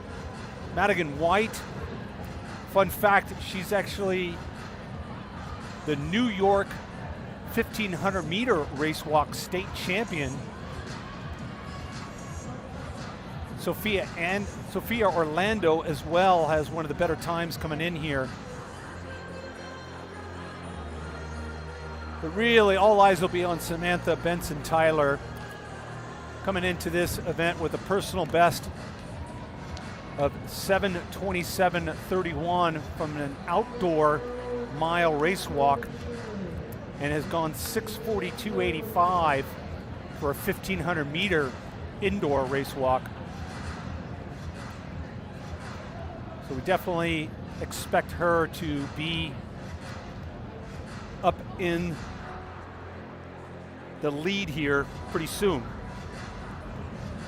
I mean, I think something else to maybe keep an eye on during this race is we have a 7th grader, Anya Patel of the Elgin Sharks, only in 7th grade, and she is currently walking in this championship section.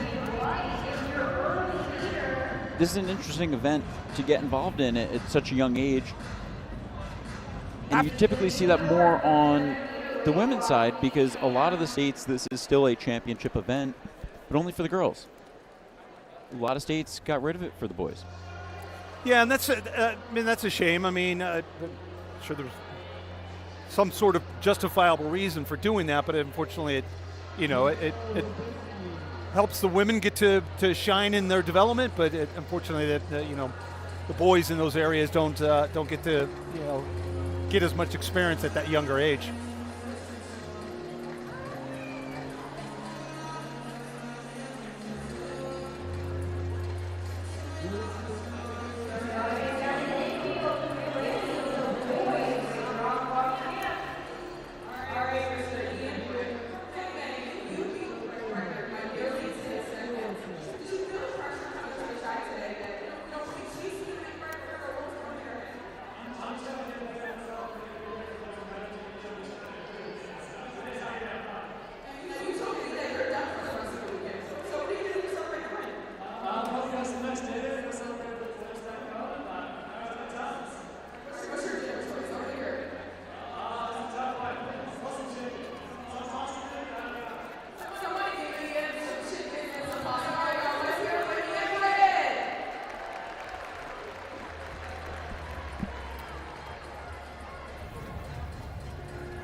And we do have a race up front in this women's championship race walk.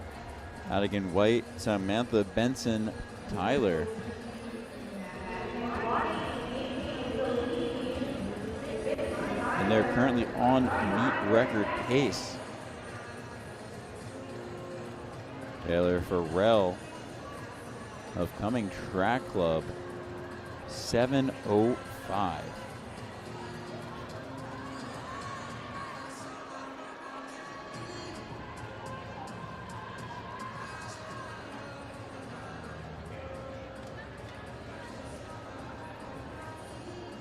Madigan White, Samantha Benson, Tyler, side by side, stride for stride here in this championship mile race walk. We're inside the final 3 laps. Samantha Benson, Tyler walking on the outside shoulder of Madigan White, walking that extra distance.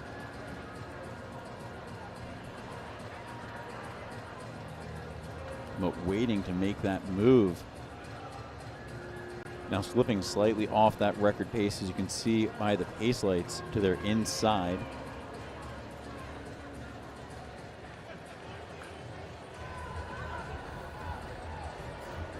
Madigan White looks like she's kind of slowing down there, trying to open it up for Samantha Benson Tyler to take some of the pacing duties. And then you see our official there with the warning.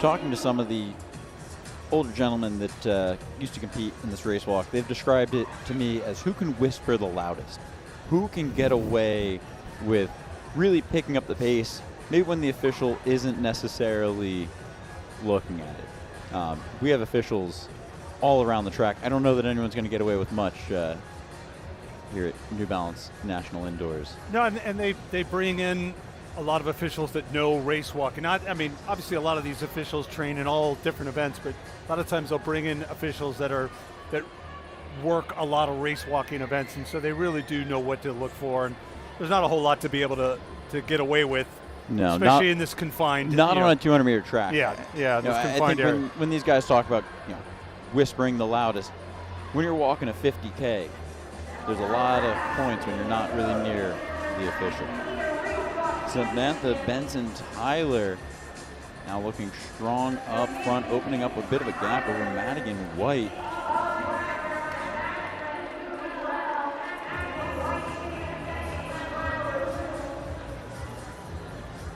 Samantha Benson Tyler now picking it up, trying to get back in front of those pace lights. We could see yet another meet record. Coming down now into the home stretch. Benson Tyler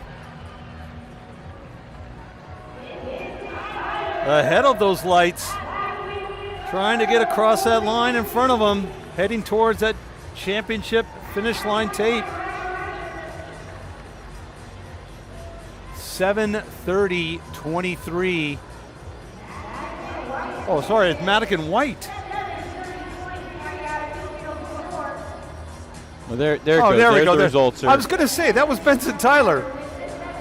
We were looking up on the screen there, and first Madigan White went up there, but it's definitely Benson Tyler. There's 7:30.23.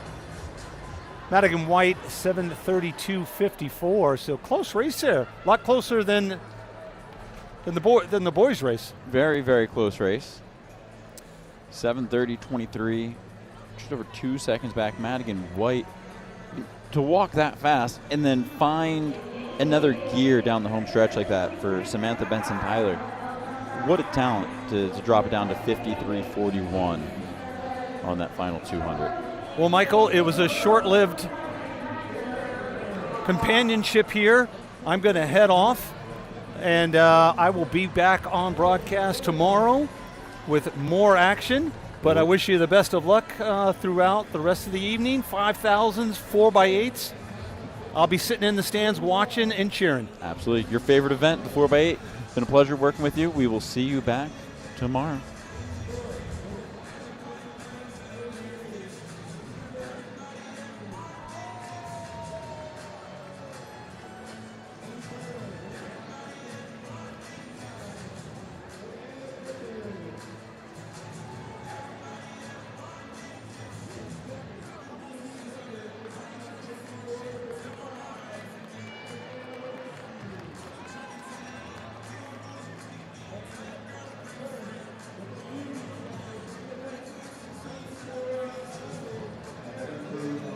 Championship girls race walk. Lots of good action so far today. Day one of the Dallas Nationals Indoors 2026. Replays of that final stretch in our championship girls race walk. Samantha Benson Tyler, 7:30.23.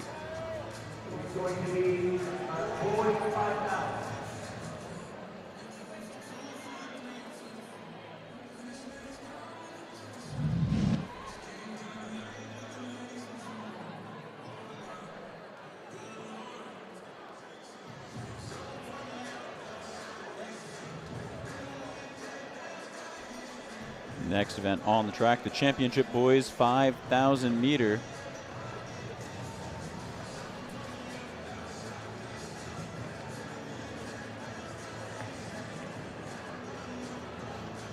And joining me now, Kate Van Buskirk in the booth for these championship boys 5,000 meters. Well, Twist, this is a real treat to be back here on my fourth NBNI indoors here in 2026 at the track. And what a lineup it is going to be. Phenomenal set of athletes to take to the first of two timed finals here. 21 athletes set to take to the track. Wearing hip one is Benjamin Hollock. In two, Brody Richardson. Dash Bracken wears three. Nathan Palmieri wears four. Drew Kuhn in five. Kingston Shalito in six. Joseph Delois in seven. Hudson Shuk wears hip number 8. Porter Spiceland in 9. Xavier Solgat wears 10.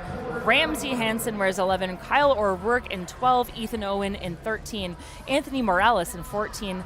Joel Thornton Sherman in 15. Ethan Fisher wears 16. Jack McGregor wears 17. Landon Sarney 18. Trent Tebow wears 19. Jonathan Strechok in 20. And Armando Morales wears hip number 21. A very big pack here, Twist, as they make their way through the end of their second lap. Yeah, it almost looks like a cross-country race out there. Very crowded, but now starting to string out a little bit. When you're running a distance race on an indoor track like this, what is the strategy? Do you want to kind of sit back in that pack, or do you need to get clear of the field so that you don't have to run that extra distance? Twist, I'm going to tell you, it depends on how big you are, and I'm going to say that from experience. I won the Millrose Games 3000 way back in the day. I never ran an indoor 5000, but I am at race weight, 125 pounds. I'm 5'10". I am a big gal. I take up a lot of distance. So it depends on how big you are and how much you're comfortable running outside of your smaller competitors around the turns, down the home stretch. For me, it was all about biding my time. I loved letting someone else do the work and just, put me in, coach, towards those last couple of laps. But we're seeing two distinct packs here developing, and even in that front pack, with that separation twist, that means that they're on a pretty decent pace. It is strung out, it is a big train right now, and we have some separation with our top two. Yeah, that separation, Joseph DeLuise - Bracken. They're our lead duo at the moment. So again, we'll be waiting on that 2,000 meter split.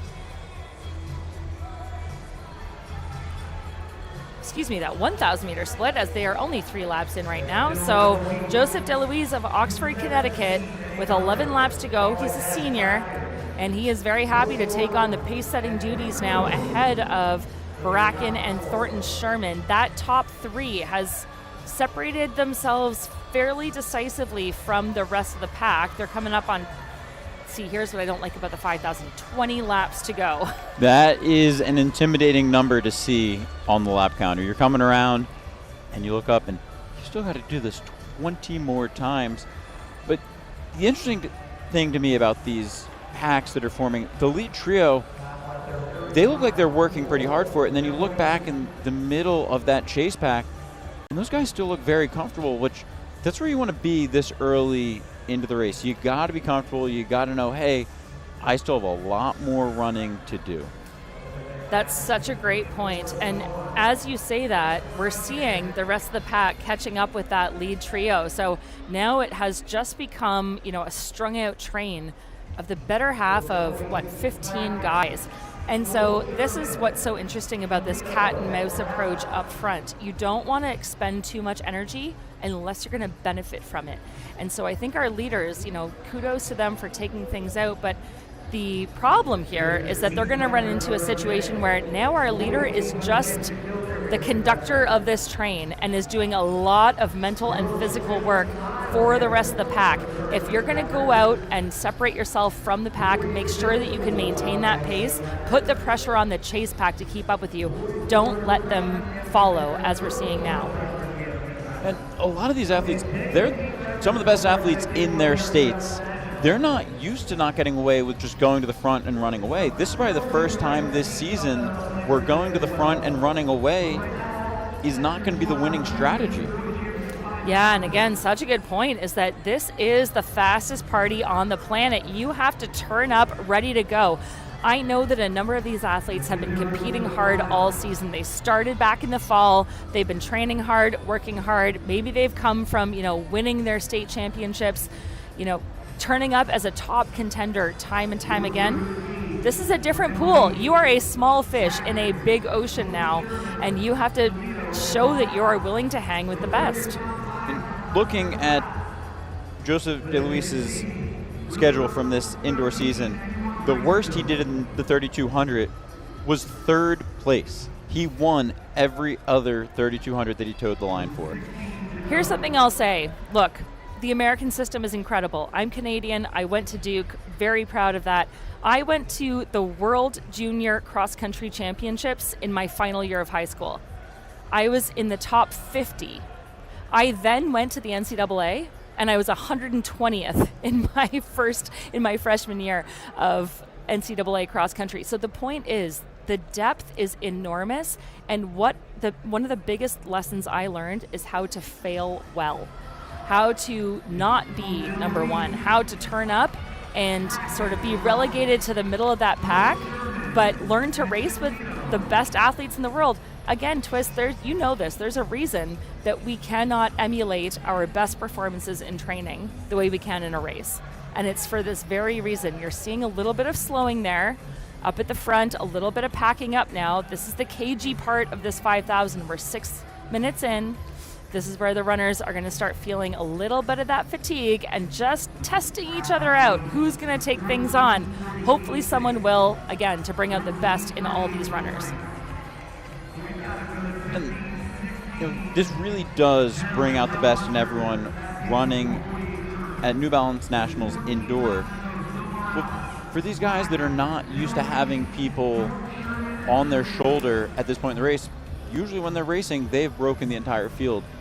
How do you mentally shake that? How do you say, all right, you know what? We got 13 laps to go. There is still 10 guys that could outkick me at the end of this race. How do you stay calm and stay composed? Yeah, so good, Twist. I would say one of two things. From my experience as a 5,000-meter Olympian, you either have to see this as I'm going to test myself and my competitors by throwing in a surge. Let's make things interesting. Shake it up in the middle of the race. You have to remember, if you're hurting, that means that everyone else in the race is hurting as well. So if you can fake it, you're going to do a great job of breaking the pack. The second thing I would say is kind of going back to my original point of you have camaraderie. You know, these other guys are all around your ability. Let's work together. The moment that I stopped seeing my fellow competitors as competitors and saw them as people who are going to help me achieve my best, that's when the magic happens.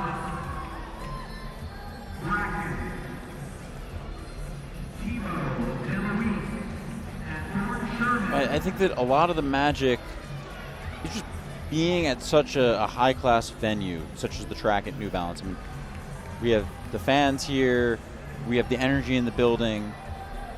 A lot of these athletes are not used to running in a venue like this. A lot of them maybe even have never run on a banked track.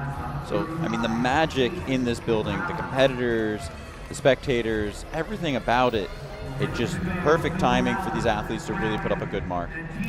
So, you know, Twist, I had the privilege of being on another call for Trials of Miles. Again, shout out to Dave Alfano and Cooper Knowlton here putting on this fantastic meet here at the track at New Balance Nationals. I was privileged enough to be on the call a few weekends ago for the Circuit Philly when Quincy Wilson broke that national 500-meter record.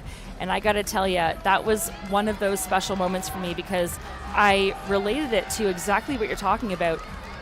I competed in the Hershey Games. This was a middle school event. I was a little kid from Ontario, and I got to fly my very first flight to Hershey, Pennsylvania, and compete amongst some of the best athletes in the nation, in North America, and it absolutely elevated everything for me. I quit soccer after that so I could pursue track because I was so bought into that level of competition, that level of excitement.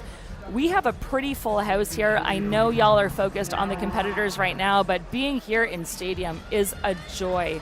So Twist, yes, this is an opportunity for these runners with only 9 laps to go now at 9:28 on the clock to turn up and just throw down in front of a very enthusiastic home crowd. And that lead trio, like metronomes, another 36-second lap. Anthony Morales still at the helm, followed by Kingston Toledo of Seattle, Washington, and Trent Thibault of Lansing, New York.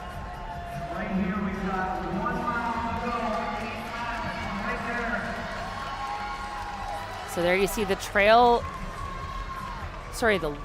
pack, coming up. Sorry, that's the leaders, Kingston Toledo.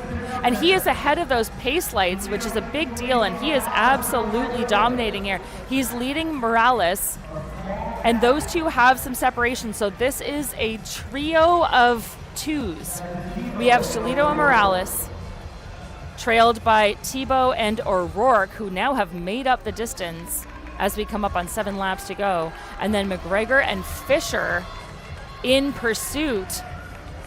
But I'm going to tell you, it looks really good here on the outside there. An interesting look over his shoulder by Kingston Toledo of Seattle. Looked over his shoulder. He wanted someone else to take it. And I think that's going to be O'Rourke who's going to put the challenge on to the crowd. You're going to see them coming around top of screen now. So that is O'Rourke in the orange and white kit of Celerity. And the senior now moving to the outside. You know, in my mind, this is really good tactics. He's letting our leader Morales take the charge. He's testing him out. He's coming up on his outside shoulder, but then moving back into his slipstream on those turns. conserving some energy, but letting him know, hey, I'm here and I am ready to go if you are. That's Kyle O'Rourke swinging wide and by now into the lead. You also have to wonder if those pace lights are in the back of his head saying, hey, I know that I want to keep up with those. I want to run a fast time. Not only do I want to win, but I also want to make sure that this is an honest pace. And you can definitely see those to his inside. And now he picks it up and he is back in front of them. Well, with 5 laps to go, that's 1K to go, and this is a pivotal moment. This is a place where my coach would say, if you're feeling good, put the pedal to the metal. Let's start turning through some gears here and see who's going to come with you. And just like that, you know, Twist, we've broken this up. There is a duo leading this field coming up on the final mile and a decent gap back on the rest of the pack. I mean, this is uncharted territory for Kyle O'Rourke. He's never run a 5,000 meter on the track. So you know what? I love that because I think that there is a level of, how should I say this, innocence that comes with not knowing what the pain feels like, and you just are completely in your body. Also shows the experience and maturity of this athlete to take things out. It's really gutsy to, you know, lead the field like this. He's still got company. He's coming up on 3 laps to go, 600 meters, continuing to pick folks off. He's going to have to swing wide now around the outside of our lapped athletes, but not missing a single step. O'Rourke continues to lead Morales, and Morales is the great beneficiary of this fantastic rabbit. And he is going to, you know, poise himself, I would imagine, to set things up here as we come into 800 meters to go. Setting himself up perfectly coming into the final 2 laps. You know, this is where I always really enjoyed the race. I was never a strong front runner, but if you know you have a kick, and here we see that happening, Morales swinging wide, if you know you have those wheels, he is doing exactly what I would do in his position. He is taking it from the front. He's going with about 300 meters to go.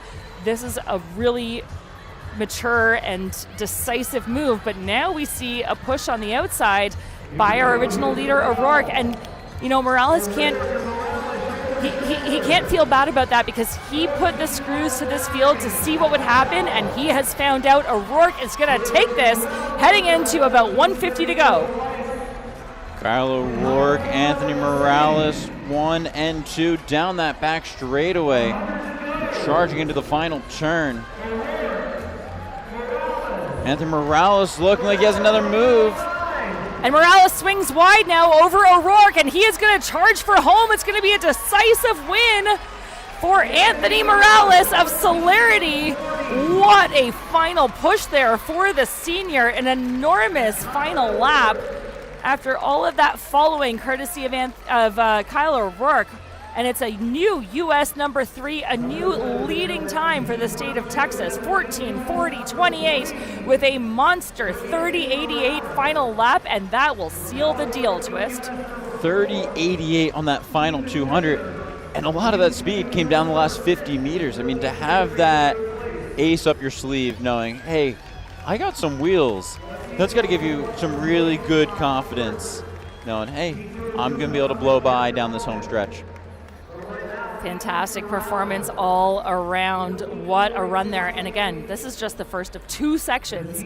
To have a new U.S. number 3 is unbelievable. A new U.S. number 3, and we still have 14 athletes that are planning on running faster. Well, we have a U.S. number 3 by way of Morales. We have a U.S. number 4 by way of O'Rourke, and a U.S. number 6, courtesy of Ethan Fisher, who finishes 3rd there in 14:43.33, also with a phenomenal last lap of 30.31. These guys, you know, if you can close in 30 for your final lap of a 5,000, that means that overall you're capable of running so much faster, and we are excited to see what comes next with these guys. But we got another race to get to. Absolutely, and it's going to be an exciting one here.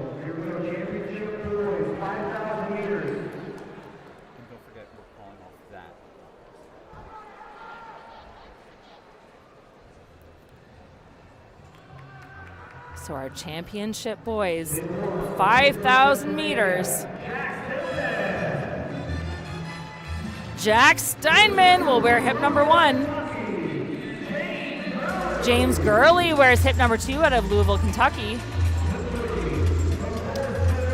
Wearing hip number 3, this is getting Ewan Conroy of Bullis Track and Field Club.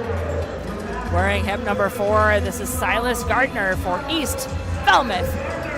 Local boy looking to put down some damage here. Wearing hip number 5, Malachi Burnett.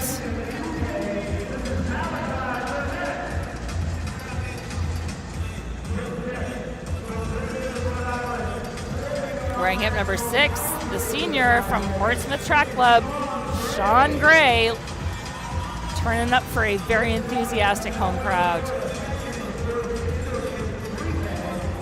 Wearing hip number 7, Evan Spreitzer from Track Legend. Wearing hip number 8, this is going to be Marcus Alderman from the Quakers.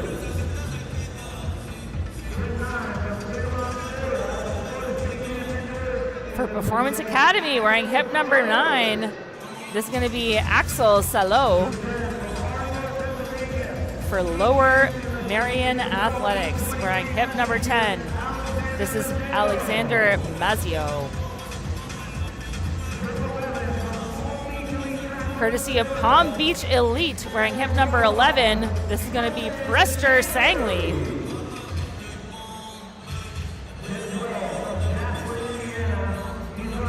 Wearing hip number 12, this is going to be Calvin Seitz. Keep your eyes on this athlete, ladies and gentlemen. He is looking to take down that national record.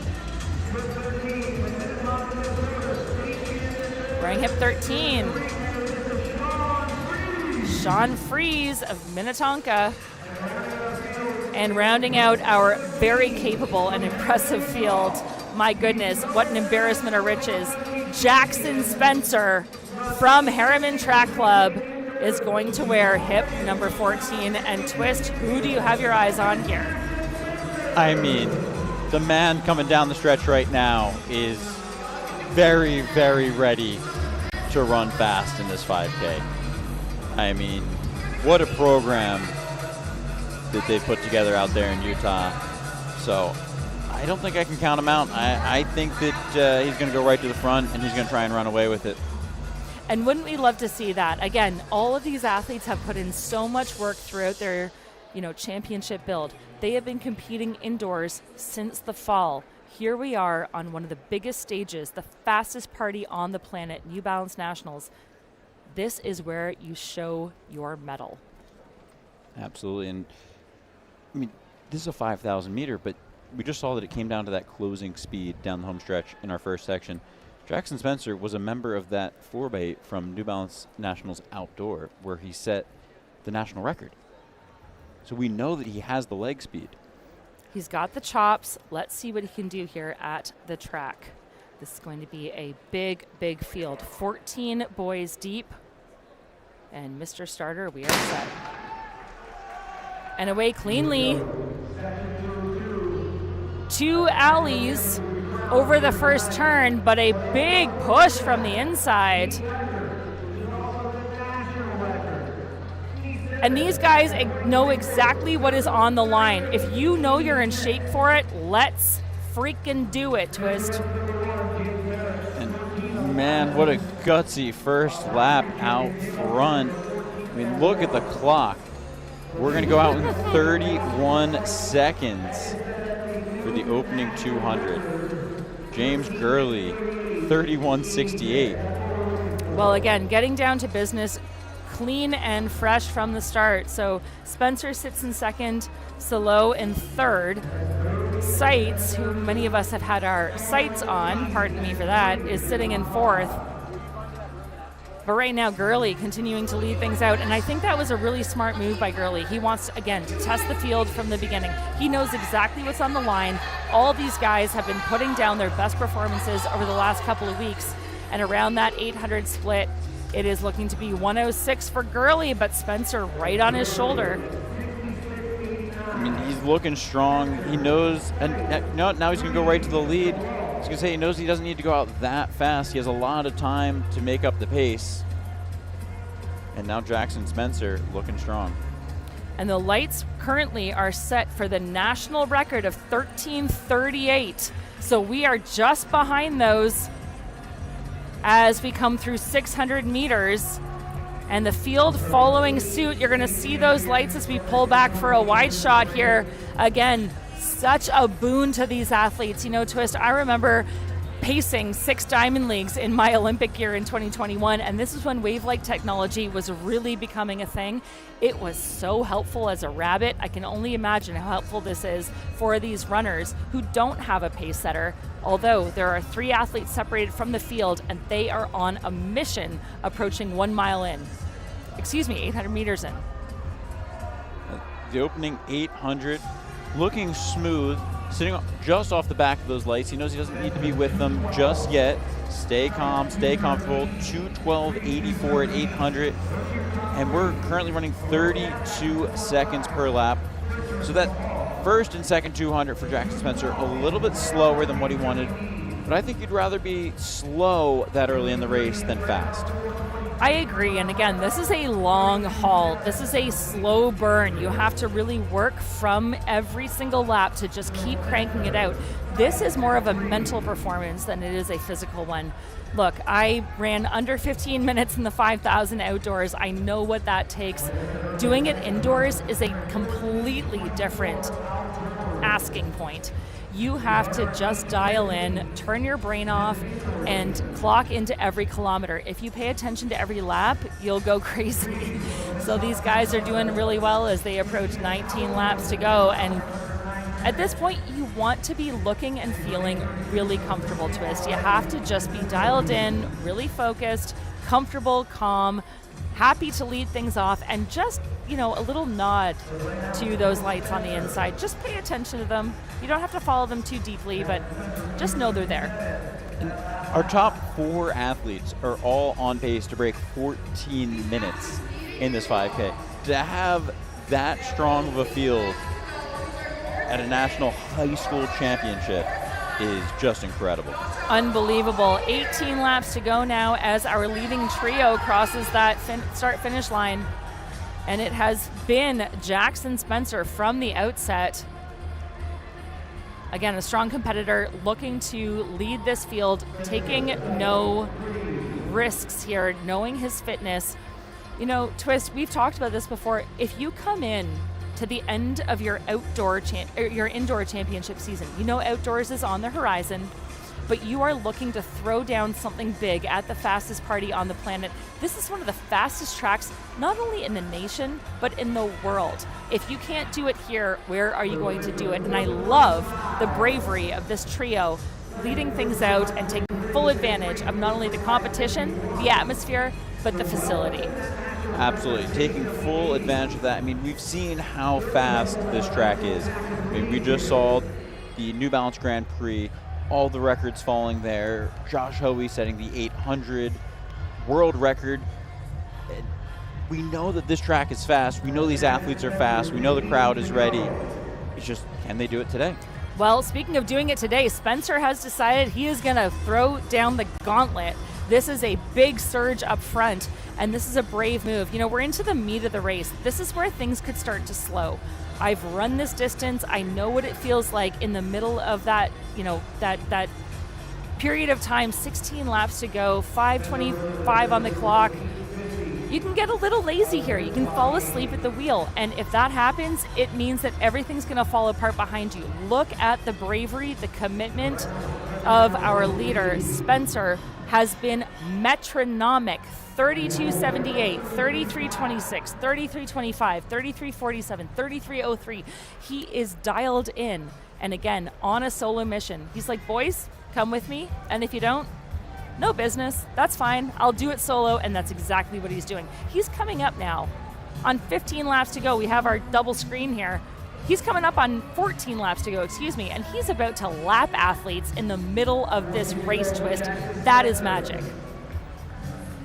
Looking back when Daniel Simons did this, when he ran the national record at this meet of 13:38.86, he started off slow, and he really cranked down in that back half. So we know that that's a strategy that is very viable for setting a record. So even though those lights are slipping ahead just a little bit, I don't think that this record watch is off yet. You know what? I don't think either. I don't think it's off. And with 13 laps to go, here's a really fun fact, is that only 4 high school boys in the U.S. have ever cracked that 14-minute barrier indoors. So we are on track for some esteemed company to be added to some of the best performers of all time. Absolutely. So the pace that we want to see, if we want to see some sub-14s, is we need 7:15 on this next split. So if we're at 7:15.5 or faster, we're right around pace, and he's on pace. We're right gonna on. add his name to that 7:12. sub-14 if he holds this. Oh, twist. Again, the magic of New Balance Indoors Nationals. New Balance Nationals Indoors, should I say. This is where it happens. You know what's really cool about this? As we're watching this, our leader is able to pick off some of the lapped athletes. This is what happens indoors. Outdoors, you know, that 400-meter track, it's a lot rarer to be able to come up on the back of someone who's still a high performer in our fastest section of this boys' 5,000-meter. But here we are with Jackson Spencer leading another 34 and change lap, and doing it to the advantage of, you know, again, lapping all of these athletes who are ahead of him. And I love this. We're seeing him pass on the inside. That shows the deference and the acknowledgement of the slower runners saying, hey, dude, I know that you're dialed in. I know you're looking for something big. I'm going to move out and make way for you. I do like that the athletes are aware, but I do get nervous when athletes swing wide, because you don't want anything unpredictable for your leader. So some of these athletes are staying in, some are going wide. You know, as Jackson Spencer is running this quick, you want to turn that brain off. You don't want to have to worry about getting tied up. So we're 8:19.54 through 3,000 meters there. That was a pickup in tempo for our leader, Jackson Spencer. And that is setting him up for a really great performance here for this 5,000 meter by way of trajectory. So our national record, we were 8:17.33 at 3,000 when this national record was set here. So we're just 2 seconds off. I know those pace lights look like they're far ahead, but we're only 2 seconds off of that pace when the national record is actually set. Yeah, Twist, that's such a great point. Visually, that can make all the difference, right? And that's where our leader is going to need to know what he's capable of. He's continuing to lap athletes. You're going to see him come around the top of the track now into that home stretch. And he has a little bit of company there. And, you know, I've also been the trailing athlete in these scenarios. And there is so much momentum, as we see maybe a little too much. One of our trailing athletes stepping just on the inside there by 1 foot. But when a faster athlete comes around you, it sometimes reawakens you, especially if you're running solo, to just keep things churning. So this is benefiting every competitor on the track, and we are approaching 7 laps to go. You see the form changing just a little bit, the head bobbing a little bit more. He's looking at the clock saying, all right, I still have 7 laps to go. He's still running 33s, but if he wants a shot at this record and if he wants to break 14, he's going to need to pick it up just a little bit here. You know, that would be such a phenomenal accomplishment. I will say the metronomic determination of Jackson Spencer of Harriman Track Club is to be commended.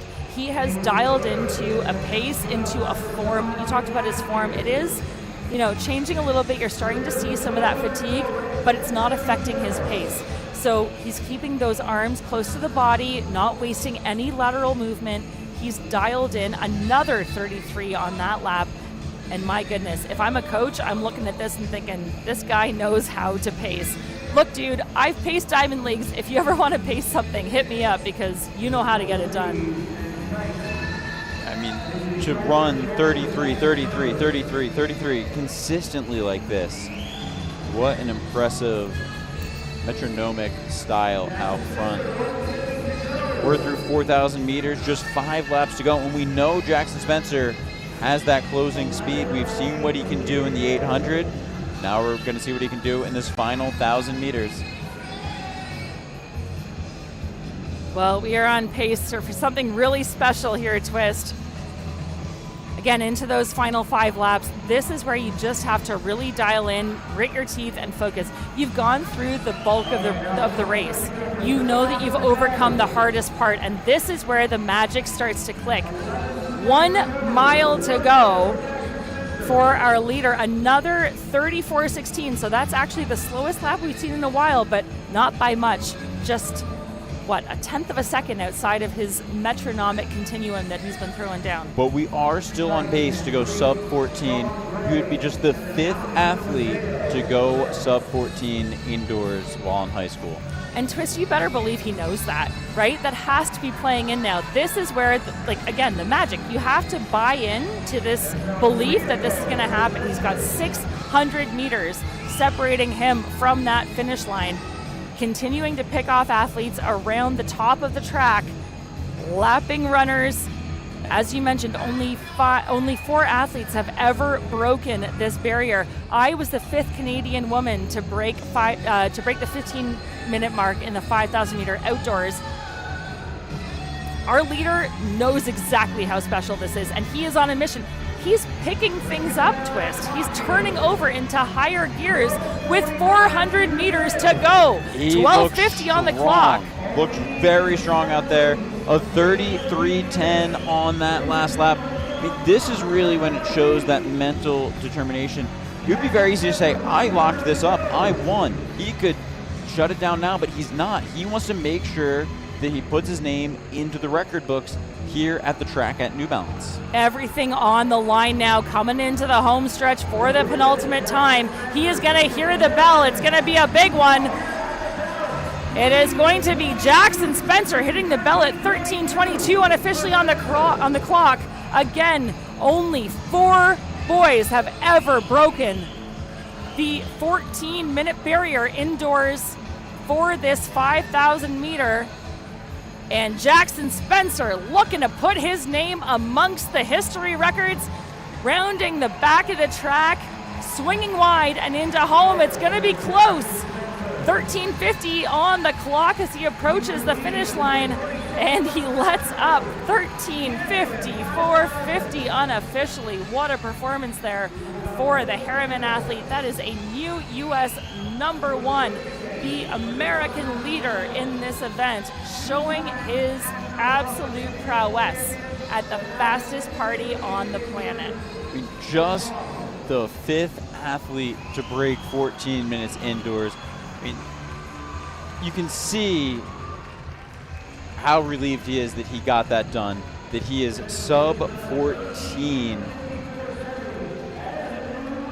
Phenomenal final time there, 13:54.70. And you know what I love about this? His final lap, 32:12. It wasn't a 30. And that means that his effort distribution was perfect. He timed his effort completely correctly across the entirety of that race. That's a really hard thing to do. And, you know, if you're looking for a future cross-country standout, let me tell you, Jackson Spencer is going to be it. The senior from Harriman Track Club, new U.S. #1, 13:54.70. What a time, Twist. The 2nd fastest time in high school history is his. What a way to end his indoor campaign.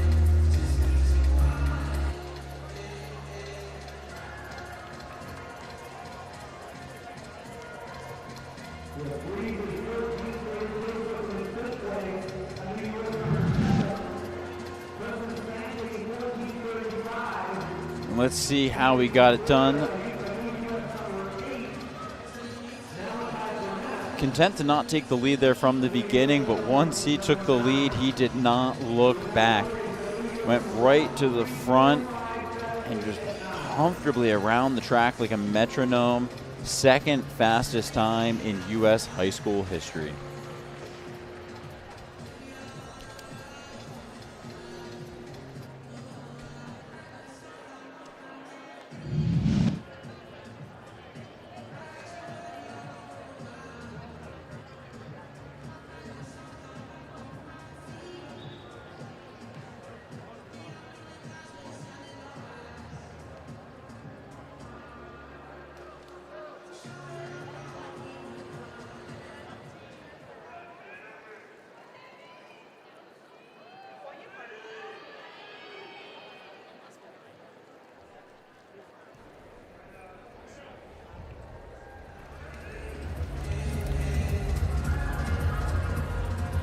Well, a reset here as we prepare for our first of 3 sections of our Girls Championship 5,000 meter here at New Balance Nationals Indoors 2026, the fastest party on the planet. Lily Farrell occupies hip number 1, Mallory Ho in 2, Sarah Bogdan in 3, Elizabeth Shooter in 4, Caitlin Hathaway in 5, Ada Kosel in 6, Mary McKenzie in 7, Jane Conrad in 8, Kira Arenzel in 9, Sienna Paguse in 10, Emily Hine in 11, Liliana Ayalo in 12, Rosie Bradley in 13, Morgan Delaney in 14, Carlin Janowski in 15, Lucia LaChapelle in 17, Tara Robinson in 17, Anna Kusalowski in 18, and Maya Wickward occupies hip number 19 here in our opening section of 3 of our girls 5,000 meters. And we're going to throw things down to Serenity Douglas on the infield with an interview with our winner of the Boys Championship 5,000, Jackson Spencer, of Harriman Track Club. I know that you were chasing a meet record. It was at 13:38. That's pretty steep. But how were you able to stay focused instead? I mean, I saw that pace slip away from me every so slightly each mile, and I was like, oh man. But then I decided, you know what, you're still gonna have a good race. You're not gonna let this affect you, and I just made sure that I stayed gritty till the end, and then yeah, it helped, and I was able to get my time, so it's great. Well, that's exactly what you did. All right, what's next for you? That's the end of indoor for me, but I'll probably next week I'll race in a Utah meet called Snow, or no, it's called Pine View, and I'm gonna do the mile and the 3200 there. So yeah, that's outdoor season's opener for me. All right, and who is here to support you? Shout them out. Sorry, who's? Oh, yeah. First and foremost, New Balance. They're really good to put this meet on and make it possible. Fly me out here and everything. But yeah, secondly, I'd put my parents because they've been helping me heavily through all this. Then I'd like to thank my coaches. I would like to thank them because they've put me in this fitness, put me in this level of greatness, And then lastly but not leastly, I'd like to thank my Heavenly Father, Jesus Christ. He has helped me through all the hard times and helped me through all the hard races, and he's definitely helped me today, so I'm really glad about that. All right, well, congratulations. Y'all, let's hear it once again for Jackson Spencer. Thank you so much, Serenity. A fabulous interview there with Jackson Spencer, number 2 all time on that U.S. Indoor 5,000 list. Magic happens here at the fastest party on the planet. We are at the track at New Balance Nationals Indoors 2026. If you're just joining us, I'm Kate Van Buskirk, joined by one Sir Twist, as we call him, joining me here for the first of 3 timed finals of our girls 5,000 meter championship race. It is Carlin Janowski leading things out of York Community High School, and coming up on 1,000 meters to go. She is unofficially 3:17 on the clock, Twist. She looks like she's been running a very strong race up front for this opening 1,000 meters. It's a gutsy strategy, as we talked about during the boys' race, to go to the front of that race, especially a lot of these athletes have never run 5,000 meters on a track, let alone an indoor track. And this is a lot of laps. It's uncharted territory. So to say, you know what, I'm going to take a shot in the dark here. I'm going to go to the front of the race. I respect the move. Well said, and I respect it as well. Coming up now on 19 laps to go. This is a brave solo effort by our York athlete. And to your point, a number of these runners have never contested the 5,000 meters. That is a lot of laps. And this is sort of a war of attrition. You have to turn your brain off at a certain point and just say, I'm dialed in. I'm going to run the best I can, knowing what I'm capable of, and tune out to how many laps there are to go, because if you start counting that, it becomes a little bit of a rat wheel. Absolutely. And she's no stranger to running a fast 5K. I mean, 17:32 is not slow. She ran that at the Midwest Regional Championships. I mean, she was a competitor in that race. She took 15th running that fast. She knows how to race a 5K. She knows how to run a fast 5K. Now she's trying to see if she can do it on an indoor track. And you're seeing a great wide shot there. That's the backstretch, folks. That's where there's a little bit of a dearth of encouragement, let's say, and yet it's pretty full. You're going to see our athletes coming up here into the home stretch. This is an almost packed house here at the track at New Balance, and what a fantastic opportunity for each of these athletes to be cheered on. This is a knowledgeable, celebratory crowd, and they're doing everything they can to encourage our two leaders. And again, what a duo of leaders it is. And we talk about a lot of these athletes taking a shot in the dark here. Morgan Delaney is not. Morgan Delaney has run 17:32 on an indoor track already this year.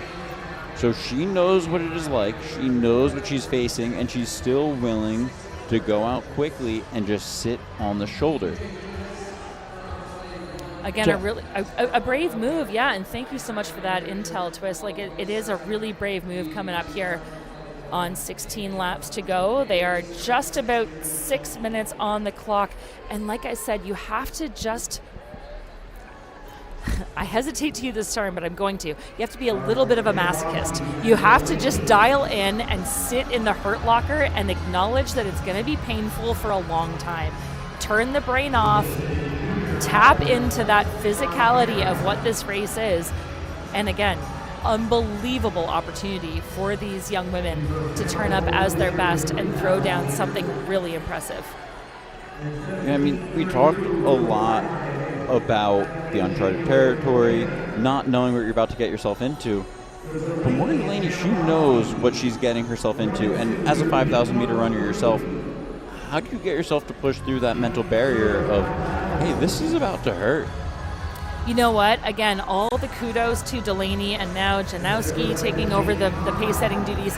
When I ran that 14:59 outdoors at Sound Running, I had seven women ahead of me helping me through that, right? So I was able to turn off my brain because someone else was doing the work. All I had to do was trust in my own performance, in my own abilities, and just dial in. I think this makes the performance you're seeing on screen, folks, all the more impressive. We're over 2,000 meters. They went through that 2,000 meter mark in 6:39.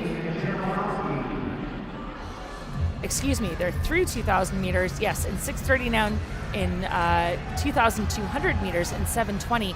And having two athletes working hard together, of course you want to win, but you also want to get the best out of yourself. So if they can take turns leading things off, shutting their brains down for a moment, just dialing in, again, sitting in that hurt locker, which is not easy, but it's a lot easier if someone else is sitting in the hurt locker in front of you and driving that train. That's what we're seeing right now. And all the kudos in the world to this duo who are dialed in and making the magic happen. Yeah, just mentally knowing that you have someone else to trade that pacing duty with, that helps a lot. I mean, that's huge for both of these athletes up front. And then, I mean, even that chase back, a lot of these athletes on pace to run lifetime bests are running in that chase back, and they're working together. Like we said during the boys' race, this is the best field that any of these athletes have been in this year. They've come all the way to Boston to race the best at the fastest party on the planet. And what I love about this is that these runners right now know, approaching about 8:43 on the clock with 12 laps to go, they know that they're unlikely to win the overall event. What they're doing, I think that sometimes knowing that you're not the fastest section provides a little bit of courage and charisma to take things out and just see what you're made of on the day. There are not medals on the line. There is not prize money on the line. There is not likely a podium finish for either of these runners. And yet, they are working as hard as they can because they understand the privilege, the joy, the opportunity of performing in front of, again, a huge crowd. Thank you for joining us online. If you're doing that in stadium, it's electric. It's a great facility here at New Balance at the track, and our two leaders know that, these opportunities don't come up very often. Twist, the sprinters can race 2 to 3 times a week if they want to. If you're a 5,000, 3,000 meter athlete, you get this maybe once every 3 weeks. and certainly not at this level. No, certainly not at this level. But when you say there's not the medals on the line because this is Section 1, I mean, to me, that's the beauty of being a distance runner. It's not always about the glory or winning, or necessarily running a fast time. It's about being the best version of yourself on that day. As a commentator, I often think a lot about what do we talk about when we talk about running? What really is that thing that we're distilling down? And this is it. This is putting yourself out there, being the best version of yourself, and doing it because you want to, not because there's any external factor here. I mean, this is really intrinsic motivation on display. Well, how dare you make me cry in the early stages of this race, Twist, but well said. I'm so glad to hear you offer that by way of explanation. Again, this is the opportunity of a lifetime for many of these athletes, and so many of them moving on to, the NCAA, to future high-level performances, and many of them not. But this is going to be a memory that they will take with them for the rest of their lives. We're coming into a pivotal moment here. We are over 10 minutes on the clock. 10:07 through that 3,000 meters for Morgan Delaney, the Mission Mountain Mercury athlete. Say that 10 times fast. She is continuing to lead things off around that 3,000 meter, coming up on 3,400 meters now. Delaney leading Janowski of York Community High School. And again, these two on a mission, and I love to see it. And it might be time to start looking at our current third place runner, Wickard from Cow Harbor Track Club. She's currently running the fastest laps of the field. Is there enough track left in this 5,000 for her to close the gap? She's going to need to pick it up a little bit, but it might be time to keep an eye on her. I love that point. Well said. So that, again, is Maya Wickard out of Cow Harbor Track Club. We talked about the bravery of the duo up front, but they have one another. I'm not saying it detracts from it, but there is pain and what should I say? Joy and misery, right? When you compete against someone else and you're working really hard together. Being that third athlete and working completely solo, she is in no woman's land right now, but again, dialed in and really focused on the task at hand. I have a feeling that Wickard has just shut her brain off. She is just looking down at the track in front of her. Our leaders continuing to pursue really fast times up front. Love to see that. But Wickard, to your point, Twist, she's coming up on, 4.5 laps to go. And you can get a sense there of how much our leaders have. The feet of our third place runner was just entering the top of screen there. So our leaders come up on 6 laps to go. And they are just under 13 minutes on the clock. And our third place runner, Maya Wickard, now in hot pursuit, throwing down some enormous splits, to your point, faster than or equal to the runners ahead of her. Now she's fading a little bit, but I'm still not going to count her out because we still have a little under 1,200 meters left to run. You say you have the lead duo running together, and you now have Wickard running alone, but every distance runner has been there. They have run countless miles alone, the loneliness of the long distance runner. They are used to dealing with the mental battle of being alone and overcoming those demons that are trying to pull you down. And running in no man's land during a race, every distance runner has been there. She is no stranger to running alone, and she's going to continue to try and crank up the pace to catch up to our leaders. Well, we are through 4,000 meters, 1K remaining, 13:37 on the clock for that 4,000 meter split for our leader Delaney, followed very closely by about 0.2 of a second by Janowski, and then Wickard back by about 12 seconds. But continuing her pursuit, this is where you have to dig deep. I loved the last K of a 5,000 Twist. I absolutely loved it because this is where you can throw down the gauntlet, start turning things over. And as I say that, we see another pace change. Again, these two athletes, the great beneficiaries of each other's camaraderie. I mean, this is why you race the race. Absolutely. This is why we don't just submit our times and say, hey, you've run faster this season, you get the medal. This is it. The final 800 meters.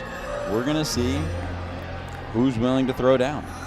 Well, this is a huge move now, approaching 600 meters to go. A brave push from the front, courtesy of the sophomore, Carlin Janowski, York Community High School, just a 10th grader. And look at that, 39:45 on the clock. That is her fastest lap of the race thus far. This is brilliant, brave running for the underclasswoman, and she is showing us how it's done, picking off athletes ahead of her. This is going to be a monster performance twist. She's going to come up on 400 meters to go and know that she is very close to that home stretch. Absolutely. I mean, looking strong out front, and this is the biggest stage that she's ever run on. I mean, as a sophomore, she has not competed at that many big invitationals.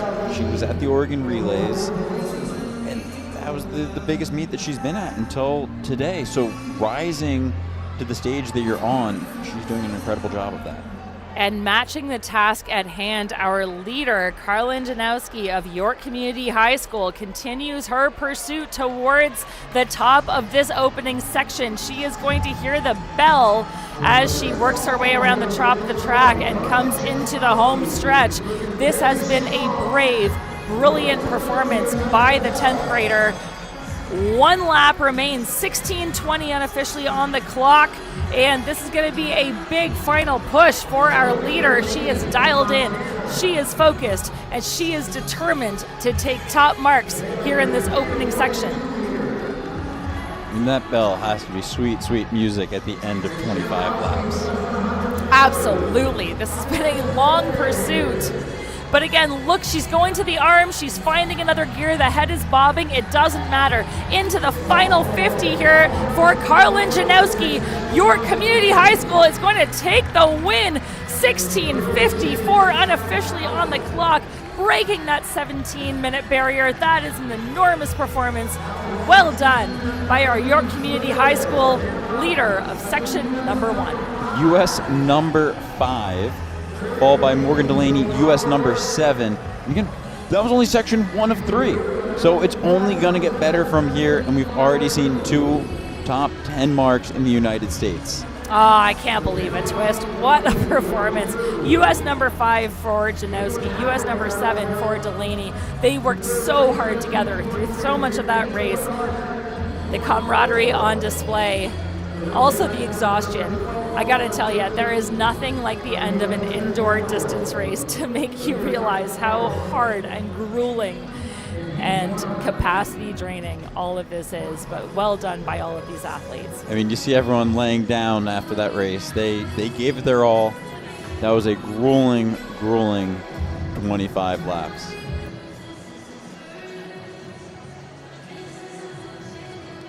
But we still have plenty of 5K action coming up.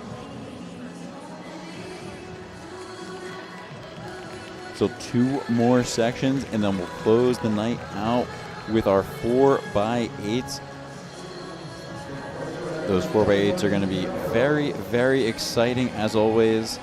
We saw the national record at New Balance Nationals Outdoor, and we will see the Harriman squad back in Section 8 of that 4x8. Let's first see how this championship 5K Section 1 of 3 got done for Carlin Janowski of York Community High School. An enormous 34.82 to take that final lap, and what a brave race it was. She went with 600 meters to go, dropped all the competitors, still pulled along Delaney for a fantastic second place performance of 17:02, but 16:54.69 is the time to beat as we move on to our second of 3 timed finals here of this girls 5,000 meter championship here at the track at New Balance, courtesy of New Balance Nationals Indoors 2026. If you're just joining us, thank you so much for being part of our coverage. I am Kate Van Buskirk. I'm joined by, again, who I'm going to call him Sir Twist, the twistiest of the twists, alongside for all of your coverage of these 5,000 meters. We have Ava Shepard, Hannah Bogues, Roe Franzman Simmert, Lillian Higgins, Adeline Davis, Tegan Kennedy, Zoe McNabb, Charlotte Hardy, Shannon Zugelder, Sienna Klemmer,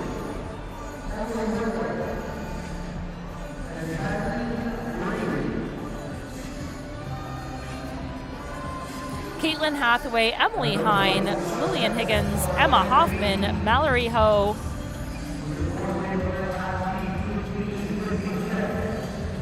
Fiona King, Sophie Alexander, Angela Zhang, Reese Miller, and Kylene Brady. Excuse me if I missed anyone there. We had a little bit of a switch in our data here, but another very capable set of, well, twist. Is it 16 runners taking to the track here in timed final number 2 of our championship 5,000 meter here at New Balance Nationals Indoors 2026.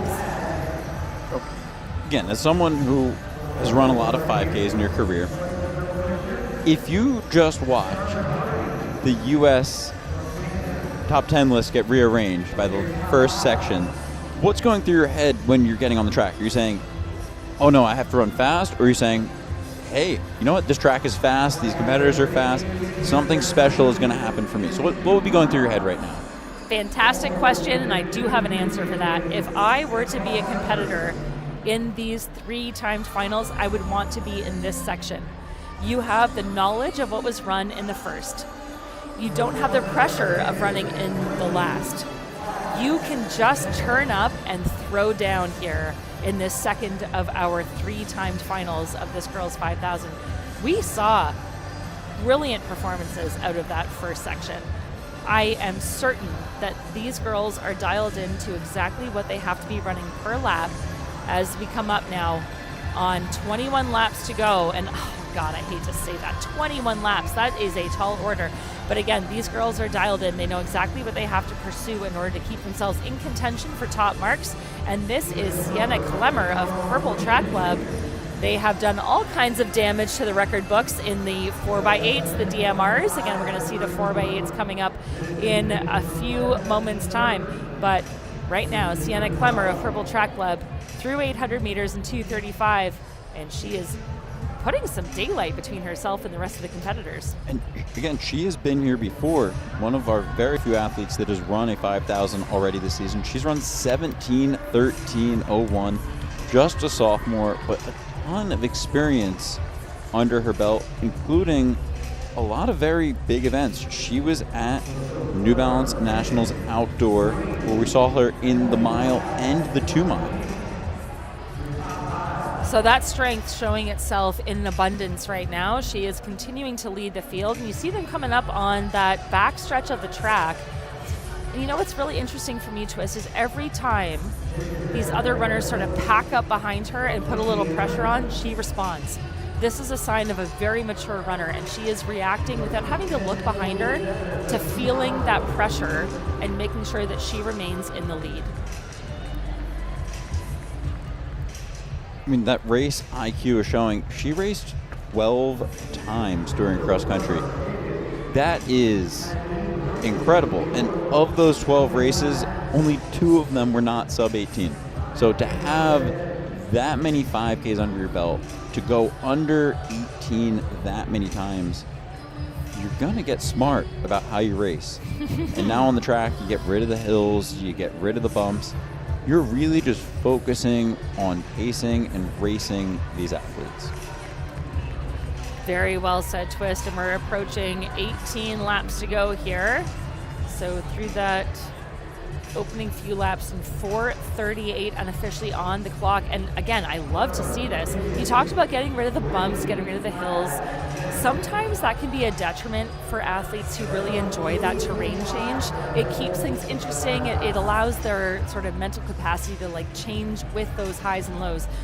This is a different level again of masochism, just to dial into that pain cave and say, I am not only going to sit here, I'm going to lean into it.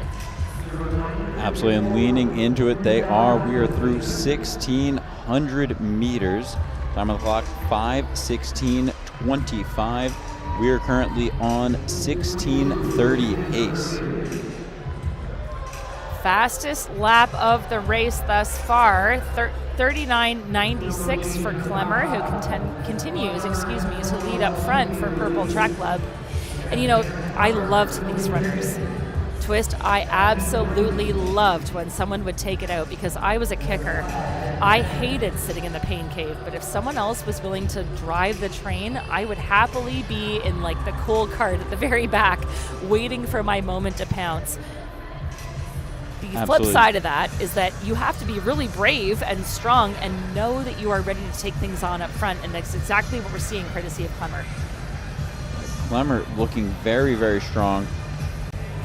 That chase pack really trying to figure out who wants to be the first from that chase pack to make a move, because it has been Klemmer up front for Purple Track Club this entire time.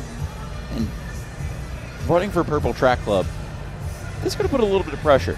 Purple Track Club, we see them show up at New Balance Nationals, indoor and outdoor, and they always show up and they always perform well. What type of pressure as an athlete is it to run for a historic program like that? Yeah, another good question, Twist. I think in a lot of ways that should be good pressure for our leader, Klemmer. If you show up as a one-time standout, the pressure is on you solely. If you show up as part of a program, of course there's still pressure. I'm sure that's a difficult spot to be in. But you have the support of a program that has led you to this position. You wouldn't have that pressure were it not for all of the athletes who have come before you, who have thrown down great performances when it counts. Anyone can run fast early season. Showing up and performing in a great capacity at a championship meet when it matters most, that is, I think, buoying in a lot of cases for these athletes. And as we're saying that, we're seeing our leader, come up on the bell, but now not on the bell, but on the start-finish line. Here. Through halfway, and now she has a lot more company, and this is what I love to see as well. I think that it's really good for our leader Klemmer to have some pressure behind her, because again, she's been doing this completely by herself. Around the shoulder now, That's Tegan Kennedy. that is Tegan Kennedy, and she is running for Mommy Track Club. A really good 40.08 lap for her, and with coming up on 13 to go now, that was a big move by Kennedy to overtake Klemmer. Kennedy started the race in 16th place, and then she's just been cranking away. She moved from 16th, then she was in 13th and 9th, 8th, 6th, 2nd, and now 1st. And really, she's just been running consistent splits, hovering between 39 and 40, and that consistency is now paying off. She is in control of the race, and she still looks comfortable because she had been running her own race the entire time. She didn't have to pick it up to pull into the lead. She just needed to run her own race, and it is paying off. And look, that is, again, very mature running, because you have to just trust in your own training, your body, to sit back that far. As you said, she was well into the teens the early part of this race, just letting things play out ahead of her. This is exactly what I would be doing if I were Kennedy, just biding my time, letting everyone else do the work. We call it musical chairs sometimes. People tend to just switch positions just because they want to be ahead. Kennedy has let herself sit back in the slipstream, enjoy the work of her competitors up front, and now, coming up on 11 laps to go, 9:19 unofficially on that clock, with 1 lap to go before the 3,000 meter mark, Kennedy is opening up a big gap on that chase quartet. Kennedy just looks smooth running those 40-second laps. I have to imagine the conversation with her coach before this race was, hey, 16:40 is the goal. If you run 40 seconds per lap, you're going to run 16:40, and she is executing that plan perfectly.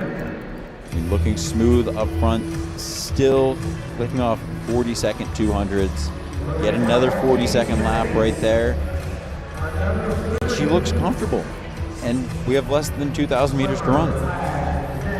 Well, she threw down an enormous cross-country season in the fall. Tegan Kennedy didn't run cross-country since middle school, but she made up for it breaking a 15-year-old school record by 40 seconds in the fall for Mommy Cross Country program. So again, we talk about, the transferable skills, that cross-country strength, that prowess that you can bring to these longer distance indoor races. It's a different, again, you don't have that terrain change, you don't necessarily have that sort of mental, those iterations of that mental differentiation of, hills and different terrain, but definitely dialed in and making her mark here on this race in our second of 3 timed finals.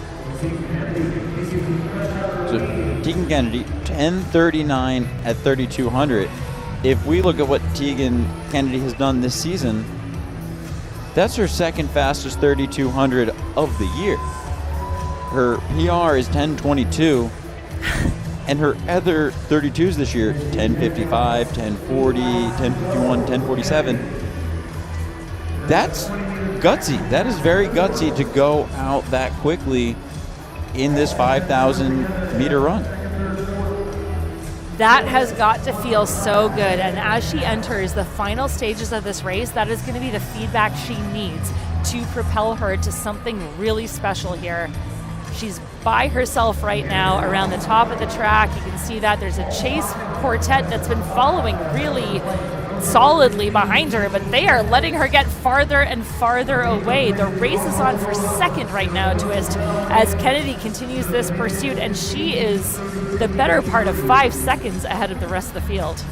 Absolutely. Looking, again, very comfortable clicking off these 40-second laps, even though she is well into uncharted territory now. 10:39 through that 3,200 and continuing to run 40-second laps. I think she's going to hold this. I think we're going to see her break 16:40. What an accomplishment that would be. Look, I remember running the 3,000 in high school. This is many moons ago. I won't age myself here, but through that 3,000 meter barrier under 10 minutes, 9:59.58 a few laps ago to complete that 3,000 meter circuit, and again, doing it solo is no small feat. We're seeing our leader now overtaking on the outside. Tough spot to be by herself and needing to pass around the top of the track as she laps other athletes. But Twist, to your point, look, we're almost into the final K of this race, and this is a big, big day for Tegan Kennedy. Absolutely. She is making the best of it. And we talked about rising to the occasion, rising to this stage. And what a way to do it. Just running your own race. Now taking the lead, strong up front, continuing again to run her own race. And we've talked about distance runners are used to running by themselves. She is no stranger to putting in the miles by herself, as I'm sure every runner out there has done. 13:20.32 through 4,000 meters, less than 5 laps, less than a kilometer separates our leader Kennedy from that finish line and from a win in this second of 3 sections. The Mommy Track Club athlete, the senior, a 40:33 on that last lap. We've talked about it, dialed in. She has been absolutely metronomic. It has been a pleasure to watch our leader Kennedy, and she is going to hear that sweet relief of 4 laps to go, I should say, as she approaches that start-finish line. Tegan Kennedy fighting some traffic up front, but it's not even phasing her. She's just holding her form, maintaining that stride, and she picked it up just slightly, 39.93 on that lap. She's going to need to be sub 40 somewhere on another one of these laps to make sure that she can break that 16:40 barrier.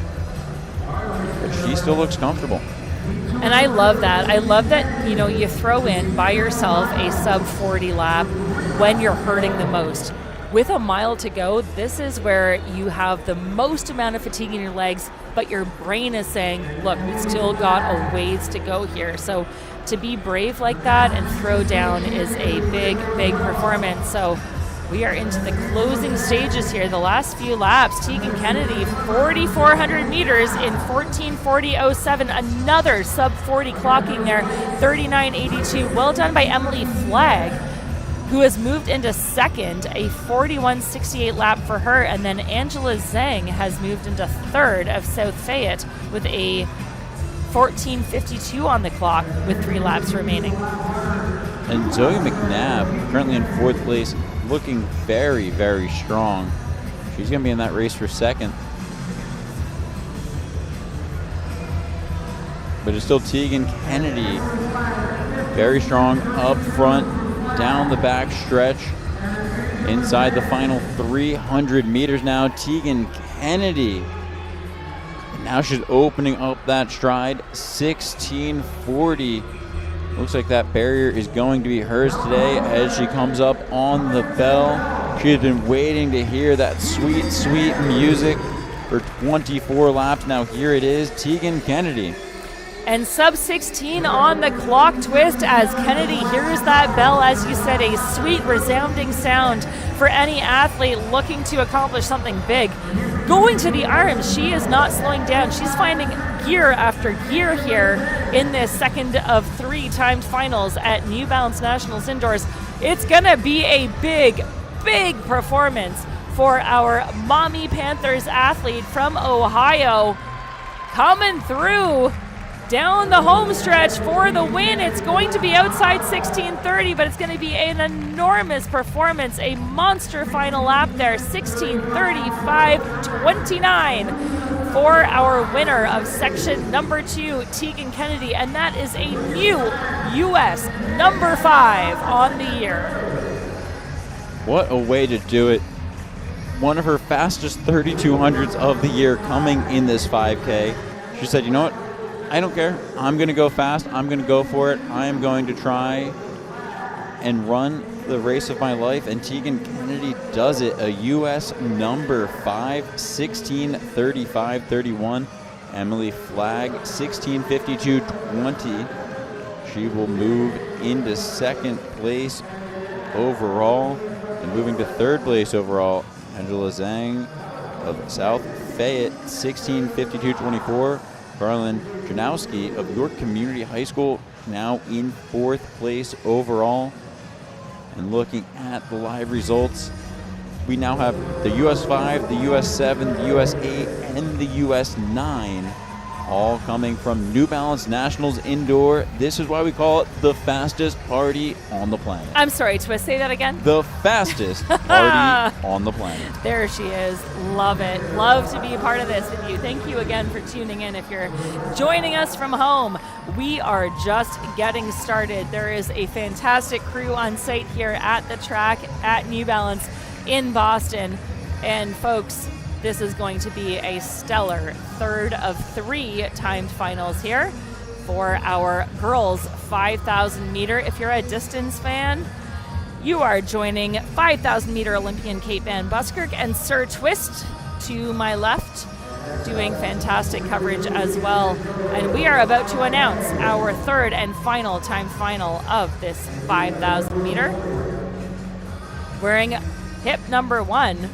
This is going to be Arlie Downey back from the Durham Dragons. Shout out to Durham in Ontario, Canada.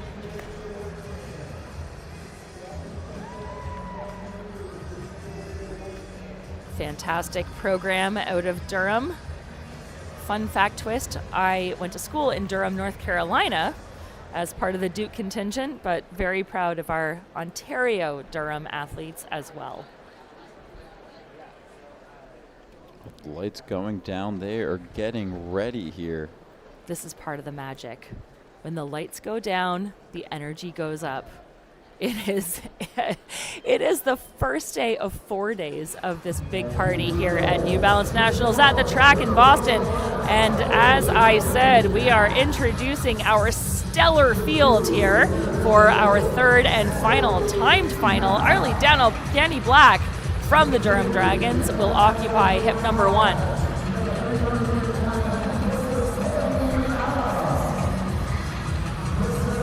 Wearing hip number 2, it is going to be Maddie Leza wearing hip number 3, Colby McCollum from the Carolina Cavaliers.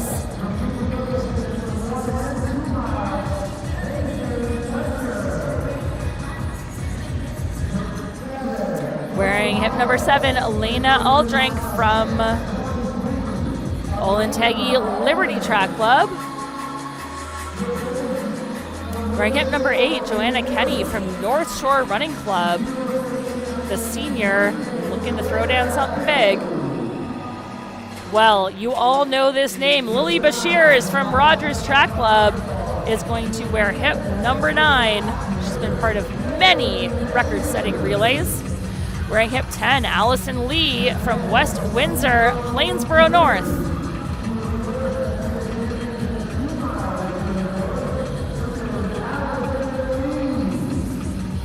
Wearing hip number 11, this is Macy Wingard from Frisco, Texas.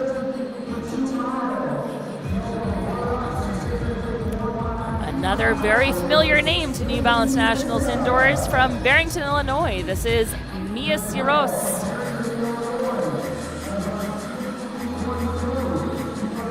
Sirois, if you're French.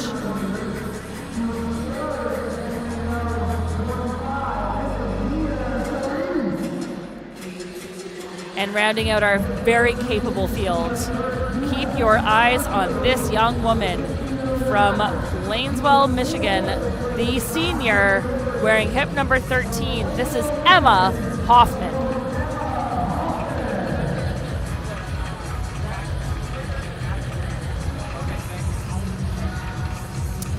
And twist, the lights will come up. The lights in the stadium will come up. The lights on the track are going to be set to national record pace. And who do you got? Who do you think's going to go with those lights? I can't count out anyone. But on the outside, I've got to say Hoffman is looking awfully strong.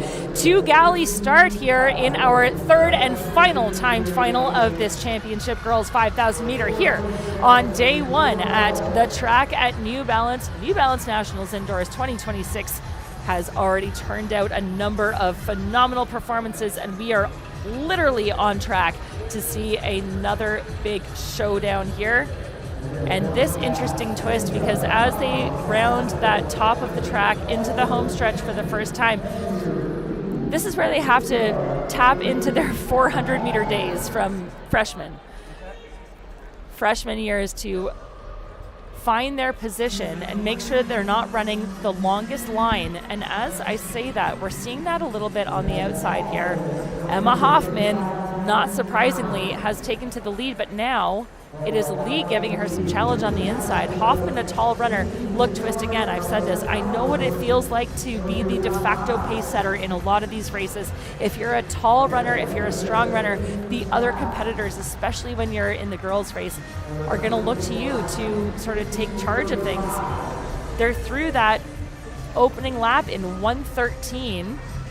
Excuse me, the opening 400 in 1:13. Emma Hoffman continuing to hold pole position, but Mia Sirowas has something to say about it. And I just got word those pace lights are actually going to be set at 16 flat.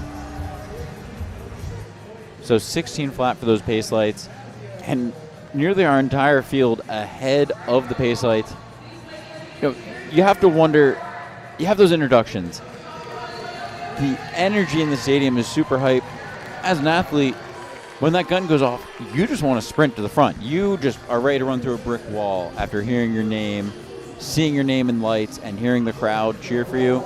And these athletes are showing it. They're running 38 seconds per lap. Emma Hoffman of Plainwell, Michigan, your leader at 600 meters, and the field beginning to string out.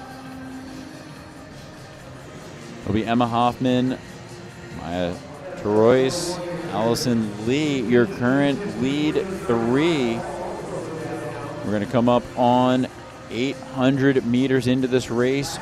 21 laps to go. Emma Hoffman of Plainwell, Michigan, looking very comfortable up front. Another 38-second lap.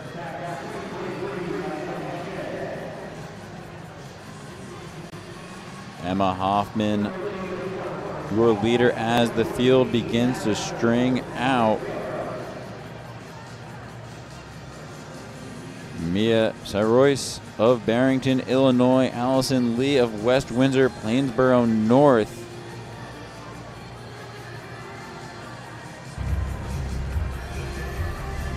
Field stringing out, but again, nearly the entire field on pace to break 16 minutes at the moment, which that's crazy. Only 7 marks have ever been under 16 minutes in high school.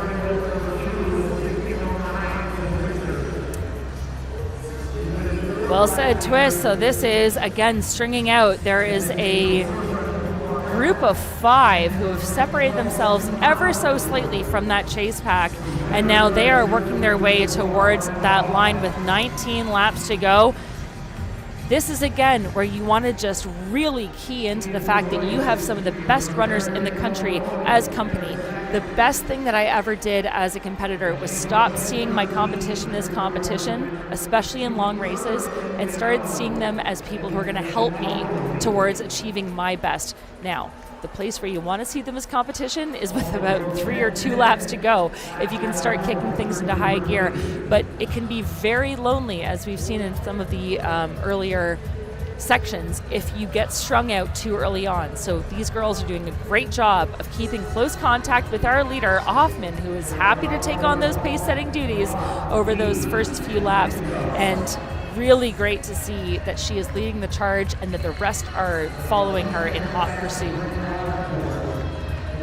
And now that quartet beginning to form up front, again still ahead of the pace lights. They're set at 16 flat. 38 seconds once again on that lap. That'd be 15:50 if we could hold 38 seconds per lap. Emma Hoffman still willing to hold the pace. That is Allison Lee of West Windsor, Plainsboro North, taking a peek on the outside, but she will stay in third. She keeps peeking out on the outside, looking like she's going to make a move, but she stays in third at the moment. Emma Hoffman still leading the race, the senior from Plainwell, Michigan. So you asked me earlier about what it was like to lead that second of 3 sections, and I said, you know, there's not a lot to lose here. Let's just go for broke, see what we're made of, pull some other runners along. And this is interesting, right? Because we're into the final section. There is glory on the line here. Theoretically, if these athletes can run faster than the previous 2 sections, you want to be that New Balance Nationals indoor champion. That comes with a tremendous amount of clout.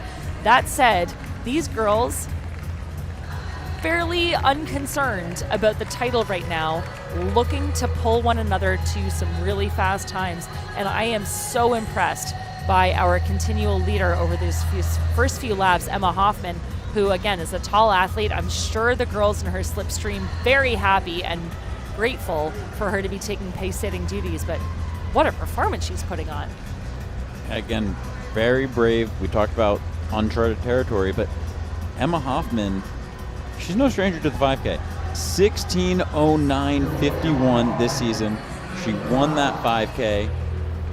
And she won it convincingly. Second place in that same race was 16:38. So to win by nearly 30 seconds, you have to imagine that she has a lot left. And I think we're going to see it here today.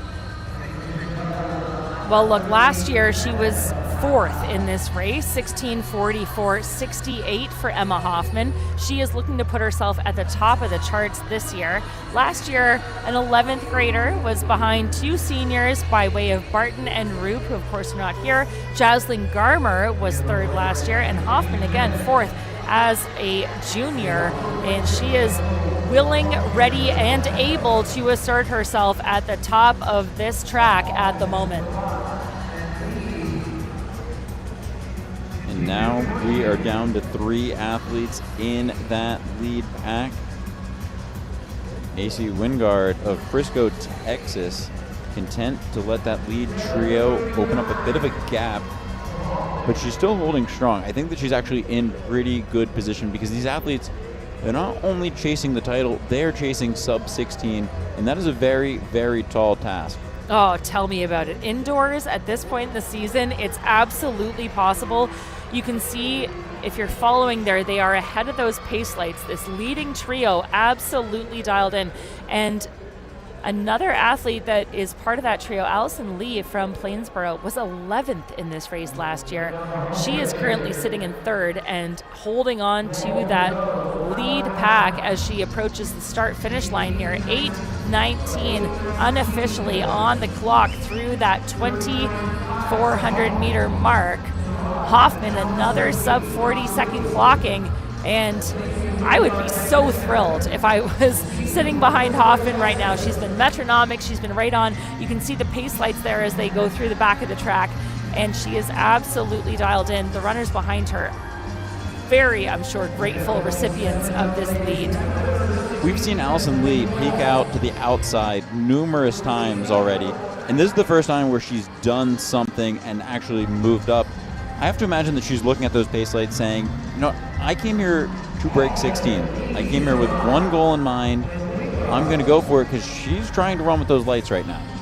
Such a great point, Twist. And as we watch now, there is a move being made down the backstretch. Hoffman, our continual leader, again, she's done so much of the work. Allison Lee, as you mentioned, peeking out over and over again. That indicates to me that she is ready for a big move.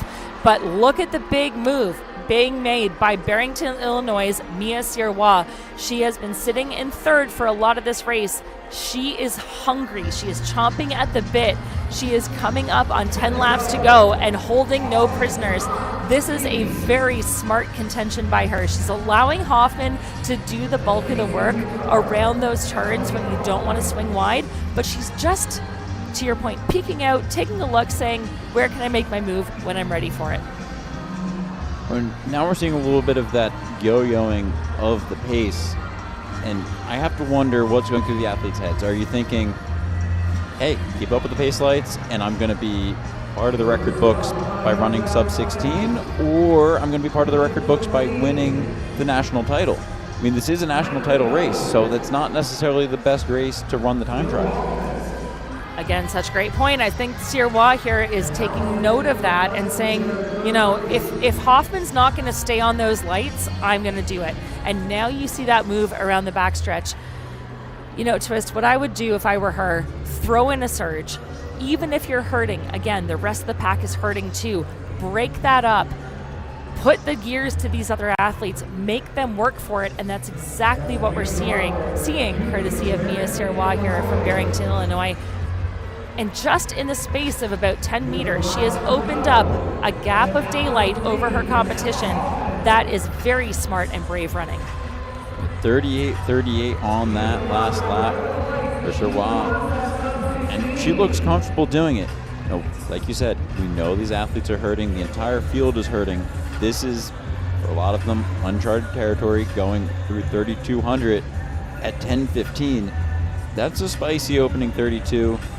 And Mia Sirois looking very strong out front, continuing to lead, continuing to try and open up that gap. And throwing down the hammer now, 11:33 unofficially on the clock as she crosses 3,600 meters. This is a brave push from the front. Again, thank you to those who have put that wave light technology here in place at New Balance at the track, because it makes all the difference in the world. And this is what I expected to see. She was, like I said, chomping at the bit, biding her time, waiting for her move to be made. She has made that move, Twist.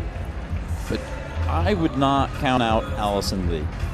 She has run 7 individual races this year, and she has won every single race. She does not lose. So you got to keep an eye on her. Even though the gap is opening up a little bit here, we have not seen her lose a race yet this year.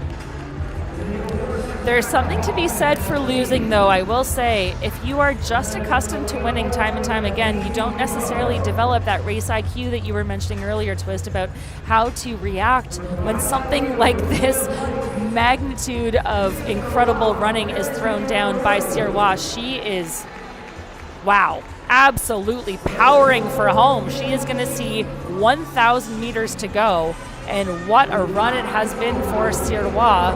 She will cross the 4,000 meter barrier in 12:48.37. That was a 38:13 lap. She's been right around that 38 low, 37 high for the last several splits, and she is going to move herself into something really incredible here with 4.5 laps to go. Back on pace for a sub 16. He would only be the seventh athlete under that 16-minute barrier, the 8th performance of a 5,000 meter indoors sub 16, and she looks very, very comfortable doing it. That was 37.84.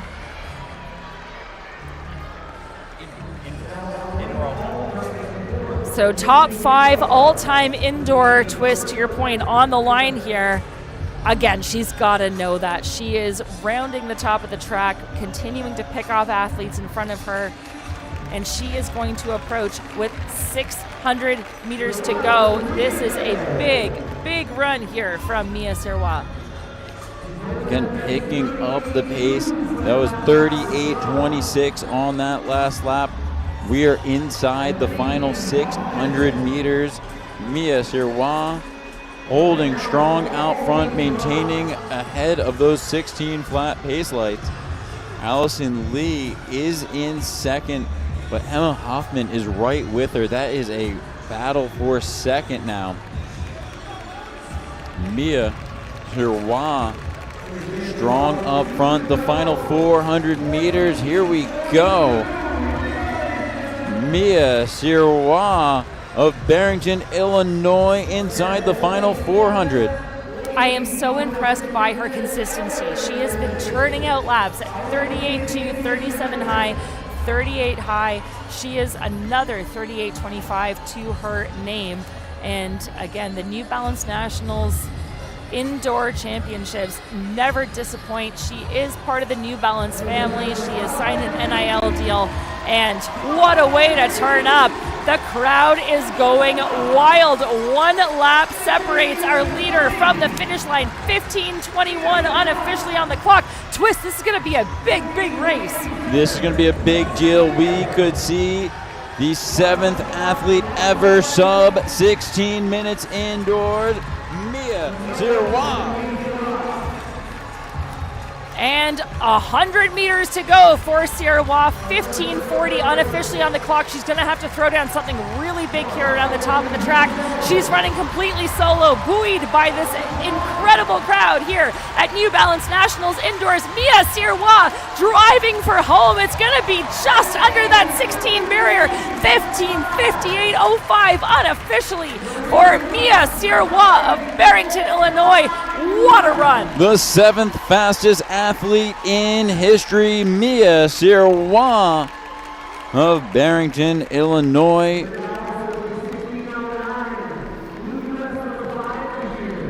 And I gotta say, yet again, what a phenomenal set of laps for our winner.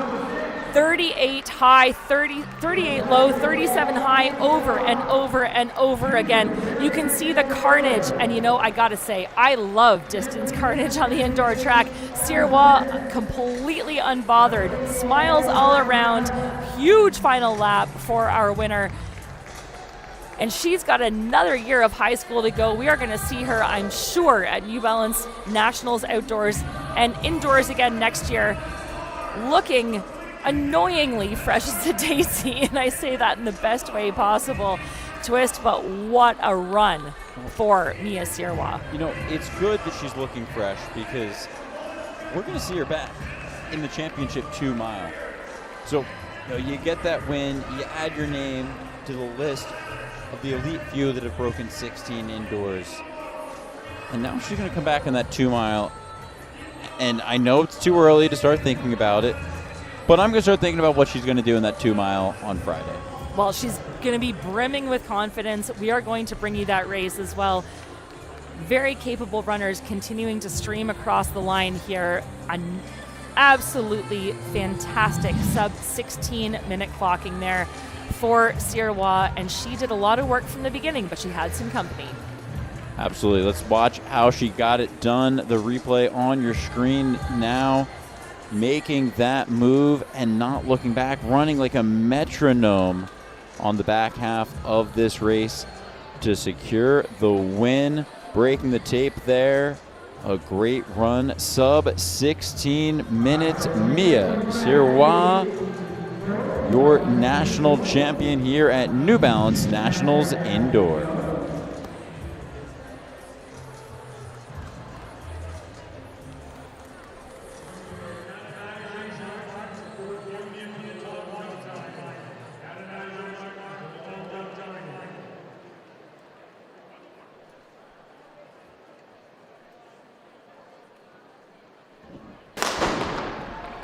All right, folks, wasting no time. After that incredible final individual race of the day, we are underway with our last few events on the track. This is the boys championship 4x800 meter relay.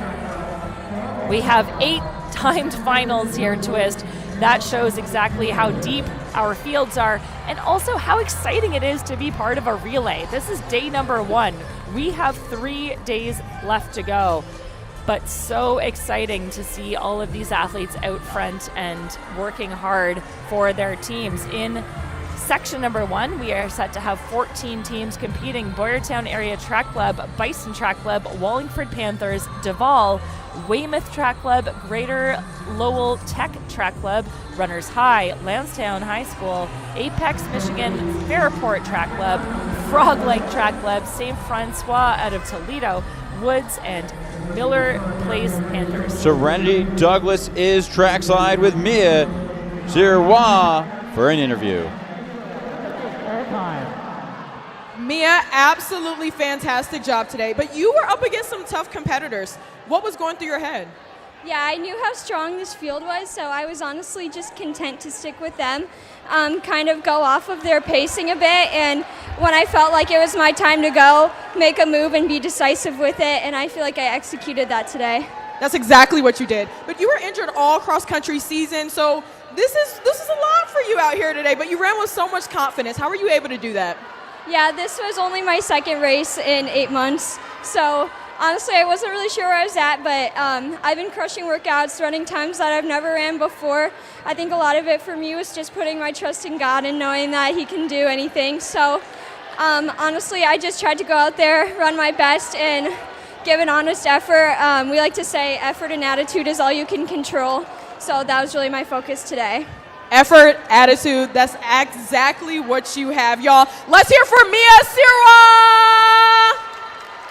Mia Sirois, your 5,000 meter national champion, the 7th athlete, sub 16 minutes.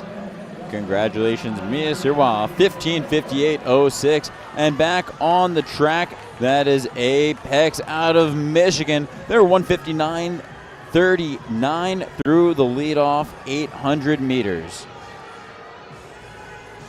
Woods running in second. St. Francis out of Toledo running in third. Again, talking about that depth.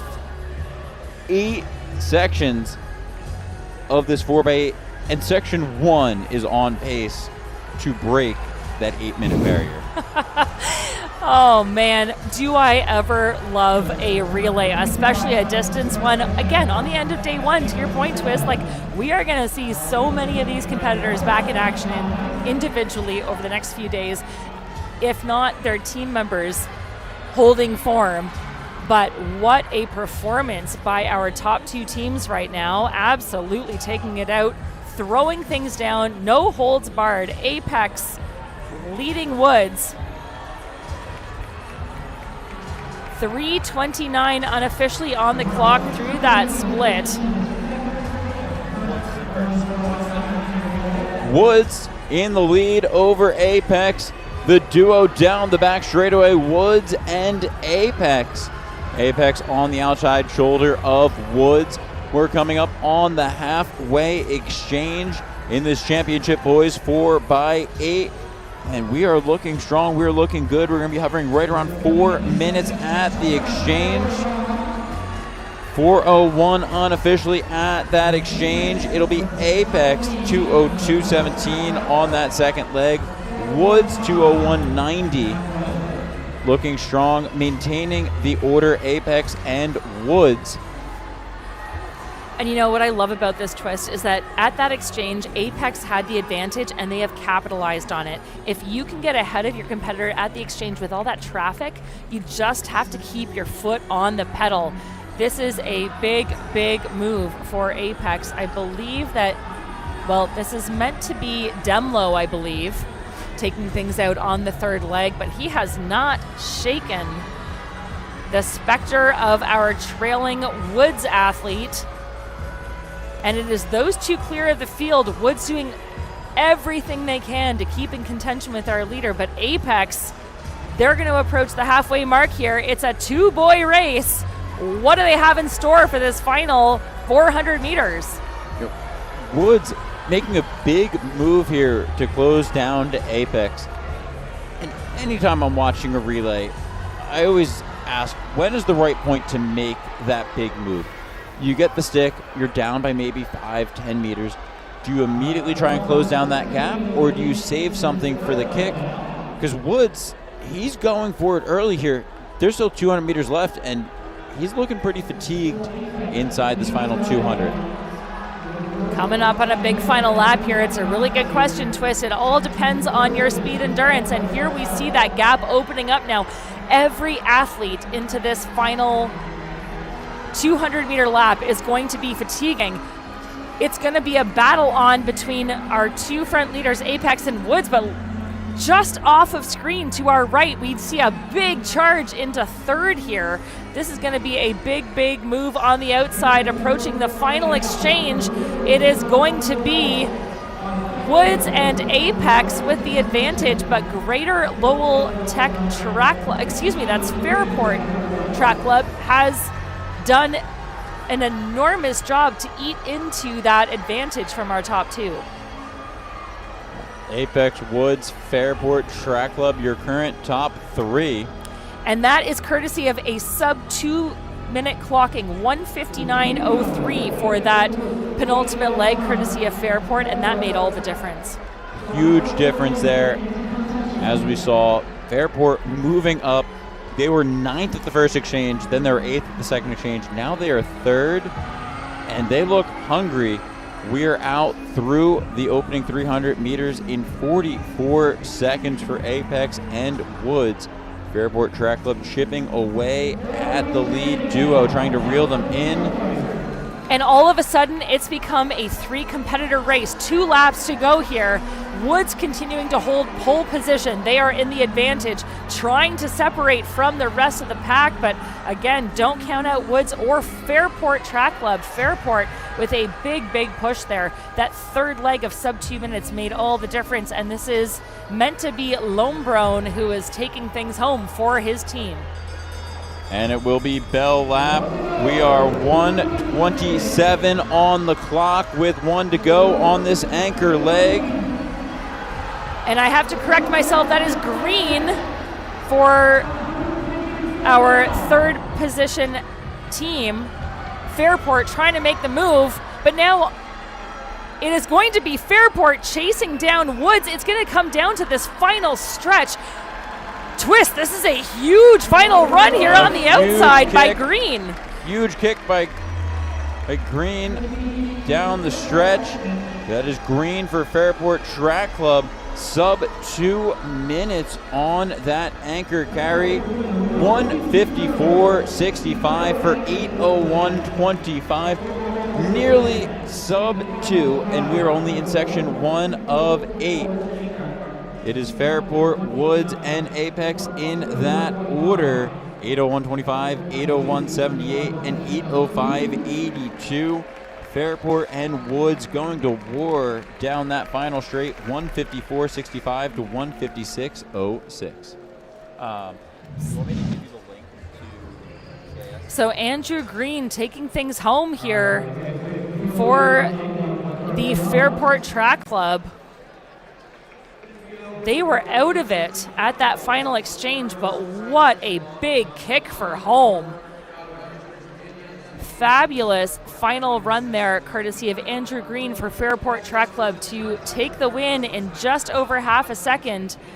8:01.25 for Fairport. Woods will finish in second in that timed final in 8:01.78.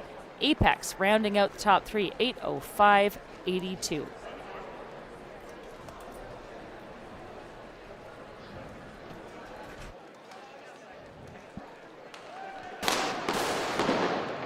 And we're going to come back and try it again here in section 2 of 8.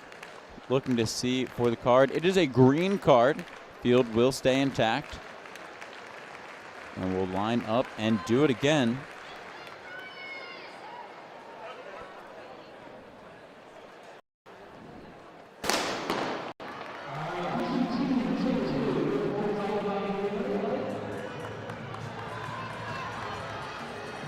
On the track now, this is section 2 of 8. Ototola Track Club, Chomp City Track Club, the Chargers Track Club, St. Johnsbury Academy, Tsunami Track Club, Kearney Track Club, Ellington Track Club, Phillips Exeter Academy, the North Carolina Wolfpack, Avon Lake Track Club, Midwest High School, LaSalle Academy, Stafford, and the Spartan Distance Elite.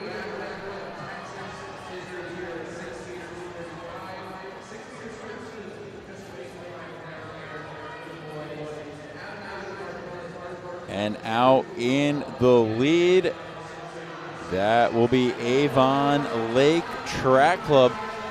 A quick opening 400, but now making a swing on the outside. The Ototola Track Club.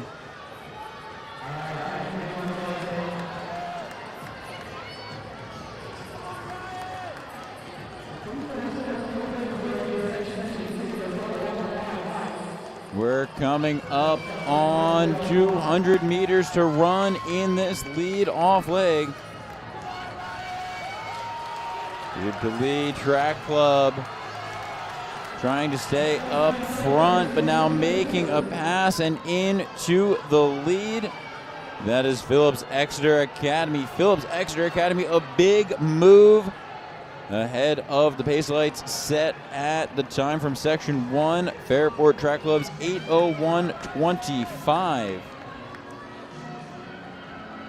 The big move by Phillips Exeter Academy. Handing off in the lead, sub 2 minutes for Phillips Exeter Academy, 1:59.32. To lead Track Club, 2 flat 84. Spartan Distance Elite 2:01.33, but it is Phillips Exeter Academy setting the pace at the moment. And now the field trying to close down the gap. Our top teams all ahead of the pace lights. We can see our first sub 8 minute of the day. Phillips Exeter Academy to lead Track Club.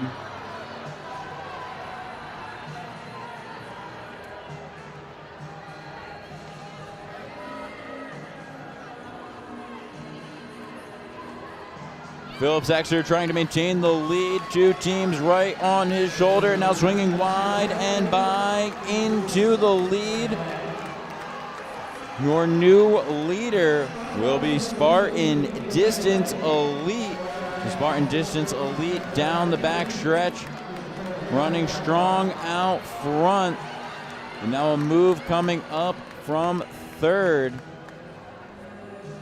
It'll be Spartan Distance Elite coming up on 200 meters to go in this second carry. Spartan Distance Elite was 2:01.33. They were in third place at the exchange.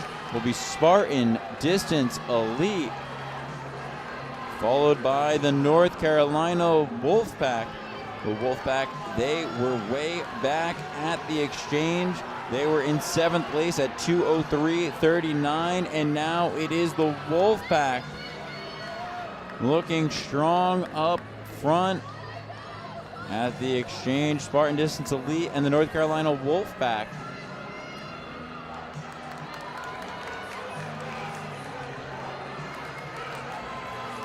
the North Carolina Wolfpack. That was a 156.70, moving up 6 spots. Spartan Distance Elite now in second. We're 4 flat 09 at halfway. The North Carolina Wolfpack, the Spartan Distance Elite 1 and 2.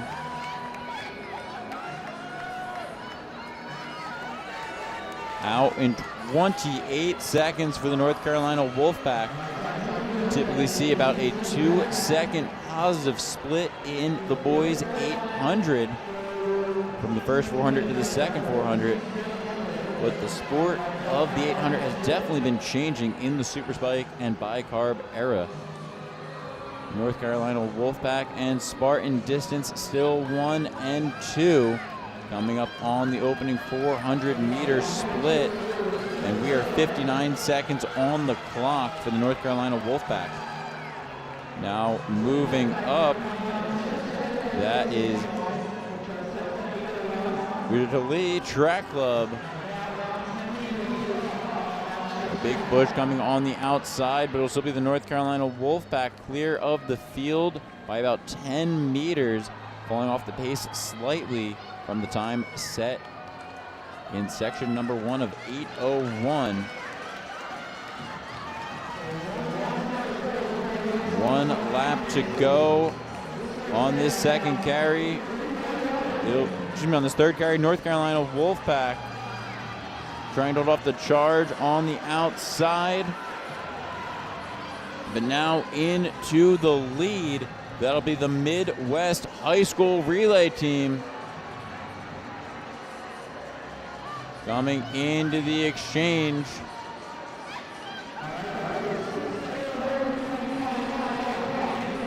That will be Midwest High School, North Carolina Wolfpack. Midwest, a 157.17 on that third carry, moving up 7 spots from 8th to 1st. The beauty of the 4x8, anything can happen on these legs. Tough to have 4 team members all have A days on the same day.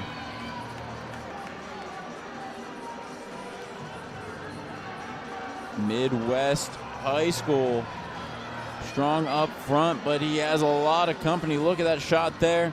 Everyone in contention here, making the pass now into the lead in the pink singlet.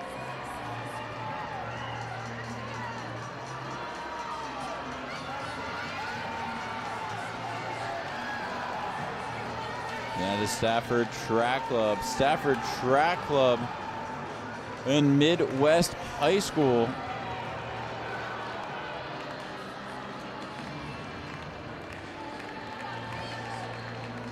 Midwest High School. Jatuli Track Club in second, swinging by, looking for the win here at the bell. Jatuli Track Club opening up the stride. Does Midwest have an answer? Down the back stretch, flying into the final 100 meters. Jatuli Track Club going to the arms, off the turn, coming down the stretch, taking section number 2. But your leader will still be Fairport Track Club, 8:01.25. Woods will stay in second at 8:01.78. Jatuli Track Club, 8:05.15 will now be third place. As we move on to section 3 of 8.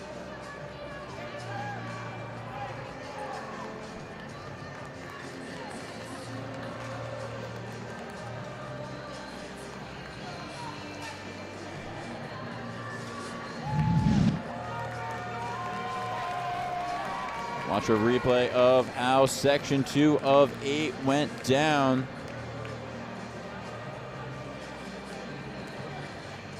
That was the final exchange there. Now the final stretch. Nice win of 8:05 in section 2 of 8.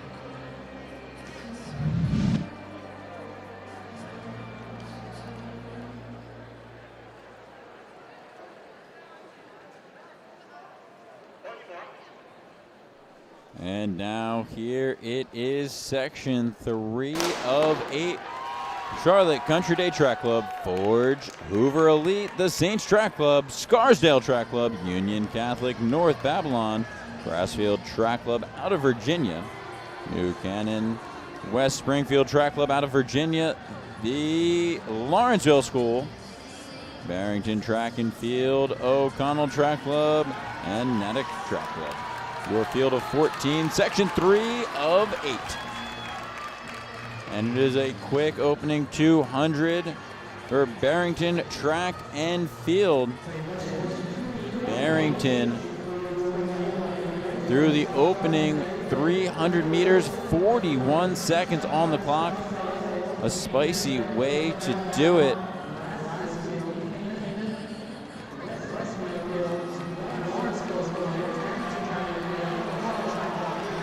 And we're through halfway of the lead-off leg. Maintaining the quick pace, Barrington Track and Field.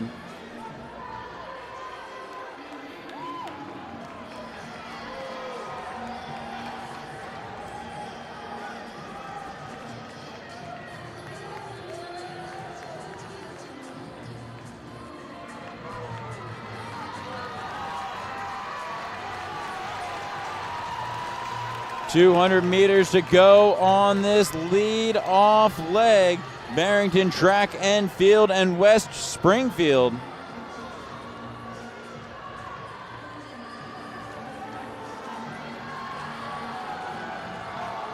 Coming up on the first exchange. These athletes flying around the turn, coming down into the exchange.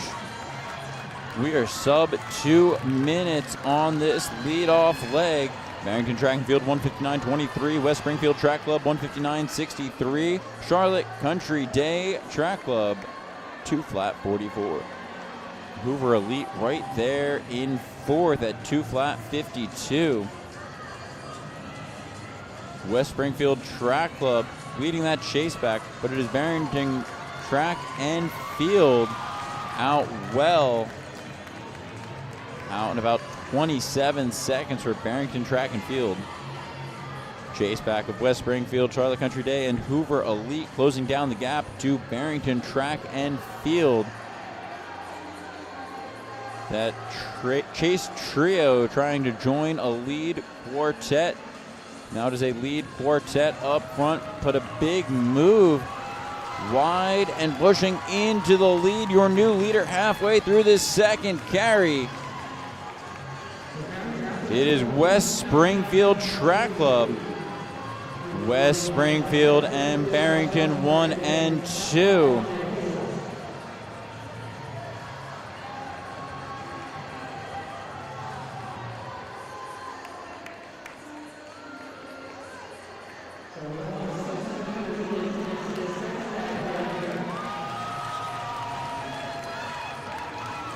Two.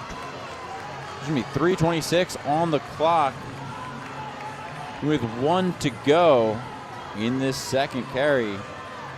West Springfield Track Club well clear of the field and the base lights, looking to move into the outright lead. We could see our first sub 8 minute. West Springfield Track Club. It'll be West Springfield. West Springfield 157.64 on the second leg. Winding up the pace. They were 159.63 on the leadoff. Now 157.64. We are 3:57 on the clock at halfway. Barrington Track and Field 3:59.39 at halfway. There are 2 flat 17 on that second leg. Hoover Elite a 158.93. Now back into the lead. That is Barrington Track and Field. It'll be Barrington and West Springfield.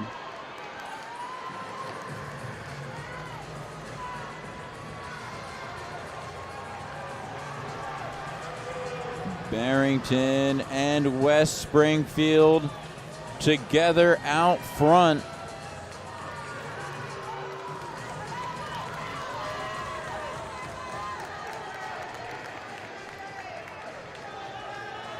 West Springfield digging deep there in second.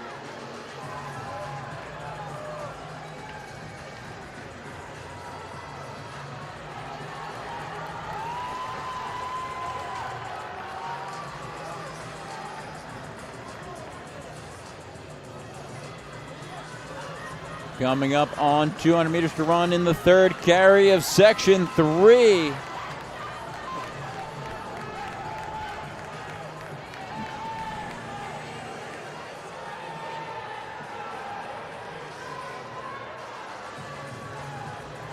A mistake there on that handoff. West Springfield and Barrington Track Club handing off early. Unfortunately, they did not run 1:30 for the 800. Mistakes happen, but you hate to see it when they're running that fast. Means Hoover Elite I believe Hoover Elite will now be your leader because Barrington and West Springfield handed off early.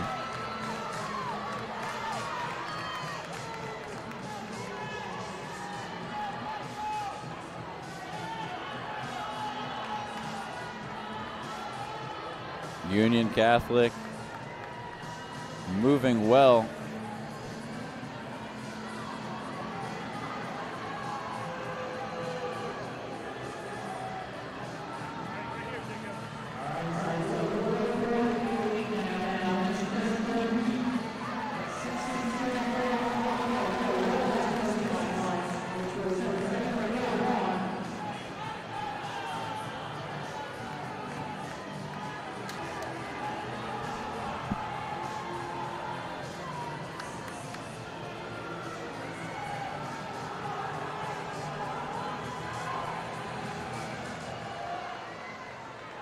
Section 3 of the boys 4x8. It is Bell Lap out front.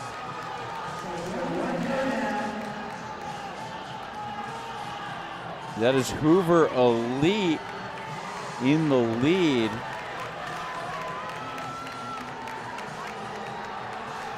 Hoover Elite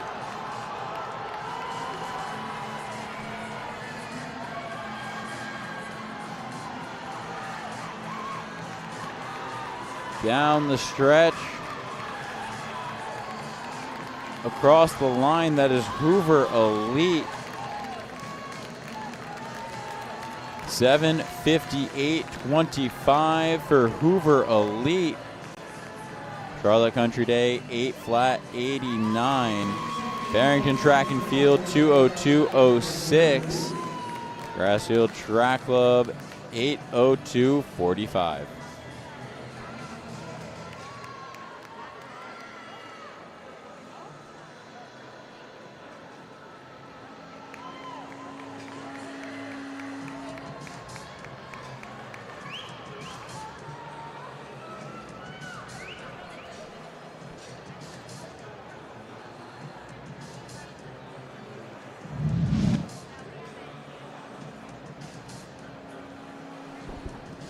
And back into the booth, it is Olympian Kate Van Buskirk.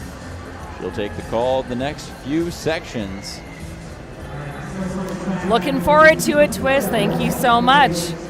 We are into the meat of this event, closing out day one here on New Balance Nationals Indoors 2026 here at the track at New Balance.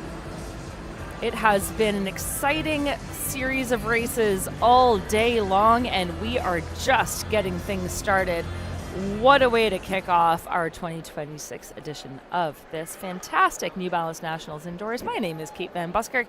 I am joining you for the fourth time here on these indoor New Balance National Championships, and we are underway with yet another very capable section here of our 4x800 meter relays.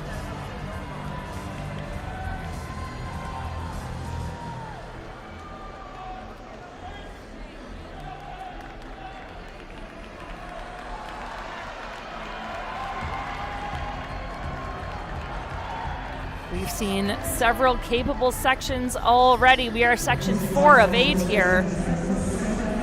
Teams competing: St. Johnsbury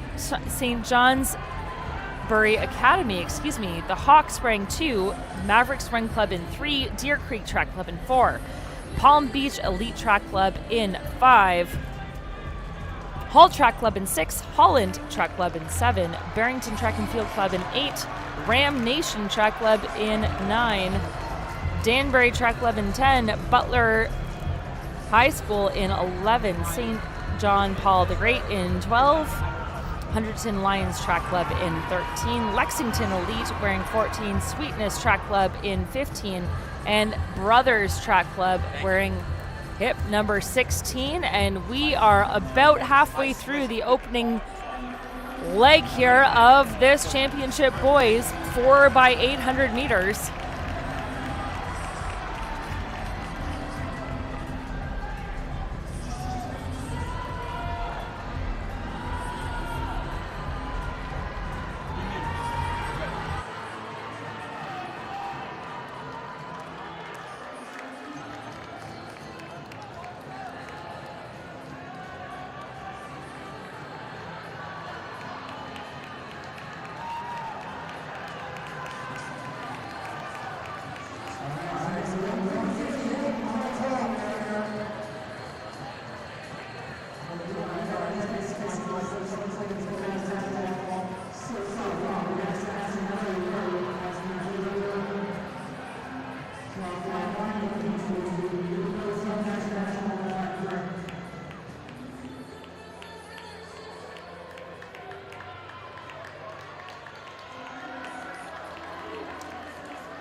So big pass on the outside now as we have a lead change.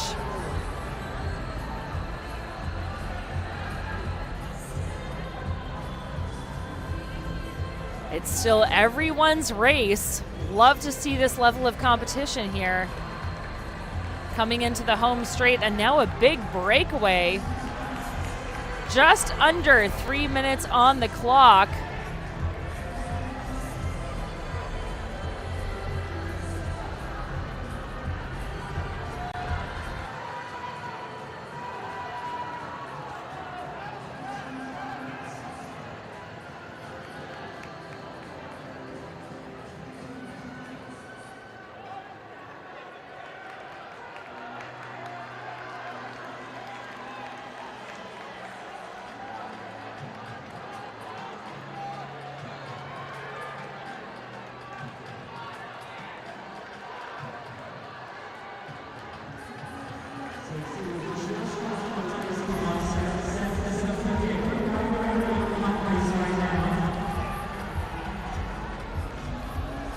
So athletes in section 4 of 8 heading into the exchange here just behind those pace lights.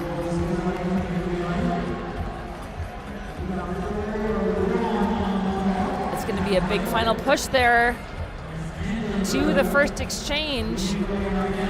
Warriors Track Club was in the lead.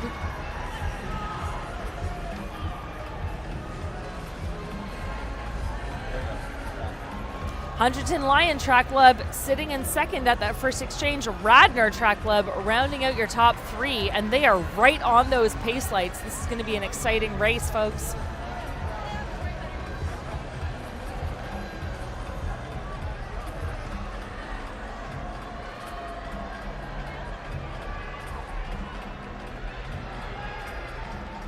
So it is a leading group of 2, followed by a trio of very capable runners in their slipstream.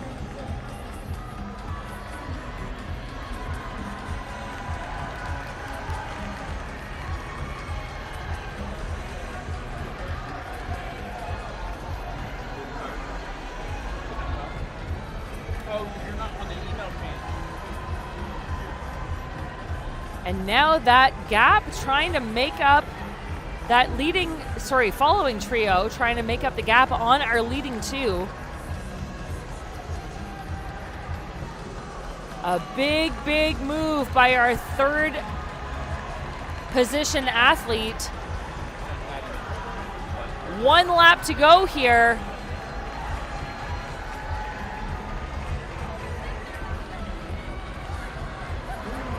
Zavarian Track Club now passing on the outside. This is a strong move. Zavarian putting themselves in contention here, making the pass on the outside. The tall athlete for Zavarian is going to be in contention for lead position at this next exchange.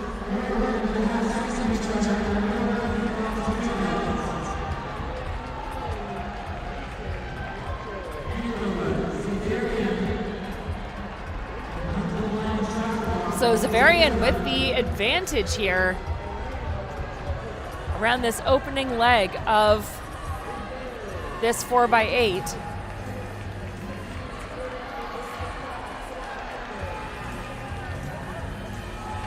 And it is cat and mouse now with 5 athletes in contention. A big, big move there as well by the Stead Track Club.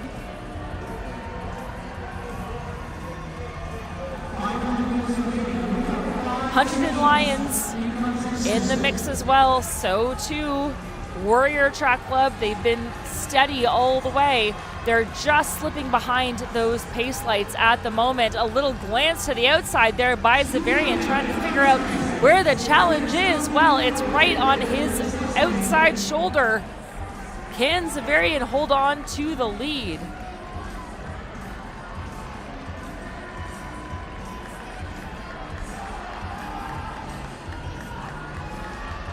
Pressure is on now. Zavarian, Warrior, Hunterton, the Stead, and Radnor all still in the mix.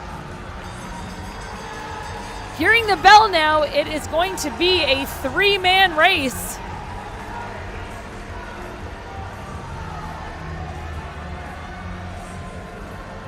Those pace lights still very much in the mix as we see a big move down the back stretch.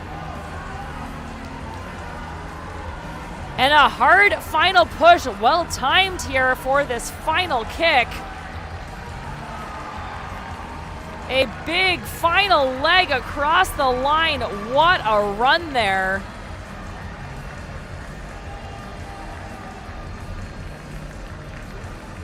(7:58.64) unofficially, a sub 8-minute clocking for Zavarian Track Club.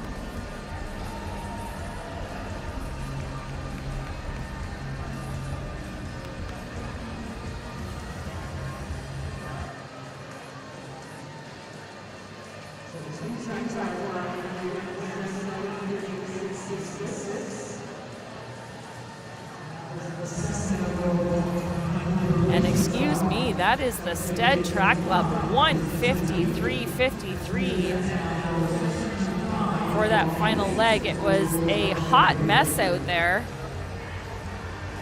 but the Stead able to hold steady and come away with the win. In that section 4 of 8, 7:58.66, 7:59.54 for Zavarian. 2 teams clocking sub 8-minute performances. And we still have the best to come on track now. Section number 5 of 8 of this championship, boys, 4x800 meters. Wearing hip number 1, Valley Project Track Club. In 2, Indiana Hill. In 3, Conestoga Track Club. In 4, Motor City Track. In 5, Corning Track Club. In 6, Galbraith Track Club. In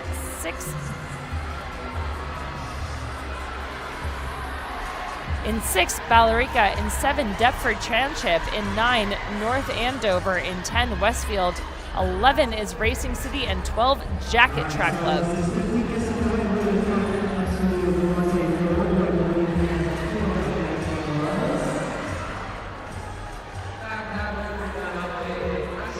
To beat 7:58.25.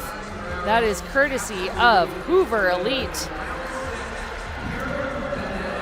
back in heat number 3, sitting in a very close second. The Stead Track Club in 7:58.66, 7:59.54 for Zavarian. We have 3 teams sub 8 minutes at the moment, and we are looking to get as many teams as we can under that barrier over these final 4 sections here on day 1 of New Balance Nationals indoors at the track at New Balance. Magic happens here, folks. We are into the final lap of leg number 1.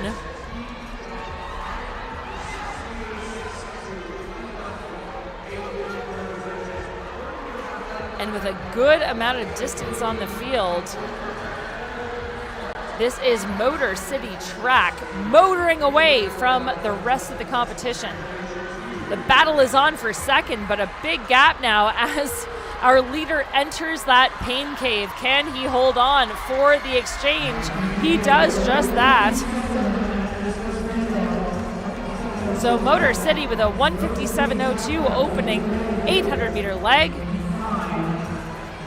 Westfield Track Club trailing close in their slipstream in 1:58.55 and 1:58.69 for Indian Hill, rounding out our top 3. But this is truly any man's race. We have a good lead by Motor City, but that advantage is being eaten into very quickly by Westfield.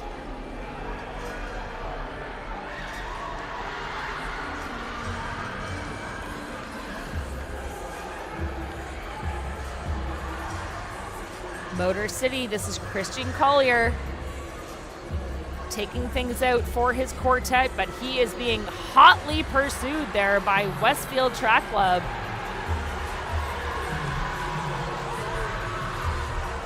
Westfield, this is Christian Bunapene, and now he is into the lead. Westfield taking charge over Motor City.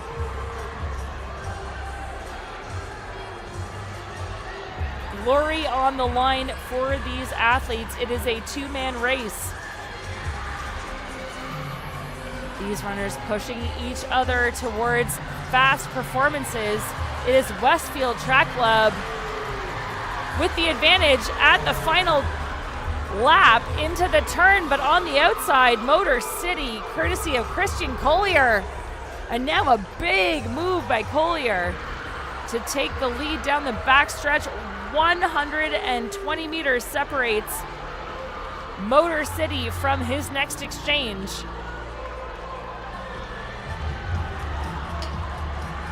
It's going to be tight to this handoff. Motor City and Westfield neck and neck at that exchange. That was another set of 2 sub-2-minute clockings, courtesy of Collier and Buonapene. 1:59.73 to 1:58.61.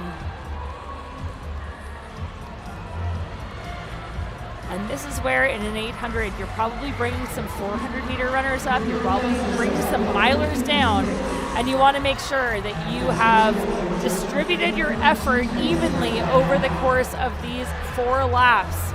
It's a long race for the sprinters.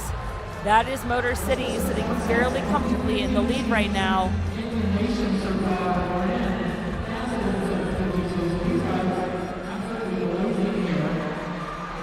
Westfield has not let them go. Motor City coming up, on halfway. That's Edwards. Austin Edwards extending that gap with every stride over his competitors, and now there is a challenge from behind. It was Westfield Track Club with a comfortable second position, but look at the charge now. Racing City has put themselves into contention, so too North Andover. And with 1 lap remaining in this leg of the 4x800 meter relay,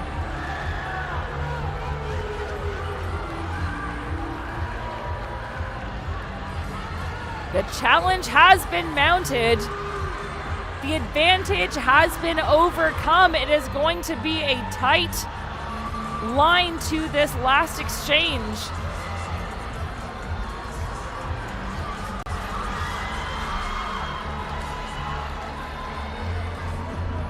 And now Racing City to the lead. North Andover trailing them from not far behind. It's a big, big run there, courtesy of Racing City.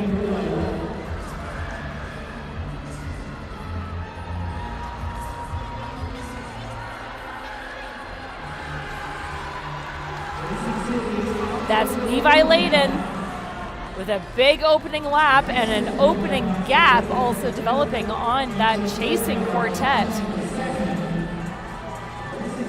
But Layden happy to be continuing to take things out. He's a lap and a half into this race.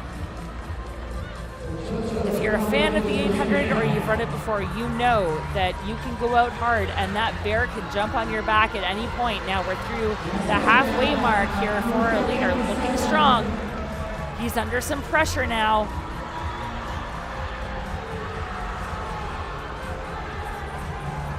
That's Westfield who have put themselves back in contention.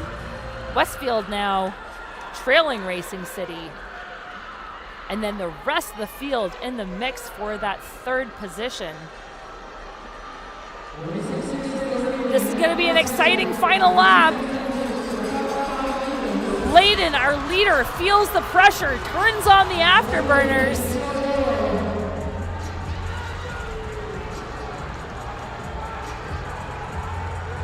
Trying to hold off the charge from behind on the outside, swinging wide.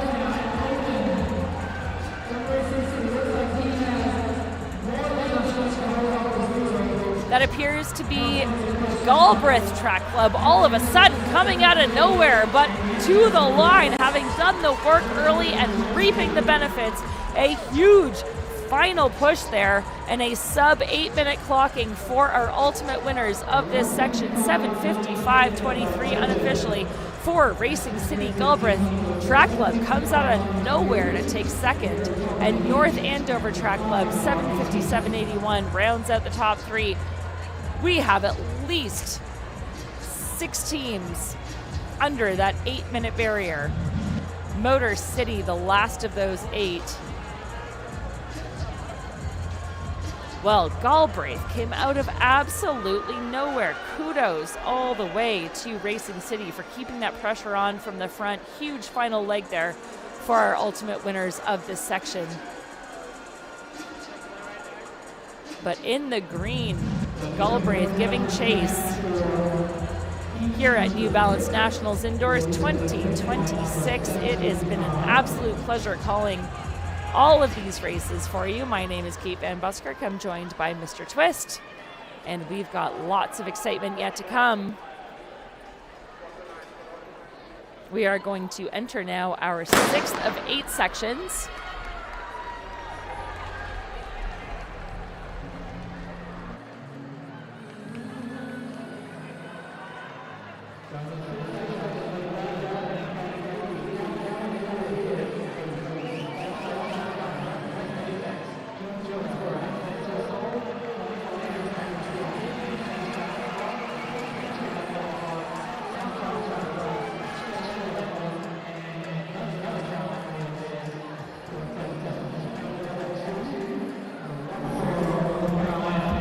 Well, folks, we are approaching the exciting finale here of this boys championship 4x800 meter relay.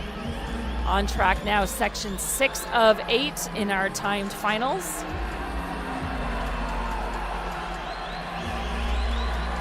Again, another 14 teams set to take to the track.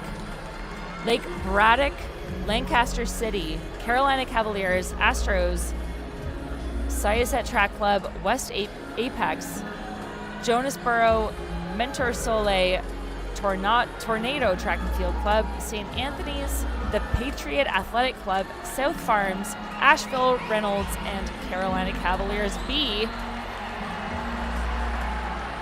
And it is a big, big race on now.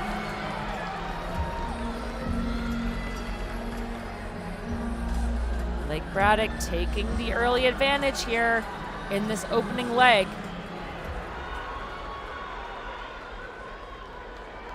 And with 100 meters to go, opening up the advantage over the rest of the field.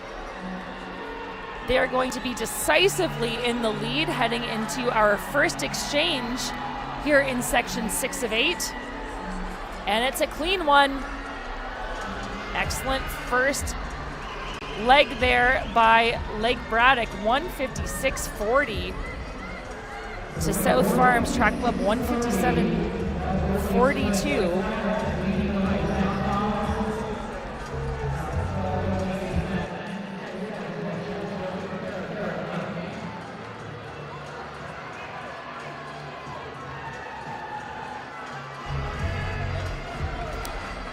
So now it is 3 into the rest of the field. A chasing quartet ahead or following our trio. But on the outside there, a big move. I believe that's West Apex.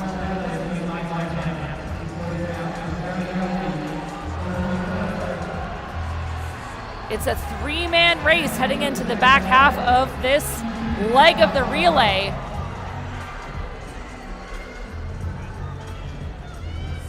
That is Jonesboro, Luke Laws, taking charge up front, the tall man, happy to lead things on with 300 meters to go.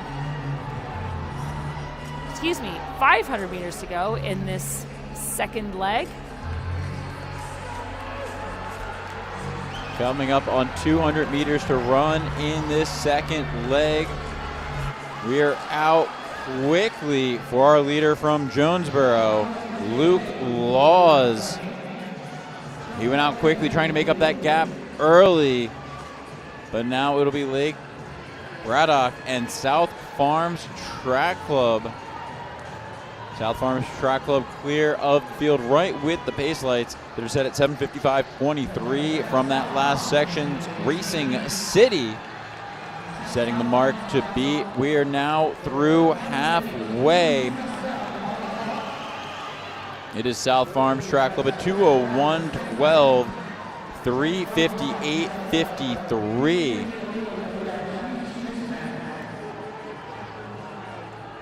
Lake Braddock, Mentor Soul, the Carolina Cavaliers. A pack of 5 trying to run down South Farms Track Club. It is South Farms Track Club out in the lead, running right there in second in the pink singlet. That is the Patriot AC, the Patriot Athletic Club, leading the chase pack around the track. It is South Farms Track Club running up front. You know, you want to be in that lead position right now. Look at the traffic building behind as they enter the home stretch. It is a big move up front now. We're out quickly. South Farms Track Club moving very quickly. And I believe that's Palmer of the Carolina Cavaliers who's trying to make the charge, but this is the advantage you want, and you better believe that his teammates are cheering him on for our leader right now. This is a big, big move. I had the privilege of running the 4x8 at the Penn Relays as part of that Duke squad, and I can tell you how much these relays mean to these teams. A big, big performance up front, a brave run by our leader right now, but he is under pursuit. He's going to come around the top of the track for the last time into the final 50 meters of this leg. He was out about 126.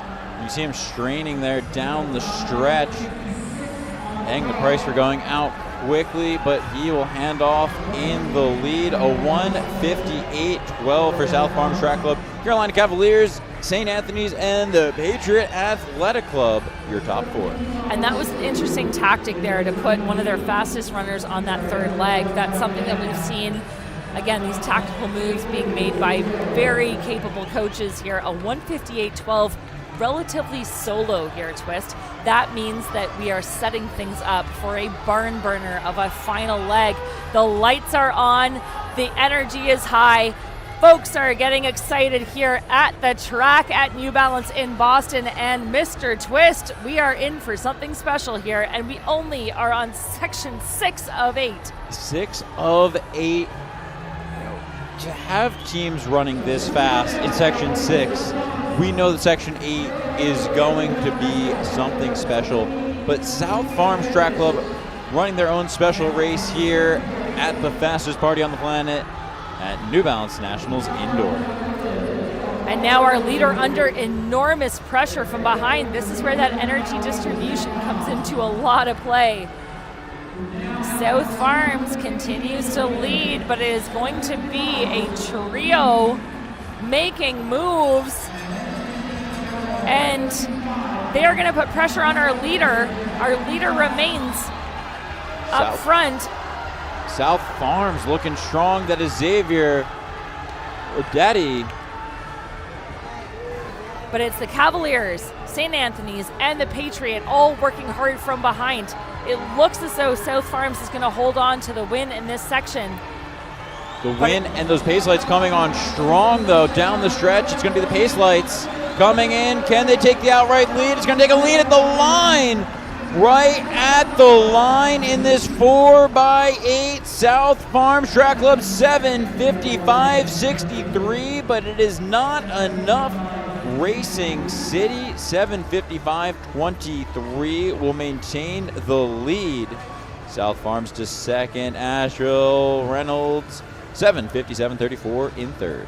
Oh, Twist, you gotta love when 0.4 of a second separate our winners from each of these sections. So South Farms Track Club not quite doing enough, to your point. 7:55.63. It was a good battle from the start. All of these teams absolutely capable, many of them coming in under that 8-minute barrier for their respective final times. But look at the advantage here for South Farms Track Club. They opened the gap early and just maintained every step of that run. You cannot fault them a single step. Dipping at the line, fighting hard from start to finish, doing all they can to solidify themselves in the lead. It was not quite enough. Racing City is going to take top marks as we head into our penultimate section. This is section 7 of 8 in our championship boys 4x800 meter relay championship. Time to beat thus far, 7:55.23. That is courtesy of Racing City's A-team from heat number 5. And what an incredible 4x8 it has been so far. We have 12 teams that are under 8 minutes already, and we're just on section 7 of 8. And here in section 7 of 8, it'll be Huguenot, Chaminade, Plymouth, Whitmore, Columnist, Greenwich, East Lyme, Panther Creek, I-270 Track Club from Maryland, the Hawks Track and Field Club, Woodsound, Western Cary Track Club, Synergy Distance Project, and Very Nice Track Club, your field in section 7. And a really excellent start there out to the lead. It's still a big pack of 5 athletes trying to contest for pole position here as we are into our penultimate section. That is New York, their A-team leading things right now, but with 1 lap to go in this opening leg,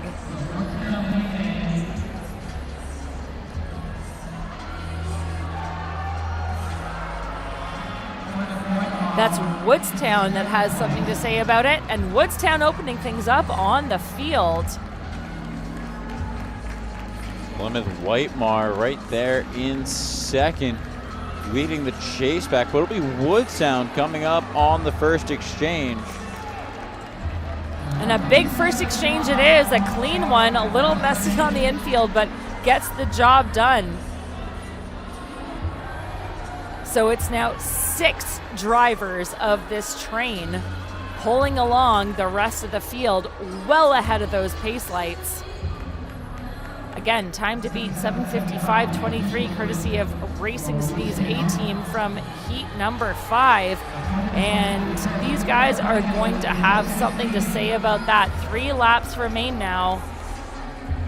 The Plymouth Whitemar Colonials moving up, moving very well now into the lead. He looks very strong and comfortable in control of this race, ahead of the pace lights. Nearly the entire field ahead of the pace lights that are set at 7:55.23. It is Racing City that set those pace lights.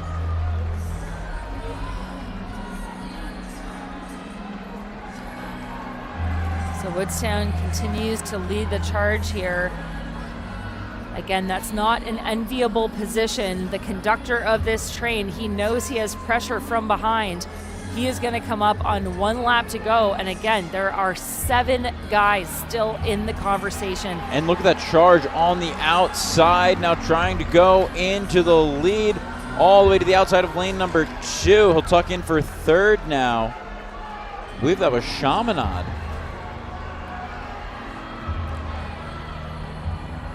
A big move by Chaminade. They were 2:02.24 on the leadoff leg, and now they're running in 2nd. Still ahead of the pace lights. Our top 3, but those pace lights are closing in. Plymouth Whitemar and Chaminade 1 and 2, but moving up at the exchange. That is Synergy Distance Project. A 1:57.17. Chaminade 1:56.07, moving from 11th to 3rd. You talk a lot about that strategy of where do you put one of your top athletes, and Chaminade using a 1:56.07 on that 2nd leg. It's a bold strategy, but I like it. I like it too, Twist. I think this is a smart move. Again, it's still anyone's race, but now you're starting to see a little bit of that separation. 2, 2, and 3. That charge pack of that trio just trailing the rest of the runners is something to take note of. That can be dangerous. Up front, you're running blind. You don't know where the danger is behind you. You just have to feel it out. Again, I've been in this position. It was Duke versus Georgetown at the Penn Relays 4x8, and I just had to hold on to the lead that I was given. That's the thing about a relay. You are provided an opportunity by your teammates. Whether it's the lead, whether it's, a few spots back, all of your fellow athletes have done so much work to put you in the position that you're in. There is a lot of pride, a lot of glory, but also a lot of teamwork that goes into this, and you do not want to let your other athletes down. Absolutely, and Chaminade really capitalizing on the position that his teammates put him in. It'll be Chaminade into the lead, but don't count out the Hawks Track and Field Club. That is the Hawks Track and Field, currently in 3rd place. During the regular season, they're known as Council Rock. They're running a strong race in 3rd, known for the big kick, and here it comes around the turn. And they are just barely ahead of those pace lights. Again, the time to beat thus far comes out of heat number 5, 7:55.23. These guys are going to have to turn things on. Chaminade looking to extend that advantage. They don't only have the competition from behind, they have the competition of the pace lights ahead of them. They are under pressure, and rightfully so. These guys are going to have to work really hard together to keep themselves ahead of that top mark. Absolutely, and Chaminade, they're setting the pace out front. The Hawks Track and Field Club trying to make it happen here, trying to go around on the outside all the way onto the inside of lane number 2. They're currently in 2nd place. We talk a lot about the strategy coming into this, but the Hawks Track and Field Club, all these athletes are running right around the same pace. We talk about the camaraderie of a team. If you can get 4 guys to run right around 2 minutes or better, you're going to have a really good 4x8. No kidding. Well, you're not only going to have a good 4x8 by that team, you're going to have a great 4x8 under pressure now, halfway through this final leg. 5 teams still in full contention here as we enter the meat of this race. The pace lights are on. You see multiple packs developing now. Chaminade had the advantage. Hawks are following in close pursuit, but Woodstown now in that orange kit up front, taking charge of this race. And they know the task at hand. They understand what is at stake, and they have to be able to beat 7:55.23. They're going to be behind that into the final leg.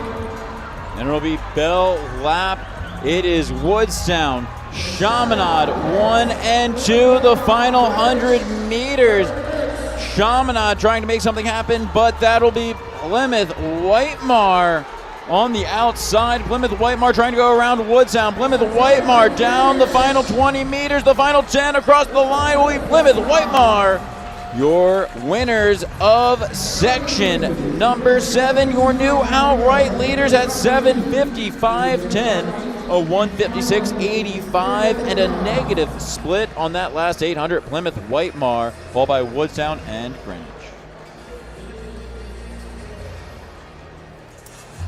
Well, Mr. Twist, it has been a stunning set of performances thus far, but we are looking now to our 8th and final section here of this championship, boys, 4x800 meter relays. And sir, we are set for some really special running.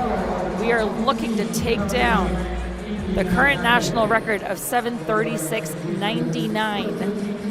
That's a tall ask, but it is not one that can't be accomplished by one, if not several, of these preceding teams.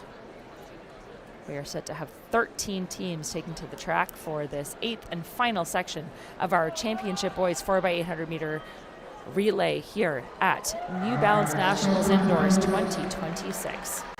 Lights go down, energy goes up, and we are set here. Wearing hip number 12, that'll be Shamrock Track Club.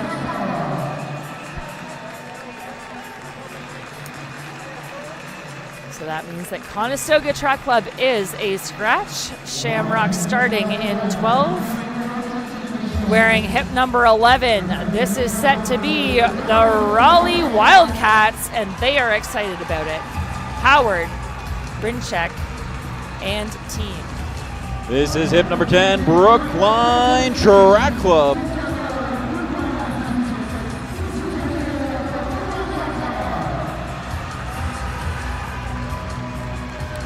Wearing hip number 9, this is set to be Harriman Track Club, and they are going to be anchored by Kenneth Briggs.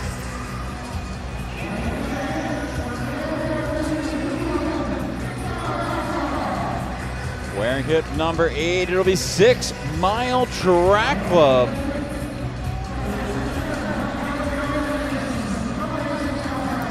Wearing hip 7, we've seen them in the sprint side. Here they are in the 800s, the DC Cadets, looking for another national title.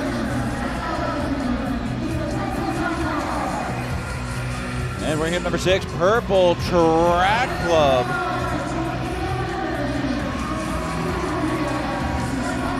Wearing hip number 5, this is set to be West Springfield Track Club. Wearing hip number 4, it is Hickory Track Club.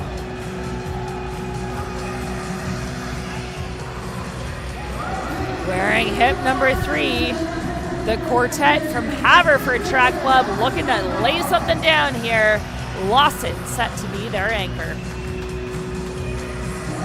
And making the trip up from Florida, hip number 2, it is IMG Elite. They're currently U.S. number 1 at 7:38.48. And rounding out this very capable field, looking to lay down some magic. Wearing hip number 1, Union Catholic Track Club. Can we see a national title and national record from this quartet?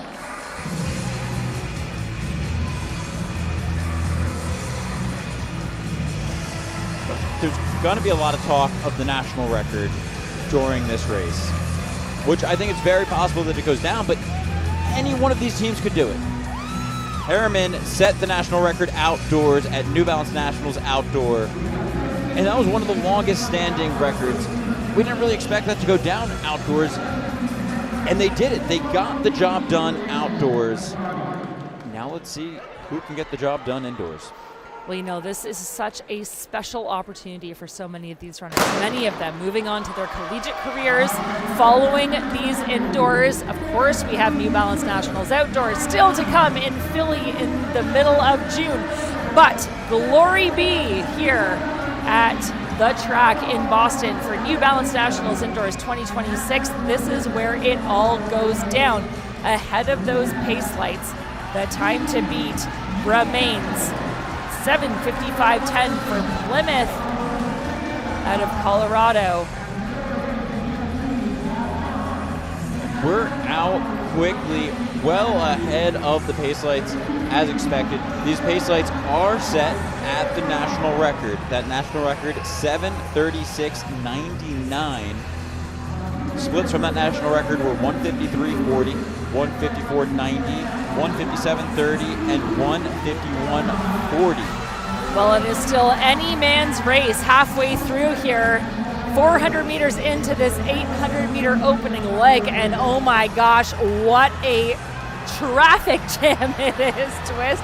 I do not envy being one of those taller athletes on the outside. I know what it feels like to be in that position, and you just have to get your butt moving if you don't want to get caught up in it. That's exactly what we're seeing play out here. To have a traffic jam going through 500 meters in 70 seconds is wild, and IMG, look at how strong he is running, followed by Union Catholic. It'll be IMG and Union Catholic both ahead of the pace lights at the moment. Meet record holders are the DC Cadets from last year. They ran 7:37:52, just barely missing that national record. But out front, Union Catholic and IMG Elite are together. And IMG, sorry, that's Dodd's about to hand off, and he did all the work that he could, but he is not going to get ahead of Union Catholic, who's going to have pole position.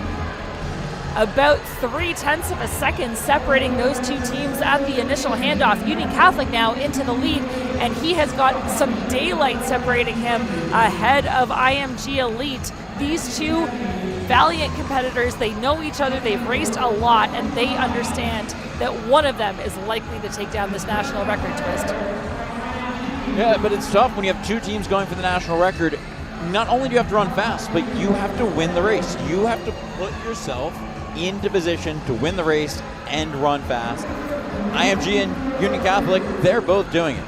You also have to remember, a lot of these guys are coming back for multiple other races throughout the weekend. So how much of yourself do you give to this 4x800? You have to go all out, and you see that these two guys are kind of cruising up front.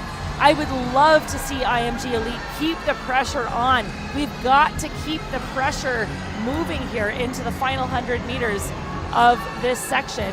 Excuse me, the final 300 meters of this leg. You can get a little lackadaisical if you don't keep the foot on the gas pedal. Things can start to slow. That opens the door for a third team to maybe enter the conversation. We see that now as we're approaching that final lap here. It's been a valiant effort. Our leaders are well ahead of those pace lights. They look strong. Not only are they ahead of the pace lights, they look strong doing it. And you want to be as far ahead of those pace lights as possible, because looking back at that national record from 2009, we had a 1:57:30 on there. You want to make sure that you give yourself some breathing room, because you never know what's going to happen. Well, breathing room will not be given here as these two athletes hand off in tandem. Here we have that split screen view of all of these different exchanges, and a big, big opening lap here for our third leg, courtesy of Union Catholic. This again is so tough. Again, you have 400 meters coming up, Twist. You have 1,500 meters coming down. And you have to be able to gauge your effort really well over that 800 meters. Union Catholic still in pole position. They are holding on to the advantage right now and ever opening that gap ahead of IMG Elite, working hard to stay in contention. But coming up on the halfway mark of this third leg, this is the meat of this race. This is where things get spicy. This is where things are going to get really interesting. And it remains Union Catholic up front. This is Quentin Clemens. He is unbothered by any pressure from behind, absolutely barreling away down the backstretch into the final 100 meters now. Look at the gap developing, but a late charge now by IMG Elite, could make the difference coming into that final 100 meters to the bell. And 1 lap remains here for Union Catholic. Clemens under some heat now. The last time we saw these two teams race was at the Millrose Games. Union Catholic came out on top at 7:37.96 to IMG Academy's 7:38.47. Those are still the top 2 times in the nation.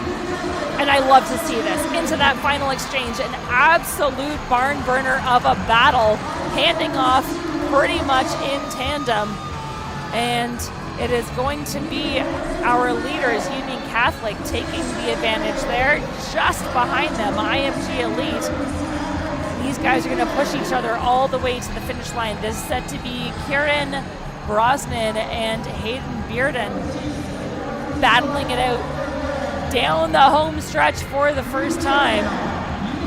3 laps remain. It is Brosnan, Bearden trailing, but looking really comfortable. Twist, this is going to be an excellent final leg.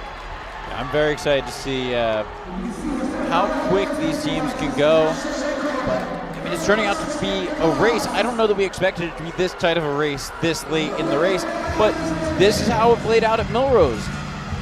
Can they flip the script here, or are we going to see Union Catholic take another win from IMG? It is New Jersey and Florida battling it out for the top spot.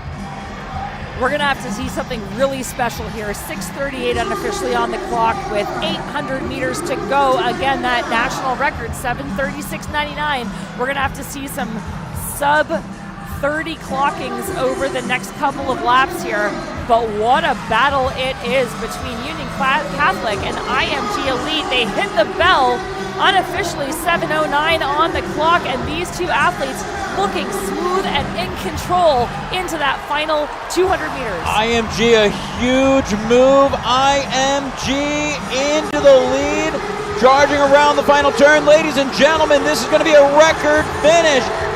Union Catholic wide, looking to go by. Union Catholic will take the win, your national record holders. 7:35.04 for the win. A huge final run there. The national record has been obliterated. Union Catholic Track Club taking it for the win. 7:35.04 officially, followed by IMG 7:35.28. Both of them under the former record. What a performance by this quartet. And IMG, they're under the national record as well. They're now the second fastest team in history. The fastest ever race in history happened here at the fastest party on the planet at the track at New Balance. New Balance Nationals Indoor 2026.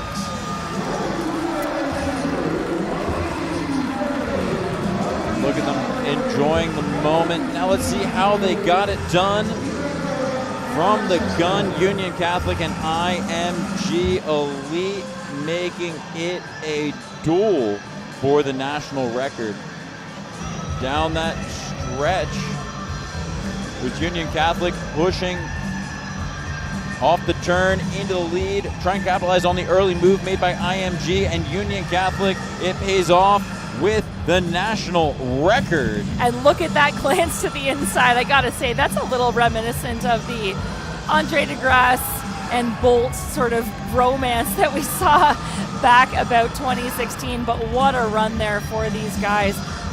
Again, this is the magic that happens when you keep the pressure on, you fight each other right to the line. It was a close battle, and now we're seeing our top runners taking a victory lap ahead of the first of our 4 sections of our 4x800 meter championship relays for our girls. So trying to reset now, establish a little bit of calm here on the start line after that phenomenal record-setting performance courtesy of our championship boys 4x800 meter relays. Thank you very much, Union Catholic Track Club and IMG Elite, for a battle to go down in the history books. But Twist, we've got some exciting action on track to finish things out for day 1 of New Balance Nationals Indoor 2026, courtesy of our first round of girls 4x800 meter relays. And this is section 1 of 4. It'll be the Devils Track Club, Weston Track Club, Guilderland Track Club, the DC Cadets, Warrior Track Club, Shipley Track Club, South Fayette, Melrose Track Club, South County, Newton Center Athletics, Easton Area, Charlotte Country Day, Morristown, Braintree, Hall Track Club, Warriors Track and Field, and Wakefield Track Club. Your field for section 1 of 4. The energy in the building right now, I don't know if it comes through on the screen at home, but the energy in this building is unmatched.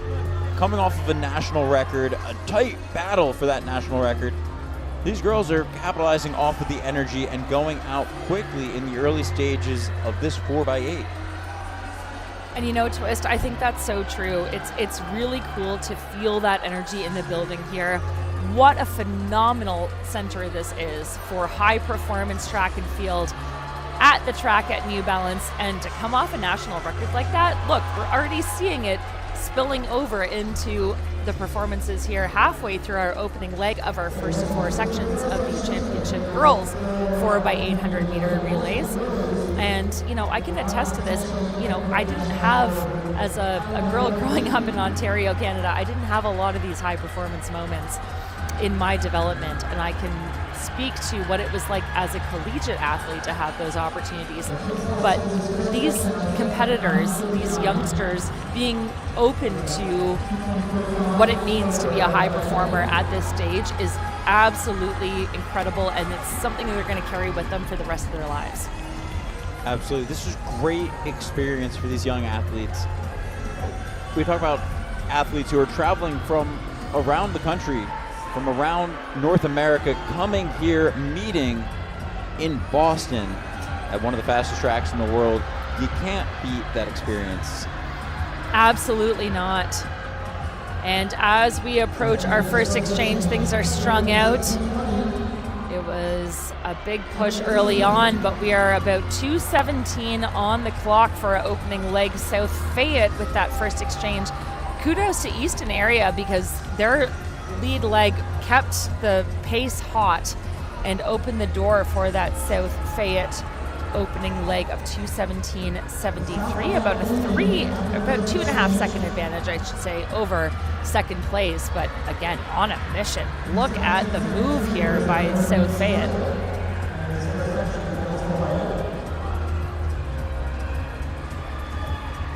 Who's doing the interview? Who's doing the interview? Is it Serenity? Devontae Serenity's doing it.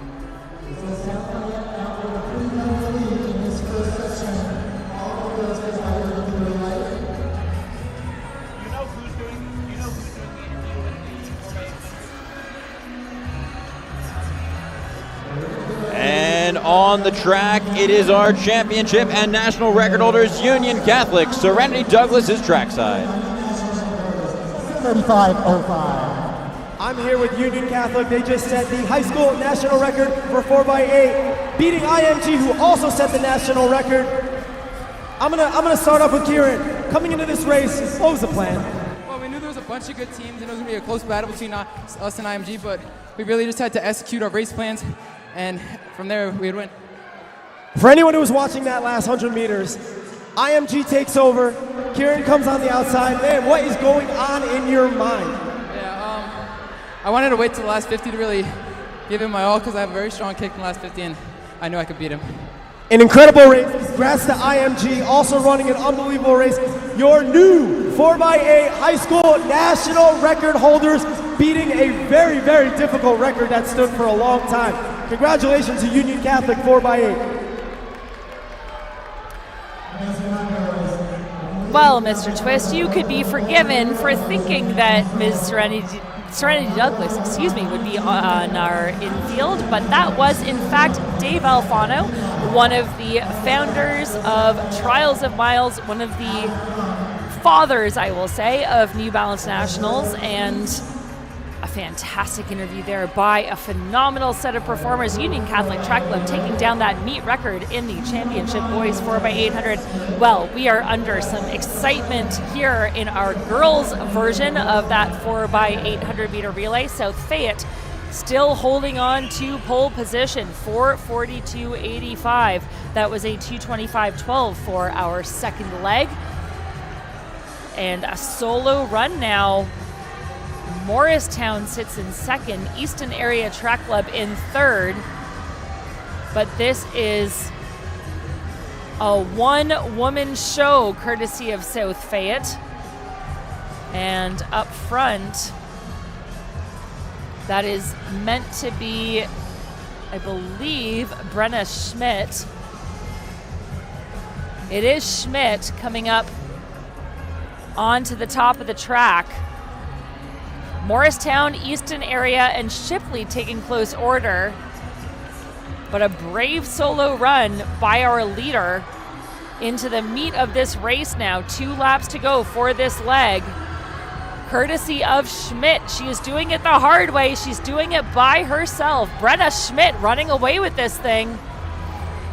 And in her slipstream, it remains Easton Area Track Club in second.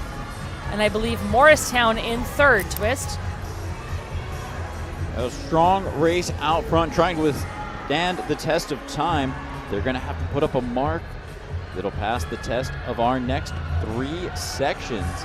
And we have some fast runners yet to come.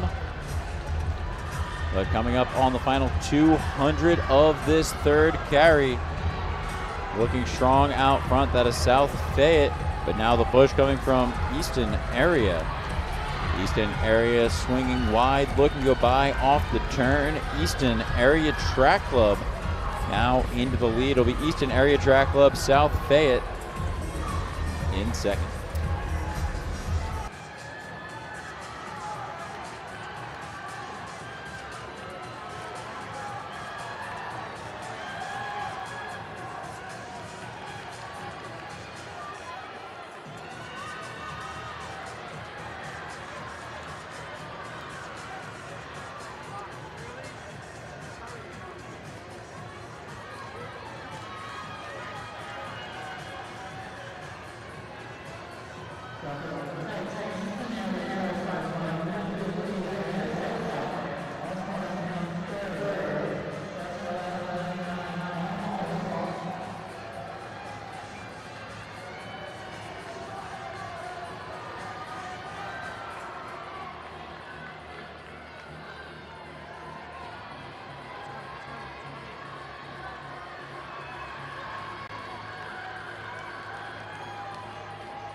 Morristown looking to make tracks. Down the back stretch now, Vasquez holds pole position. Barring disaster, she looks as though she will enter the home stretch in the lead, but she is going to be hotly pursued now. It's going to be 1 lap to go. Easton Area, South Fayette. Bell lap. South Fayette right off the inside shoulder of Easton Area. Now she's going to swing wide. Waiting to make the move. Now coming off the turn, making a move. South Fayette trying to make the pass, and she's now into the lead. South Fayette pouring it on around the turn. South Fayette. And Madeline Stock for South Fayette coming off of a new PR back in February of 2:19.63. That's going to make Area, the a big kick there. Easton Area, a huge kick in the last 20 meters to run 9:34.61. South Fayette 9:34.67. Warrior Track Club 9:39.85. For the top 3 times to beat. Coming into section 2 of 4. A big kick by Easton Area. As you're saying, that PR earlier in the year by South Fayette's anchor. She trusted the strength, but that kick down the stretch by Easton Area secured the win. Well, if you can believe it, we are just underway with our first of 4 sections. Again, you saw some big performances here, good exchanges, a big gap developing, but here's again where that magic happens, Twist. This is what we see at New Balance National Indoors and Outdoors over and over and over again. Battles from start to finish, and a big, big final push there for the win in section number 1, but we now move to our second of 4 timed finals here for this championship girls 4x800 meters.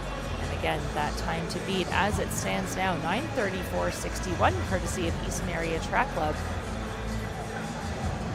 Heading into heat number 2. We are set for another enormous section, 16 teams meant to take the track here. Kujatalia Track Club in 16, Averill Park Roadrunners in 15, Ocean City Track Club in 14, Brockport Track Club in 13, Chai Running in 12, Springfield Delco in 11, Victor in 10, McLean Track Club in 9, Indy Track in 8, Wachusett Regional Track Club in 7, Olentangy Liberty Track Club in 6, Cadet Distance Project in 5, Garden City Track Club in 4, Jackets in 3, Wellesley in 2, and the Carolina Cavaliers are going to round out with their B team wearing hip number 1 in this very big second of 4 timed finals of the Championship Girls 4x800 meters here at the 2026 edition of New Balance Nationals Indoors at the track. And those pace lights will be set at the time to beat by Easton Area, 7:34.61. The opening lap, 34 seconds. Currently in the lead, that is Wellesley running up front. 4 wide, all the way out into lane number 3, trying to make a move all the way on the outside. That is Victor wearing hip number 10. She slid all the way out to lane number 3 to try and make the pass. And this is really interesting, Twist. They know what time they have to beat. They know there are faster sections coming after them, and yet no one really looking to take on the charge. That was a 70-second opening lap. It's solid, but it's nothing all that impressive. And for Olentangy Liberty Track Club now, this is going to be a big move to the front. And that is going to be, I believe, it's meant to be Elena Aldrich taking charge of things. And look at the gap she's opened up. Again, brave running by our leader. She's well ahead of those pace lights.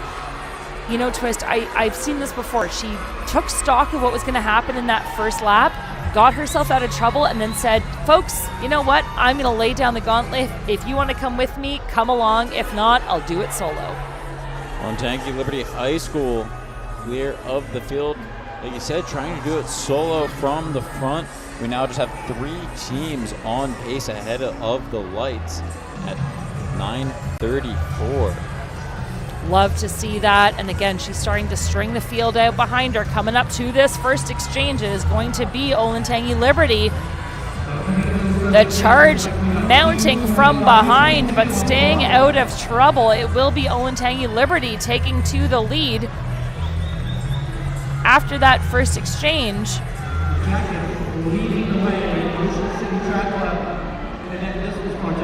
Olentangy out in the front, followed by Jackets and Ocean City. That's Distance Project currently running in fourth. The Olentangy Liberty High School at the helm of this race. 3 laps to go on this second carry in section 2 of 4, the championship girls 4x8 here at New Balance Nationals Indoor. And a lot of that gap has been made up. And now as we approach the back stretch, it is Jackets making up the difference here. Jackets now in control. This is set to be on paper Kaylin Becken. And she moves into the lead, pulling the other competitors into her slipstream. She's going to hear the halfway mark here in her leg. This is a big, big run up front. Again, a bold move, and you want this as a relay member. You want to see your teammates taking charge, taking chances. The risk is worth the payoff if you can hold on to it down the backstretch now. That is Jackets still with the advantage. Olentangy and Ocean. I believe it's Ocean who's moved into second, and Olentangy being overtaken now as our leader remains Jackets up front. Coming into the final lap now of this second leg. It is the Jackets leading our second place team, Ocean City. This is meant to be Lena Driscoll. Down the backstretch, no contest. And Jackets have got to feel really good. Again, Twist, I know what it's like to see your teammates absolutely taking names, taking charge, and it just buoys you so much as you head into your own individual leg. Absolutely. And we're getting ready for a very exciting carry here. I think Ocean City is about to close down the gap. They're known for their great closing speed. I think you're going to see something special on the back half of this third carry. There's the Jackets and Ocean City separated by about 5 seconds. Ocean City already picking up the pace now ahead of the pace lights, but the Jackets are out quickly as well. It'll be the Jackets coming up on 3 laps to run on this third carry. The Jackets leading by 30 meters. It'll be the Jackets followed by Ocean City, and then a pack fighting for that third spot, but the pack is fighting behind the pace lights. Mini Easton area is currently sitting in position to be in third place at the conclusion of section 2. Yeah, again, a really brave run down the backstretch. A charge being mounted now from behind. But this is where you want to just continue carrying the momentum of your athletes who have set the charge for you from the earlier legs. Now, it's going to be an interesting final couple of laps here because the Jackets trying desperately to hold on, but my goodness, has a charge been mounted courtesy of Ocean City. And Ocean City, Lena Driscoll has all but closed that gap, and down the backstretch it's going to be a pass on the outside for Driscoll. She knows what's at stake. She wants to be in that pole position heading into the final turn, and she is going to do just that. Like I said, Ocean City, they're known for that back half of the race. They know how to pace themselves. They know how to work together as a relay squad. And that is showing right here. Ocean City now in the lead, ahead of the pace lights. 1 lap to go on this third carry.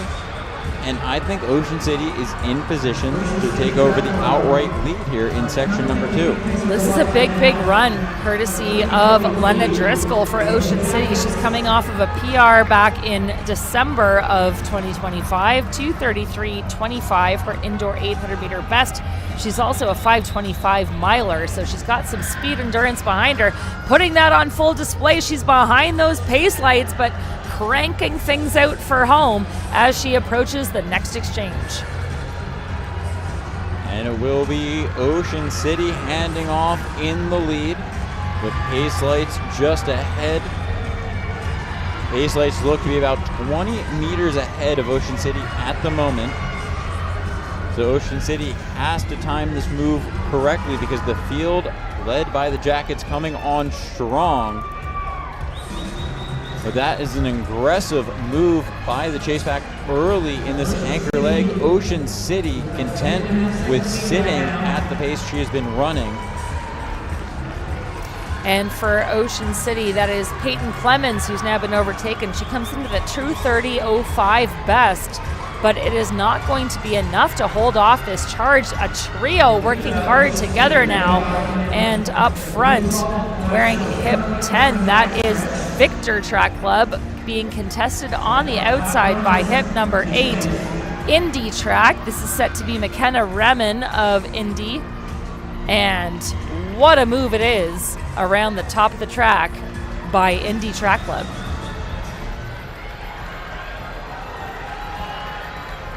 Big move by Indy. Indy is now in the lead, just behind the Pace Lights, now catching up to the tail end of the Pace Lights. She has to finish in front of the Pace Lights to move into the outright lead. Those Pace Lights set right at 9:34.61 Easton area. But you know, Twist, I gotta say, having that as a visual to your inside, you want to do a little glance down, see that they're there, and it's just a nod to how well you're accelerating. We have to remember, none of these competitors were anywhere near those pace lights in the early stages of this race, and now we have an athlete who's sitting right on the back of them. That's got to feel good. It's going to be that bridge that guides our leading athlete towards a big, big time here in this second of 4 sections. Absolutely. The tough thing about those pace lights, they are set at an even pace. So in the 800, on the girls' side, we typically see about a 4-second positive split. So it is tough. You catch up to those lights, and then you watch them go away again. But now the kick coming on the outside, swinging wide and by into the lead, down the stretch, across the line.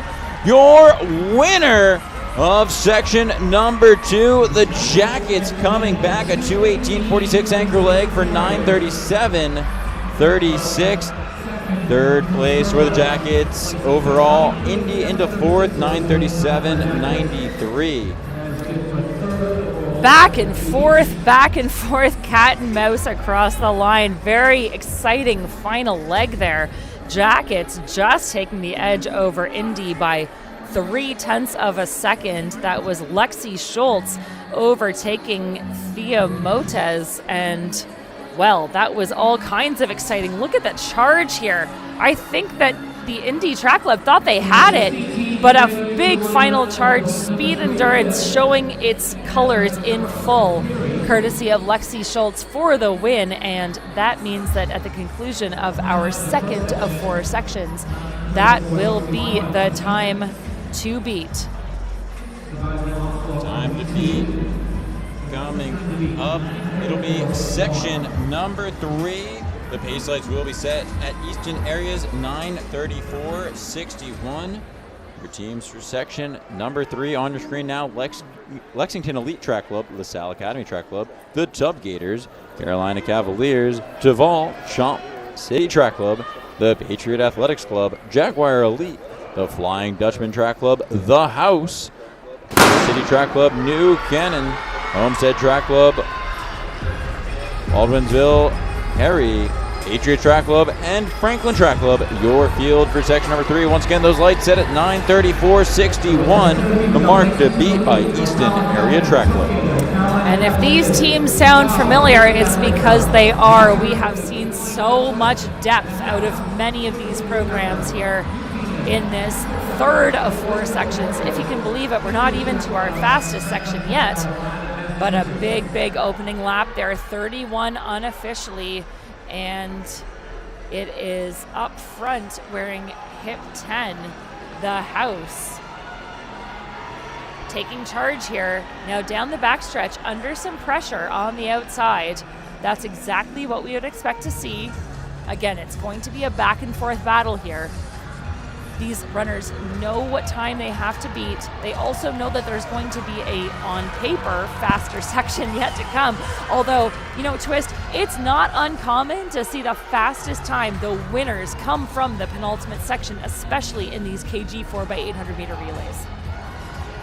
Very possible that we could see the fastest time, but we do have IMG ready to run in that top seeded section. And we also have West Springfield, Guilderland, and Lexington Elite all ready to run quick ones. Well, 1 lap remains here for our opening leg. 1:39 unofficially on the clock. A big run here by our leader. Again, opening a ton of daylight over the rest of the field. Look at that advantage being extended down the backstretch. This is speed endurance on full display. Beautiful running by our leader, Riley, as she rounds the top of the track. No one in contest at the moment. She's going to hand off with a comfortable advantage at the first exchange here. And this is setting things up for a brilliant second leg for our leaders, Tabor City Track Club. That was Rachel Riley handing off, to Evelyn Cromwell.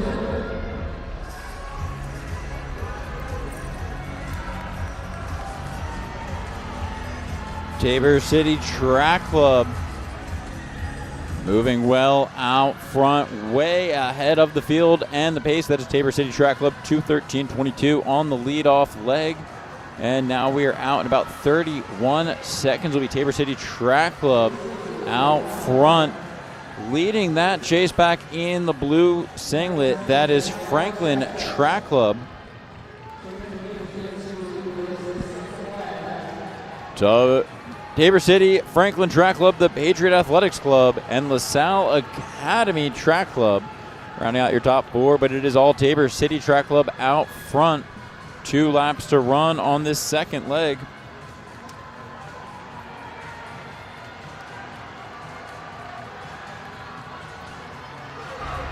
Tabor City, Franklin Track Club. And Cromwell continuing to lead that charge up front. It's been a valiant effort from start to finish here. It's going to be an exciting final few laps for our leader. Again, Twist, I remember being on these, I was on DMRs, on 4x8s, on 4x15s, indoors and outdoors with my teams. And to round out day 1, we've seen some stellar performances so far. We've already seen some record-breaking performances. And then to come here and pull things along for your team with all of that sort of combined glory on the line, it really is a special thing. Absolutely, a very special thing to have 4 athletes combining here to try and run a quick time. Tabor City going to try and hand off in the lead, but that charge coming from second. Tabor City should be able to hand off in the lead here. And this is a big, big run for Tabor City's Cromwell. Comes in with a 106.99 best in the 400, and she's going to hand off comfortably ahead of the rest of the field. It is going to be Tabor City retaining their advantage by the better part of 30 meters as Addison Jarrett now takes to the third leg. She's moving her way into 100 meters into this opening lap for her leg, but she is running solo, probably a little bit unaware that there are 4 very capable young women chasing her down into the home stretch for the first time.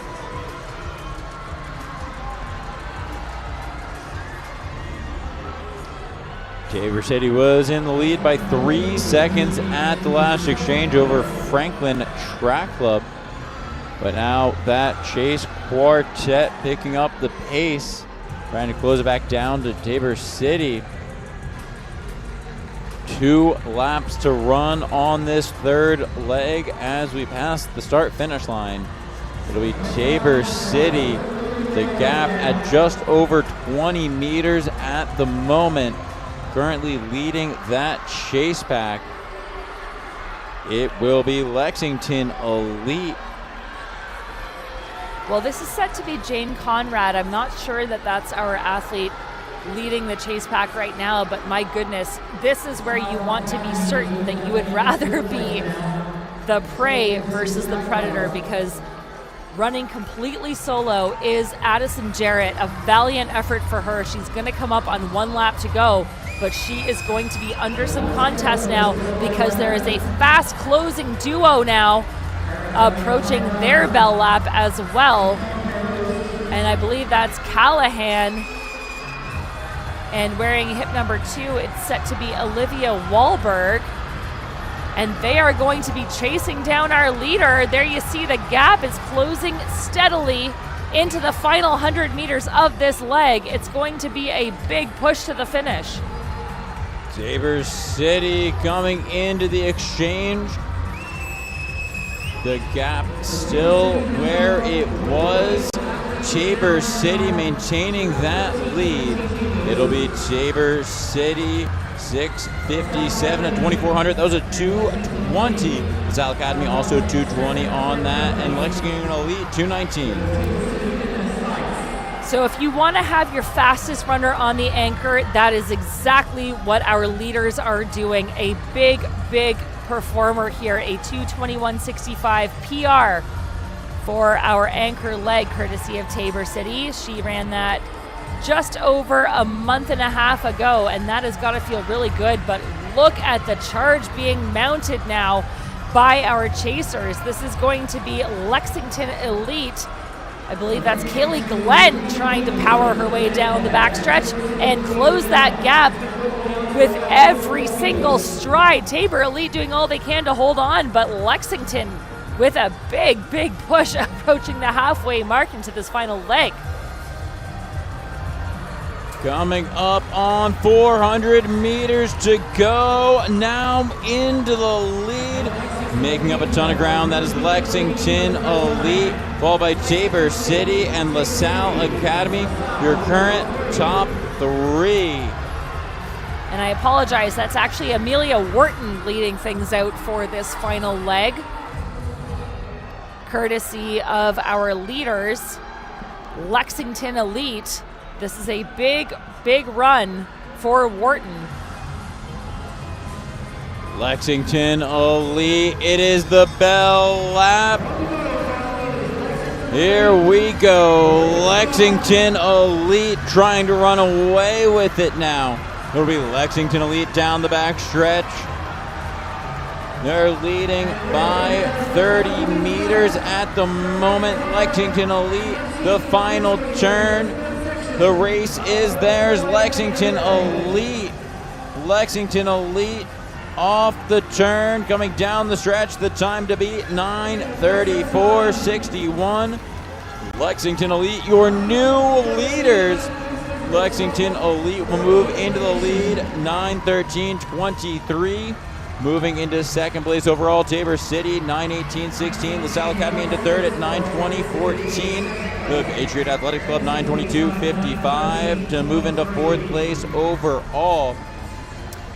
Twist, let's talk about that final leg there for Lexington Elite. Amelia Wharton just threw down a 2:11.68.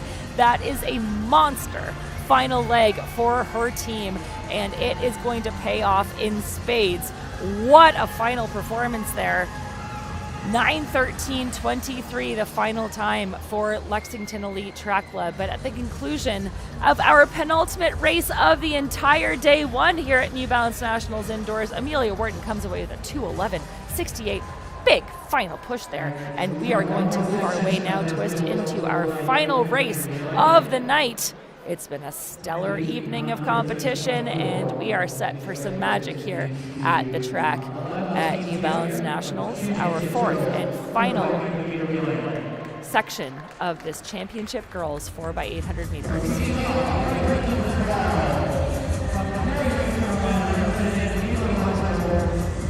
That is hip number 12, Chomp City Track Club. Wearing hip number 11, this is set to be Guilderland Track Club.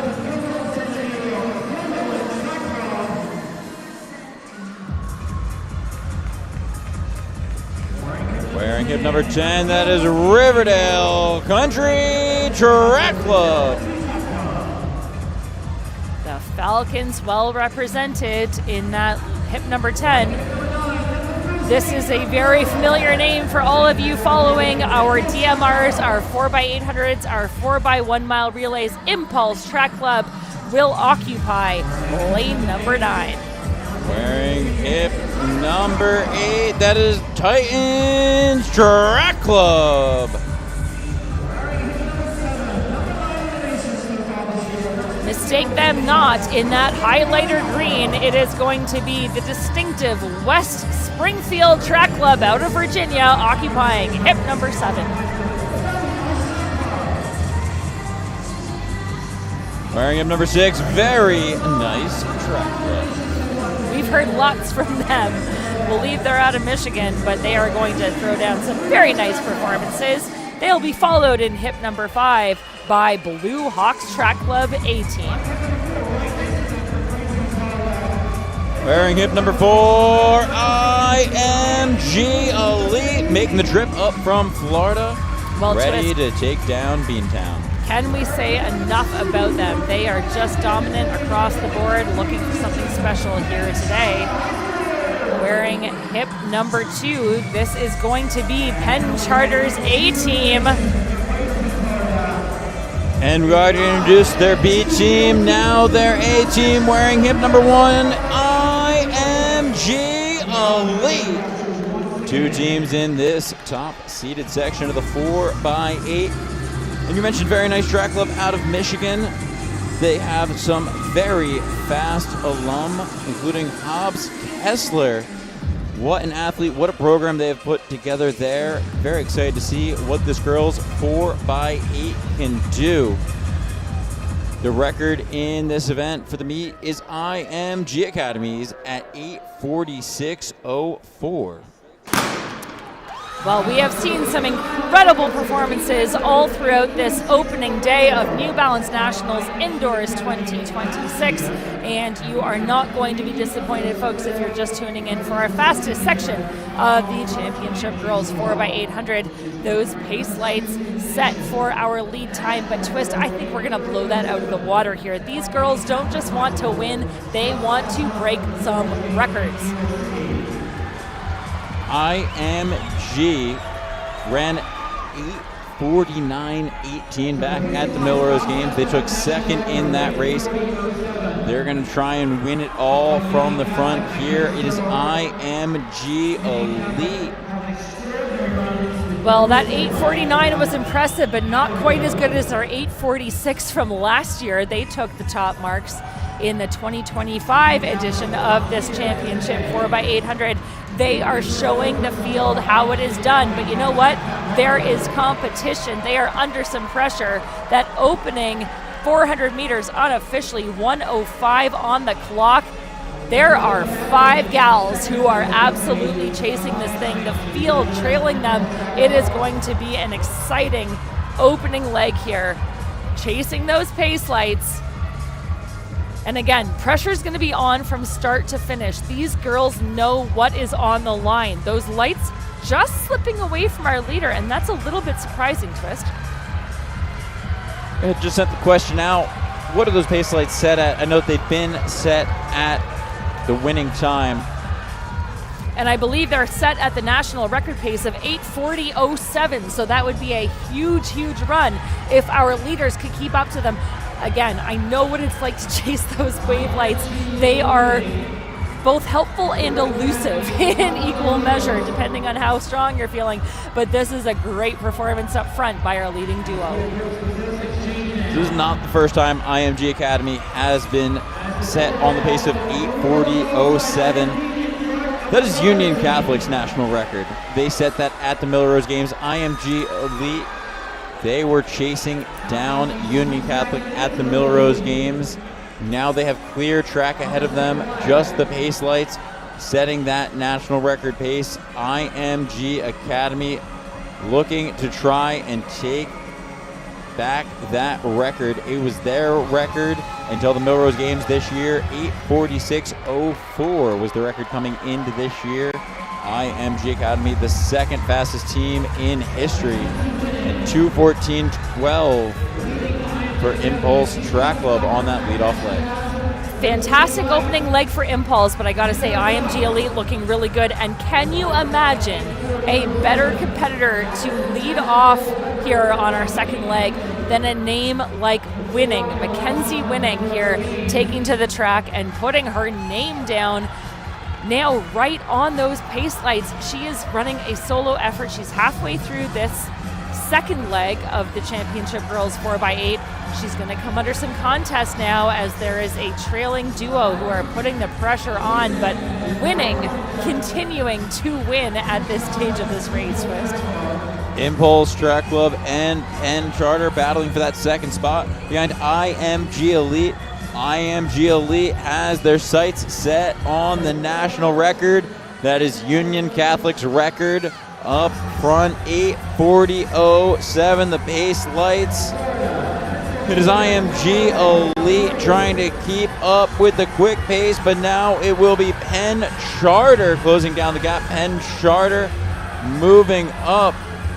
It'll be Penn Charter 10 meters back from IMG. IMG Elite and Charter. Impulse Track Club, your current top three. The base lights pulling away slightly from IMG. Penn Charter right there. Penn Charter being in the mix. This is a very impressive run by the team from Penn Charter. They're currently not inside the top 10 in the United States. And right now, they're running with IMG, who came into this weekend with their sights set on the national record. Well, when you can run a second leg, or a third leg rather, that is almost lapping the rest of the field, that is an absolutely phenomenal performance. IMG holding on really strong right now to this lead, under some pressure though down the back stretch. And this is Danielle Graham for IMG Elite, looking to hold on to that advantage from her team. She knows that she is going to be chased down. She's also chasing those pace lights ahead of her. This is going to be a very vital leg for IMG Elite, looking to capitalize on the runners ahead of her by way of lapping those athletes, but also knowing that there is going to be big pressure from behind as about 10 meters now separate our top two. And IMG Elite is catching up to those pace lights here in the 4x8. Again, that national record was set this year by Union Catholic at the Millrose Games. IMG Elite was in that race. They ran 8:49.18. The national record was theirs coming into this year. IMG Elite at the Millrose Games, 2:11, 2:13, 2:13, and 2:11 on the splits. So Danielle Graham leading things out here, having to make the push on the outside. She's a University of Tennessee commit for the fall, and she has a best of 2:10.49 in this event that was set about 4 weeks ago. She is looking to capitalize on all of that strength right now as she heads into this next exchange for her quartet. IMG Elite with the stick.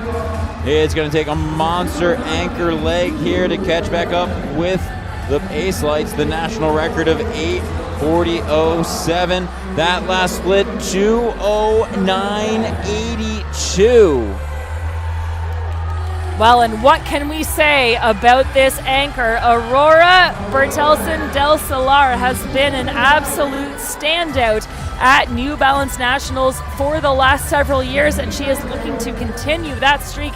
She is right on those pace lights. National record, folks, is under contention here. She has a best of 2:08.28 on the season. That is not her PB, but she is absolutely running away with this thing, coming off a 1,600 meter PR of 4:56.09 from about 3 weeks ago, and doing it the hard way by herself, being buoyed and encouraged by her teammates on the infield. There's a strong battle developing for second there. You can see on our split screen to the left, but on the right, my goodness, Twist. Can we say enough about Del Solar? She has turned up time and time again, and she puts on a show every time she steps on the track at New Balance Nationals. It's going to take a 2:04 mid here to get the record, and she is going for it. I give her a lot of credit for catching back up to those pace lights, putting herself out there and saying, you know what, I'm going to go for it today.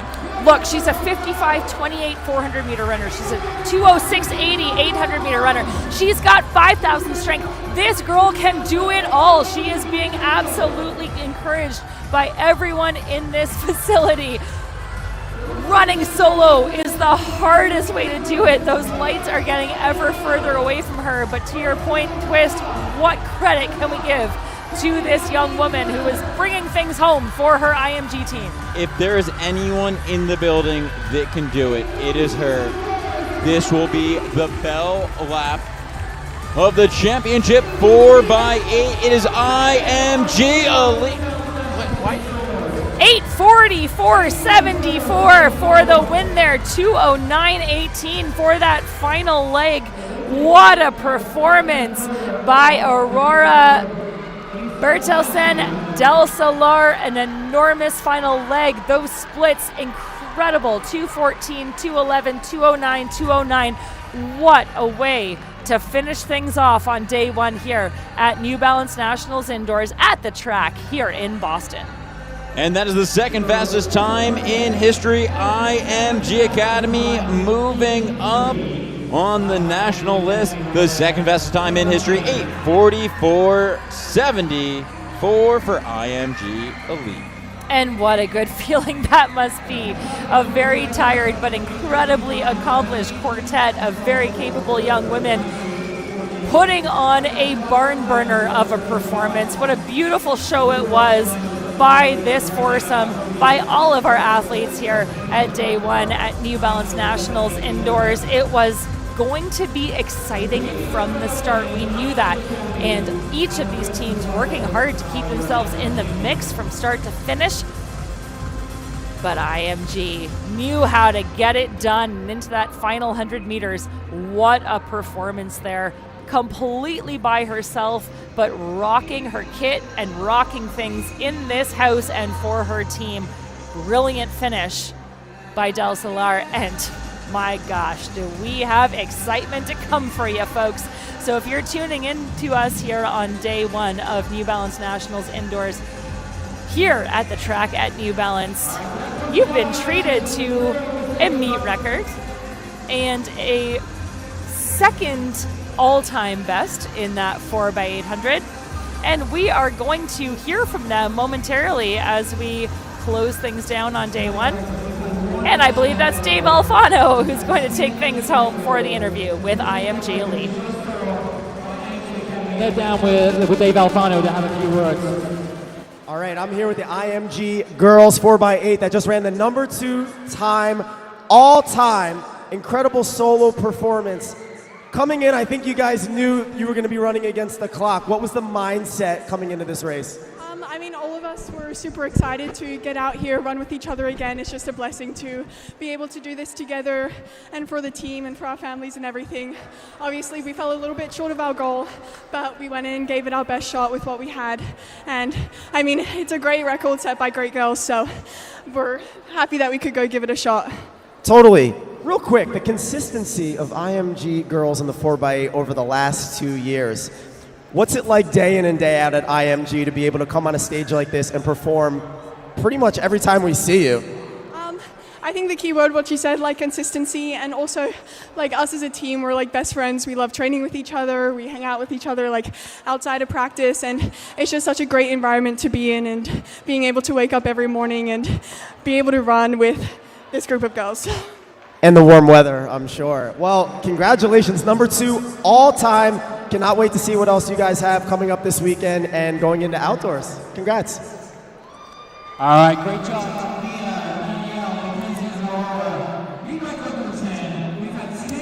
Well, what a phenomenal opening day here at the 2026 New Balance Nationals Indoors. Mr. Twist, what was your highlight?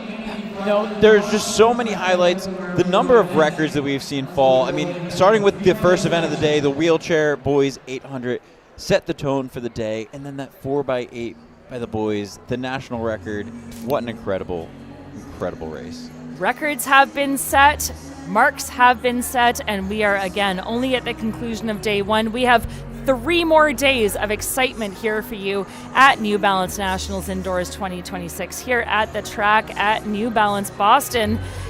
All the excitement kicks off tomorrow at 8:45 a.m. We've got some multi-events on tap along with sprint and mid-distance action, and of course all of our field events as well. Looking forward to bringing it to you from here at the track at New Balance Nationals.